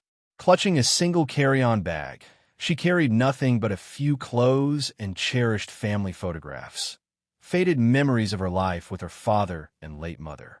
Everything else was left behind or sold. Our flight should depart soon. I'm going to call Daniel and let him know we should be on our way back soon. I'll leave you two to say your goodbyes, Lucille said with a sad smile as she went to take a seat to call her son, leaving Wyatt and Serena alone. Your aunt is a good person, Wyatt said to Serena, who had her arm locked around his. I think you'll be in good hands. Still, you'll be moving to California. Talk about a downgrade. He joked, eliciting a genuine smile from Serena. That's true, Serena said. But I think it's a good change. This city, these streets, they all remind me of him. I can't handle that. At least not right now. Wyatt nodded. Yeah, I understand. Still, I'll be sure to visit. Thanks. I'd like that, Serena said. How fast can you fly, by the way? She added in a whisper. This was the first time she had ever asked him about his powers. So far, if I really push myself, a little over 1,200 kilometers per hour, Wyatt said with a grin. It would take me around 4 hours to get to California, give or take. Isn't that kind of slow? Hey, when I first started flying, the most I could do was 300 kilometers an hour. 1,200 is a big jump in speed. My flight is going to take 6 hours. You're telling me that the Great Atomic can't fly any faster than 4 hours. Never mind. I'm not visiting you anymore, Wyatt said and looked away from Serena. After a second, the two began to chuckle lightly. Flight 616 from JFK to LAX will now depart in 30 minutes. All passengers, please proceed to Gate 7. Came the announcement from the airport speakers. Serena frowned and tightened her grip on Wyatt as everyone sitting outside Gate 7 began to line up. Lucille stood up and waited for Serena with a patient smile. Well, this is it, Serena said. Yep. Serena stepped back and looked into Wyatt's eyes. They stared at one another for what felt like forever until Serena moved forward and hugged Wyatt with as much strength as she could muster. Be safe. Okay. Be sure to visit me, okay? Serena said into Wyatt's chest. Wyatt agreed to everything she said without any hesitation.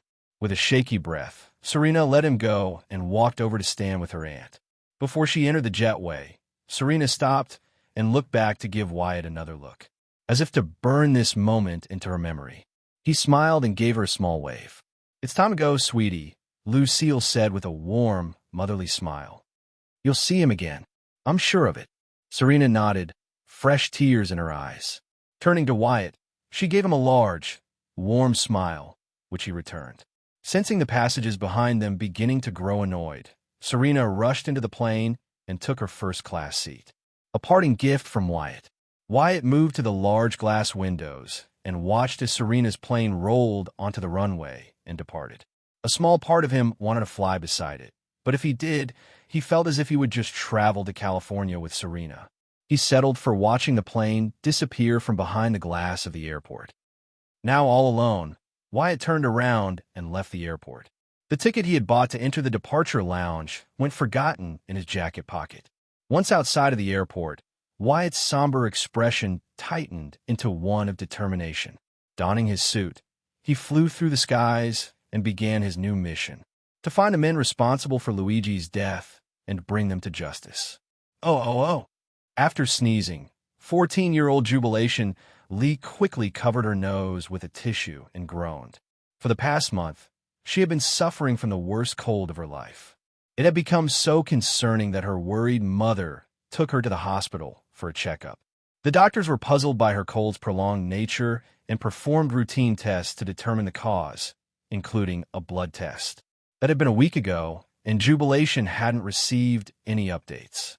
Fortunately, it seemed that her long cold was finally coming to an end, with only a few random sneezes and bouts of drowsiness lingering. Juby, are you okay? Is the cold coming back?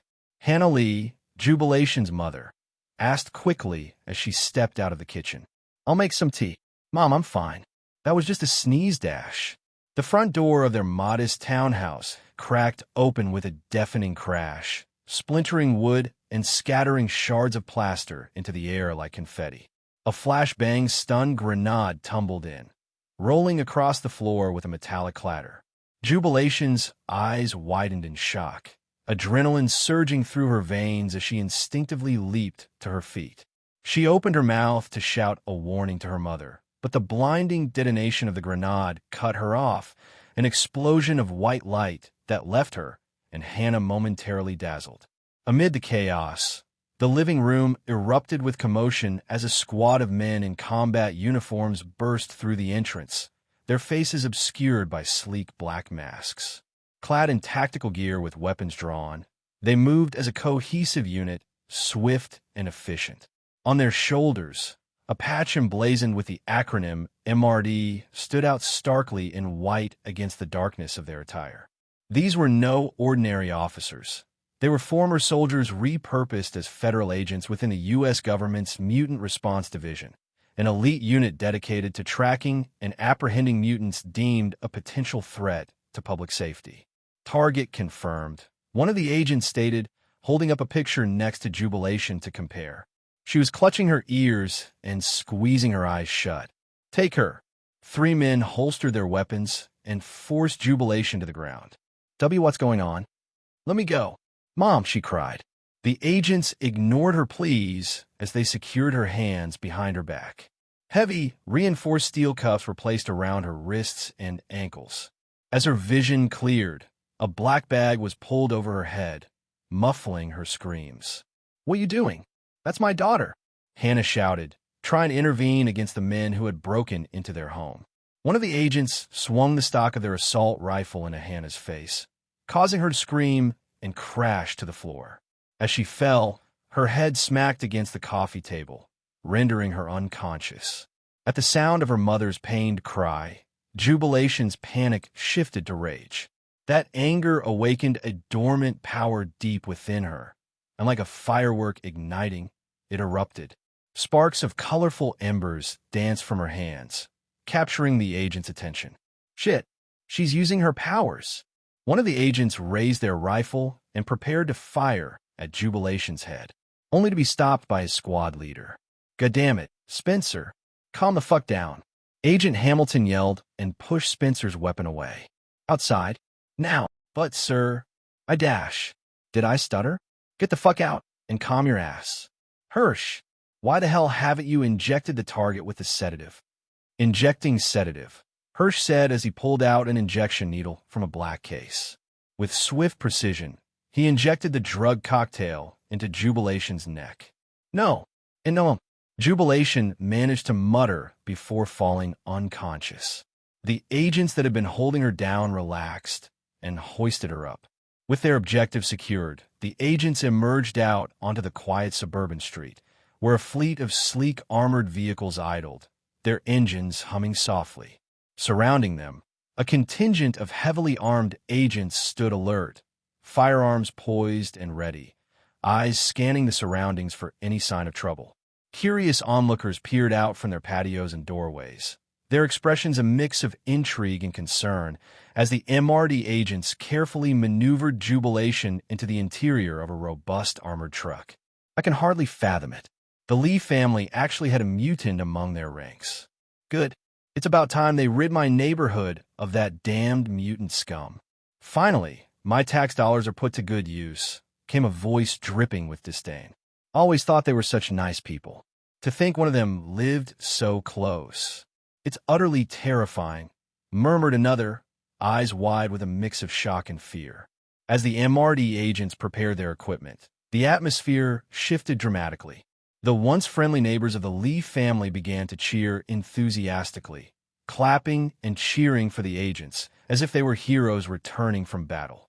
On the verge of stepping into an armored truck, Spencer raised his arms triumphantly, celebrating like it was a World Series victory. His display sparked another wave of applause, swelling his pride and inflating his already overblown ego. Get in the fucking truck, Spencer. Huh, you got it, sir.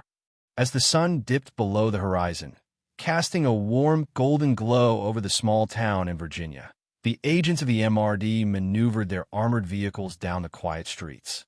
They were heading to one of the agency's secure bases in the United States, where they would prepare to airlift their latest captive to a facility in Nevada. This operation was merely one of countless missions executed by the MRD in the wake of the government's ruthless response to the catastrophic upheaval known as the Sasha Connor incident. In the aftermath of that chaos, the agency was endowed with a chilling mandate to hunt down, apprehend, and contain mutants deemed a dire threat to national security. During this time, they had successfully apprehended over 200 mutants, employing a combination of tactical expertise and advanced technology to keep these individuals securely locked away, often in solitary confinement to minimize any risk of escape or unrest. Jubilation Lee was the most recent addition to their list of captives. The city's crime rate has impressively decreased by 9% with the surge of Atomic's heroic appearances. His presence has woven a sense of safety throughout the streets of New York. A massive inferno engulfed an apartment building in North Manhattan, leaving 5 brave firefighters trapped amid the chaos of flames and smoke.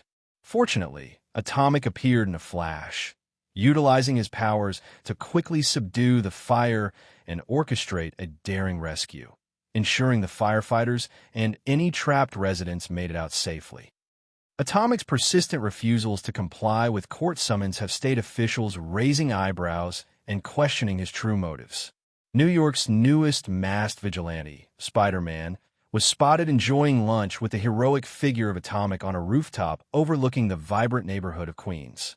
All attempts to secure an exclusive interview with the elusive red and white superhero, Atomic, have ended in disappointment. Is there anyone who can break through his careful guard and reveal the man behind the helmet? Breaking news. The heroic figure of Atomic was seen making another generous drop of supplies at the Feast homeless shelter this week. This marks the 3rd consecutive month of his weekly visits, delivering essential items like nutritious food, warm clothing, medical supplies, and more, a true testament to his commitment to the community. As time flowed on, a flood of headlines inundated the media, each one chronicling Atomic's latest noble deed or daring escapade. His likeness and reputation blossomed daily, permeating every corner of the city. Even those who had once eyed him with skepticism began to shift their perspective, slowly coming to believe in his genuine desire to do good. But a small minority still question his intentions. Police officers, once wary of Atomic and his powers, found themselves gradually warming to the hero's presence. They exchanged excited glances and sighed in relief whenever the familiar sight of the red and white figure appeared on the horizon. Atomic's knack for remembering the names of many first responders only added to his growing stature among those who engaged in selfless acts of bravery without supernatural abilities. As time passed, the citizens of New York embraced a newfound comfort in knowing they were under Atomic's vigilant watch.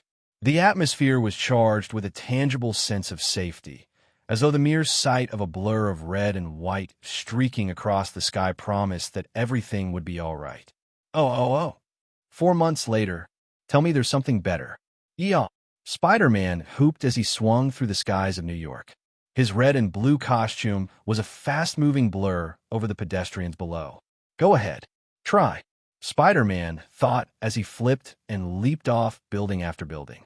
The sensation of traveling at fast speeds and falling filled him with adrenaline.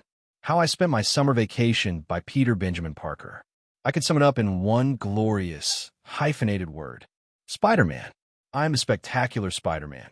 Spider-Man monologued to himself and landed on a building's ledge, staring down at the lively streets below. Only one thing missing. It's my last night before school starts, and I could really use some action. Off in the distance, a loud ring from a jewelry store's alarm rang through the night, which was easily picked up by Spider-Man's superhuman senses. Thank you, universe, Spider-Man said as he launched off the roof and launched a web to the building across the street. 2 men could be seen exiting the bulkhead on a rooftop, bags full of jewelry in their hands. These men were Flint Marko and Alexander O'Hearn. Did I tell you? One getaway, jumped to the next building, and we're $1 million richer. Flint said as he and Alexander walked to the rooftop ledge to see the distance they would have to leap to make it across. This ain't no $1 million haul. Not after the big man takes his cut, Alexander said, annoyance in his voice. Ah, shut up and jump, Flint muttered. Alexander moved to leap over the ledge, but was suddenly pulled back by white webbing. Flint quickly spun around and lifted an arm to block the harsh red light from above. He looked down and saw a glowing large logo that filled him with dread. Oh no, not again, Flint said. Yep, again. What is this, Marco? The third time this summer. Spider-Man said with his fists on his hips as a bright light shone from his belt, displaying a large Spider-Man logo over Flint. He stuck to the side of a radio tower as Alexander tried to escape from his webbed bindings behind the masked hero. Just wait till I get my hands on you, you skinny little creep, Alexander growled as he uselessly fought against the webbing. Spider-Man ignored him and leaped down. Okay, so, Marco, now tell me. The new spider signal. Too much. It's my first night trying it out. And I'm just not sure it screams friendly neighborhood Spider-Man, Spider-Man said as he dodged, weaved, and leaped over all of Flint's attacks. Be brutal. I mean, as a guy with a lot of experience getting thrashed by, well, I really value your opinion. Deciding to end the fight, Spider-Man webbed Alexander's dropped bag of jewels and slammed it into Flint's back, knocking him down. Like a spider, Spider-Man webbed up Flint quickly, leaving the repeat thief trapped in webbing like his partner. So, what would you rate it? 1 out of 10 or 10 out of 10? Spider-Man asked. Let me go, you insect. A common misconception, but spiders are actually arachnids. Still, think about it. I'm expecting a full review next time I web you both up, Spider-Man said, and began the process of securing both men for when the police eventually arrived. As he was about to leave the scene, Spider-Man paused and turned to the spilled jewels. He stared at them. The thought of taking one filled his mind. Shaking his head, he leaped off the roof and swung away. Ah, the temptation. I wonder when that part of the gig will disappear. He asked and entered a free fall. Harnessing his extraordinary intellect, Spider-Man focused intently on the variables at play. The distance to the nearby skyscraper, the optimal speed needed to build his momentum, and the crucial timing for his launch. With a swift, practiced motion, he unleashed a sharp thwip, sending a gleaming web line streaking out into the night sky. As he swung forward, the world around him blurred with the thrill of velocity, and he arched low to the ground, feeling the rush of air whip past him like a wild tempest. In a breathtaking moment, he launched himself into the air, soaring upward with a powerful surge, the cityscape unfolding beneath him like a vibrant tapestry of life and color. After another hour of patrol, he was about to call a night, but stopped when he heard the wails of sirens. With a web zip, he flew over several buildings and landed in a crouch to watch a high-speed police chase through the streets of Manhattan. Okay, universe. I know I asked for more action, but let's cut it back, Spider-Man said, and was about to swing in to help when a brilliant flash of red light zoomed down the street, overtaking the chasing police vehicles. Ah, there he is. Excited to see his friend work, Spider-Man decided to follow at a distance. As he swung from building to building, he watched as Atomic used his reality-warping powers to ensure no pedestrians were hurt and minimize any damage to the streets. It didn't take long for Atomic to reach the cause of the chase. With seeming ease, he lifted the sports car into the air with large glowing arm constructs. The police cars came to a stop, and officers stepped out to observe as Atomic pulled the two joyriders from the vehicle. After creating handcuffs on the men, Atomic dropped them off in front of the officers and set the sport car down. He then gave a quick salute to the officers and excited onlookers before flying away. Spider-Man watched all of this from a rooftop. Beneath his mask, he was grinning as he observed his fellow vigilante and friend work. Everything Atomic did was quick, efficient, and calculated. That was awesome, Spider-Man said, but jumped when his phone began to buzz. Pulling it out, he saw his alarm blaring, causing him to panic. Oh man, it's that late. Gotta get home. With a mighty leap, he jumped away and swung through the city to get home and get some sleep. He didn't want to start the new year at school sleep-deprived. Floating above the city, Atomic watched Spider-Man swing away with a slight chuckle. 10-31. Burglary in progress on Dash the integrated police radio in Atomic's helmet buzzed in. After hearing where the burglary was taking place, Atomic turned and zoomed over the city. Oh. Wyatt's fingers flew across the keyboard as his eyes remained fixed on his monitor, where unending lines of code came to life. He sat in a plush gaming chair at a wide desk, several monitors positioned in front of him. Empty Starbucks cups were scattered around his work area, and a half-eaten bagel lay forgotten. Behind him loomed several towering bookshelves, their dark wood gleaming under the soft glow of the overhead lights. Each shelf was meticulously organized, filled with an impressive array of books that spanned a broad spectrum of subjects. Prominent titles on coding languages, ranging from Python and Java to C++ and Ruby, were prominently featured, their spines showcasing the colors and designs of various publishers. Adjacent to these programming tomes were comprehensive textbooks delving into the intricate world of computer science and advanced algorithms, complete with diagrams and flowcharts that promised to unravel complex concepts. The shelf also harbored a collection dedicated to artificial intelligence, where volumes explored both foundational theories and cutting-edge developments in machine learning and neural networks. Not limited to just programming, the bookshelf offered a glimpse into the world of mechanical engineering, with texts outlining design principles, dynamics, and thermodynamics, reflecting a deep understanding of the physical world. Next to these, books on advanced robotics presented a fascinating exploration of automation and the future of technology, filled with case studies and practical applications. There were also books covering different languages such as Spanish, French, Mandarin, Japanese, and Korean.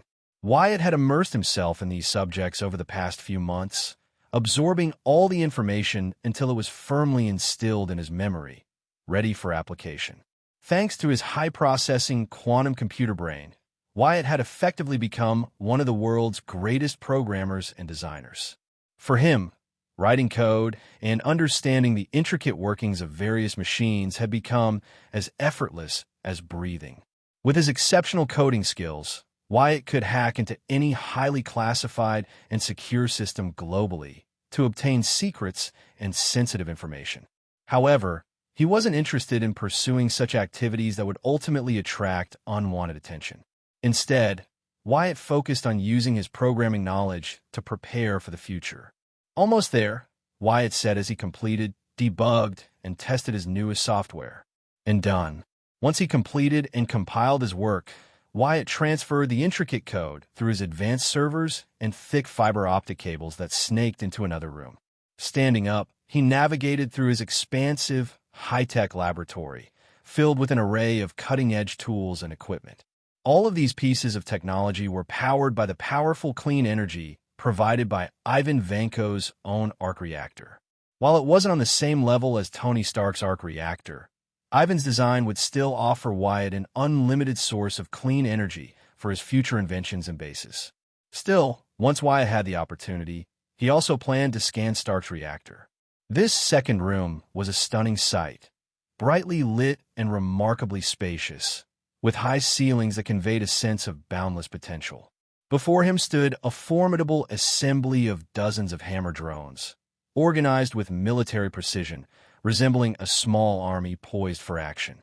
Each drone had undergone a radical transformation, thanks to Wyatt's visionary redesign, which stripped them of their original Army, Marine, Navy, and Air Force aesthetics. The task of overhauling such complex technology would have presented an overwhelming challenge for most engineers. But for Wyatt, endowed with a formidable intellect and unique abilities, it was merely an opportunity to innovate. He re-engineered the old hammer drones into powerful, streamlined machines, infused with enhancements that made them not only tougher and more resilient, but also faster and more agile. His ability to create with pinpoint precision enabled him to manipulate materials and design features that were previously unthinkable. Additionally, the blueprints he had carefully collected during his visit to the Stark Expo with Peter, Gwen, and Harry were essential to this project. They offered him invaluable insights and advanced technologies that enhanced the capabilities of the drones beyond their original specifications. With Ivan's arc reactors added in, They had more than enough power to support any actions they needed to take. The Army drones had been meticulously engineered to resemble the iconic RX-78-2 Gundam. Primarily tasked with defense, search, and rescue missions, these highly advanced units were not outfitted with traditional weaponry like assault rifles or rockets. Instead, they proudly bore large red and white shields, reminiscent of their illustrious predecessors, symbolizing protection and defense. To ensure they possessed a means of offense while navigating perilous situations, each drone was armed with an imposing adamantium sword, capable of cutting through barriers and obstacles with ease. The Marine drones, on the other hand, boldly embodied the powerful aesthetics of the Buster Gundam. Engineered for mid to long-range combat, these drones were equipped with a formidable arsenal designed for versatility and control. Each unit featured 2 shoulder-mounted machine guns that offered rapid-fire capabilities, while chest-mounted missiles provided devastating long-range firepower. This combination allowed the Marine drones to engage targets effectively from a distance, ensuring they remained a force to be reckoned with. In stark contrast, the Navy drones adopted the menacing design of the Guf Custom Zaku, embodying a fierce approach to close-quarters combat. Built for rugged terrain and intense engagements, these units carried 2 large adamantium battle axes on their backs, enabling them to deliver powerful melee attacks. Additionally, they sported a refined version of Whiplash's whips integrated into their arms, allowing for both offensive strikes and agile maneuvers that could disarm and disable opponents in the heat of battle. Lastly, the Air Force drones were modeled after the sleek and agile Strike Freedom Gundam, crafted for superior air defense and aerial combat. These drones featured expansive wings enhanced with several additional thrusters, granting them exceptional speed and unparalleled agility in flight. Equipped with machine gun turrets and missile launchers strategically positioned on their heads, shoulders, and forearms, these mechas could engage multiple aerial and ground-based targets with precision, ensuring they dominated the skies during critical operations. In total, Wyatt had 25 of each unit now downloading their specific codebase into their systems. The mecha designs and paint schemes differed slightly from each other, but they all shared a red and white color scheme with large, plain-to-see atomic logos on their armor, making it straightforward for anyone to see that they were his creations. Wyatt's primary motivation for building an army was to better protect the city in case Loki brought the Chitauri army into Manhattan. Despite the Avengers' efforts in the film, the city suffered significant destruction and casualties. With his new army, Wyatt hoped to reduce both.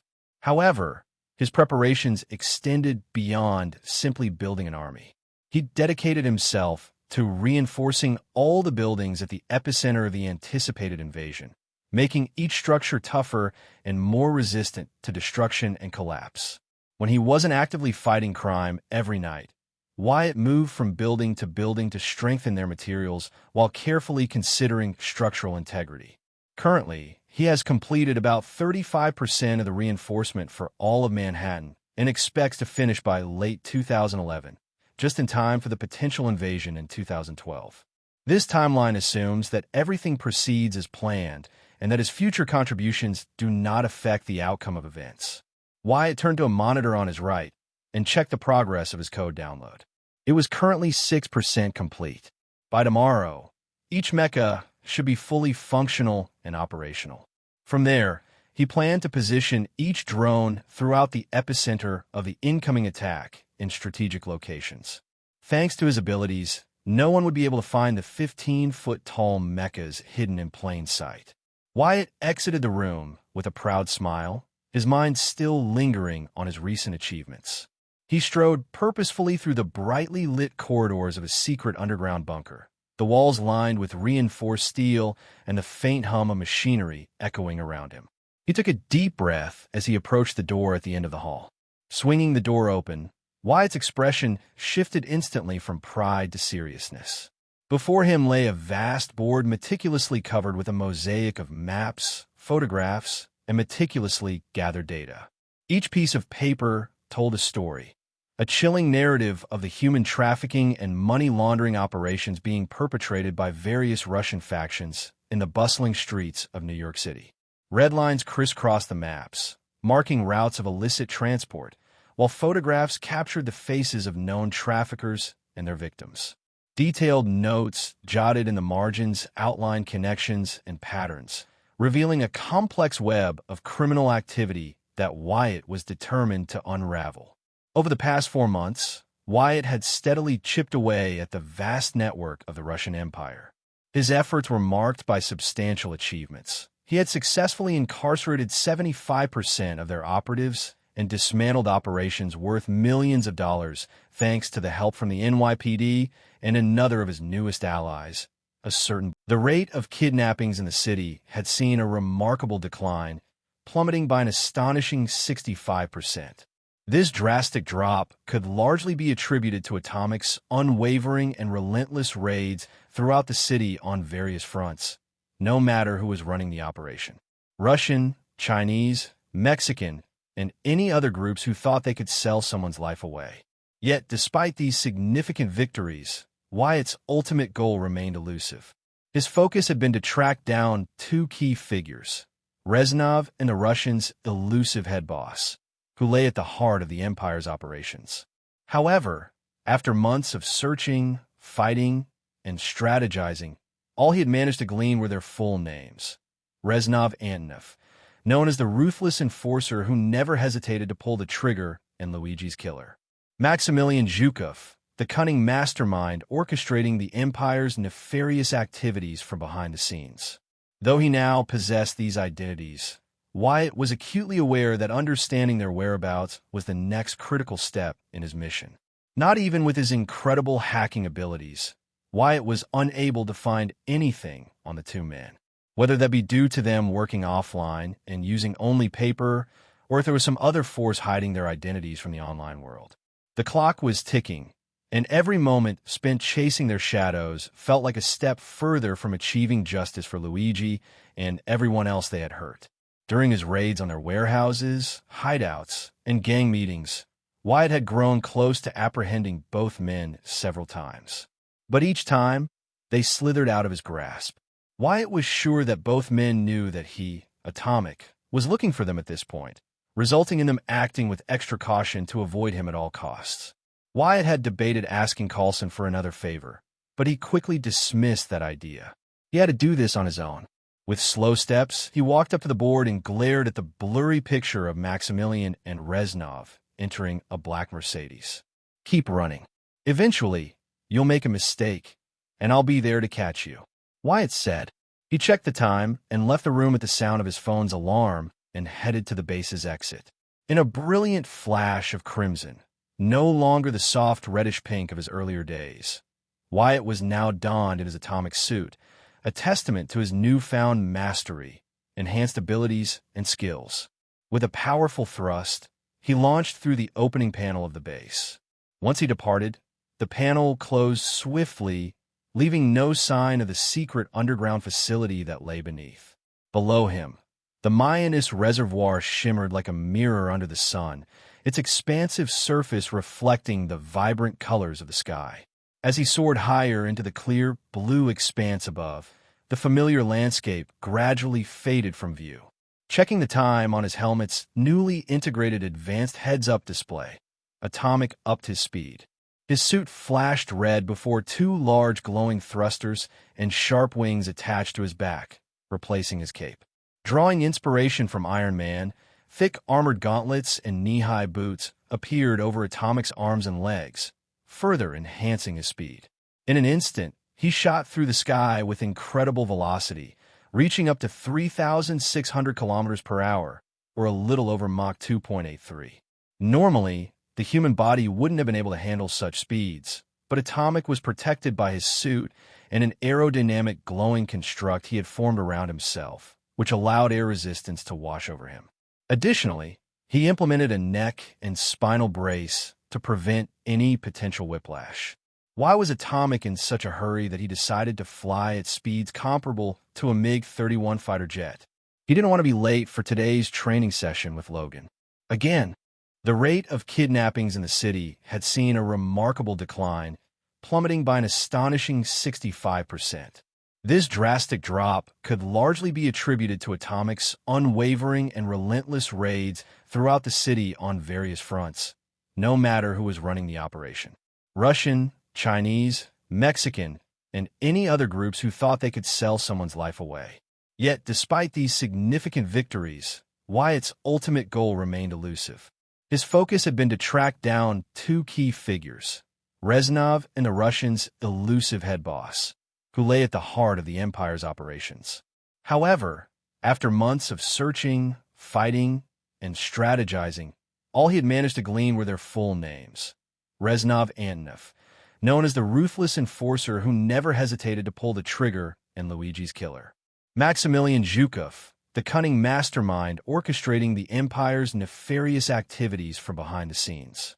Though he now possessed these identities, Wyatt was acutely aware that understanding their whereabouts was the next critical step in his mission. Not even with his incredible hacking abilities, Wyatt was unable to find anything on the two men, whether that be due to them working offline and using only paper, or if there was some other force hiding their identities from the online world. The clock was ticking, and every moment spent chasing their shadows felt like a step further from achieving justice for Luigi and everyone else they had hurt. During his raids on their warehouses, hideouts, and gang meetings, Wyatt had grown close to apprehending both men several times. But each time, they slithered out of his grasp.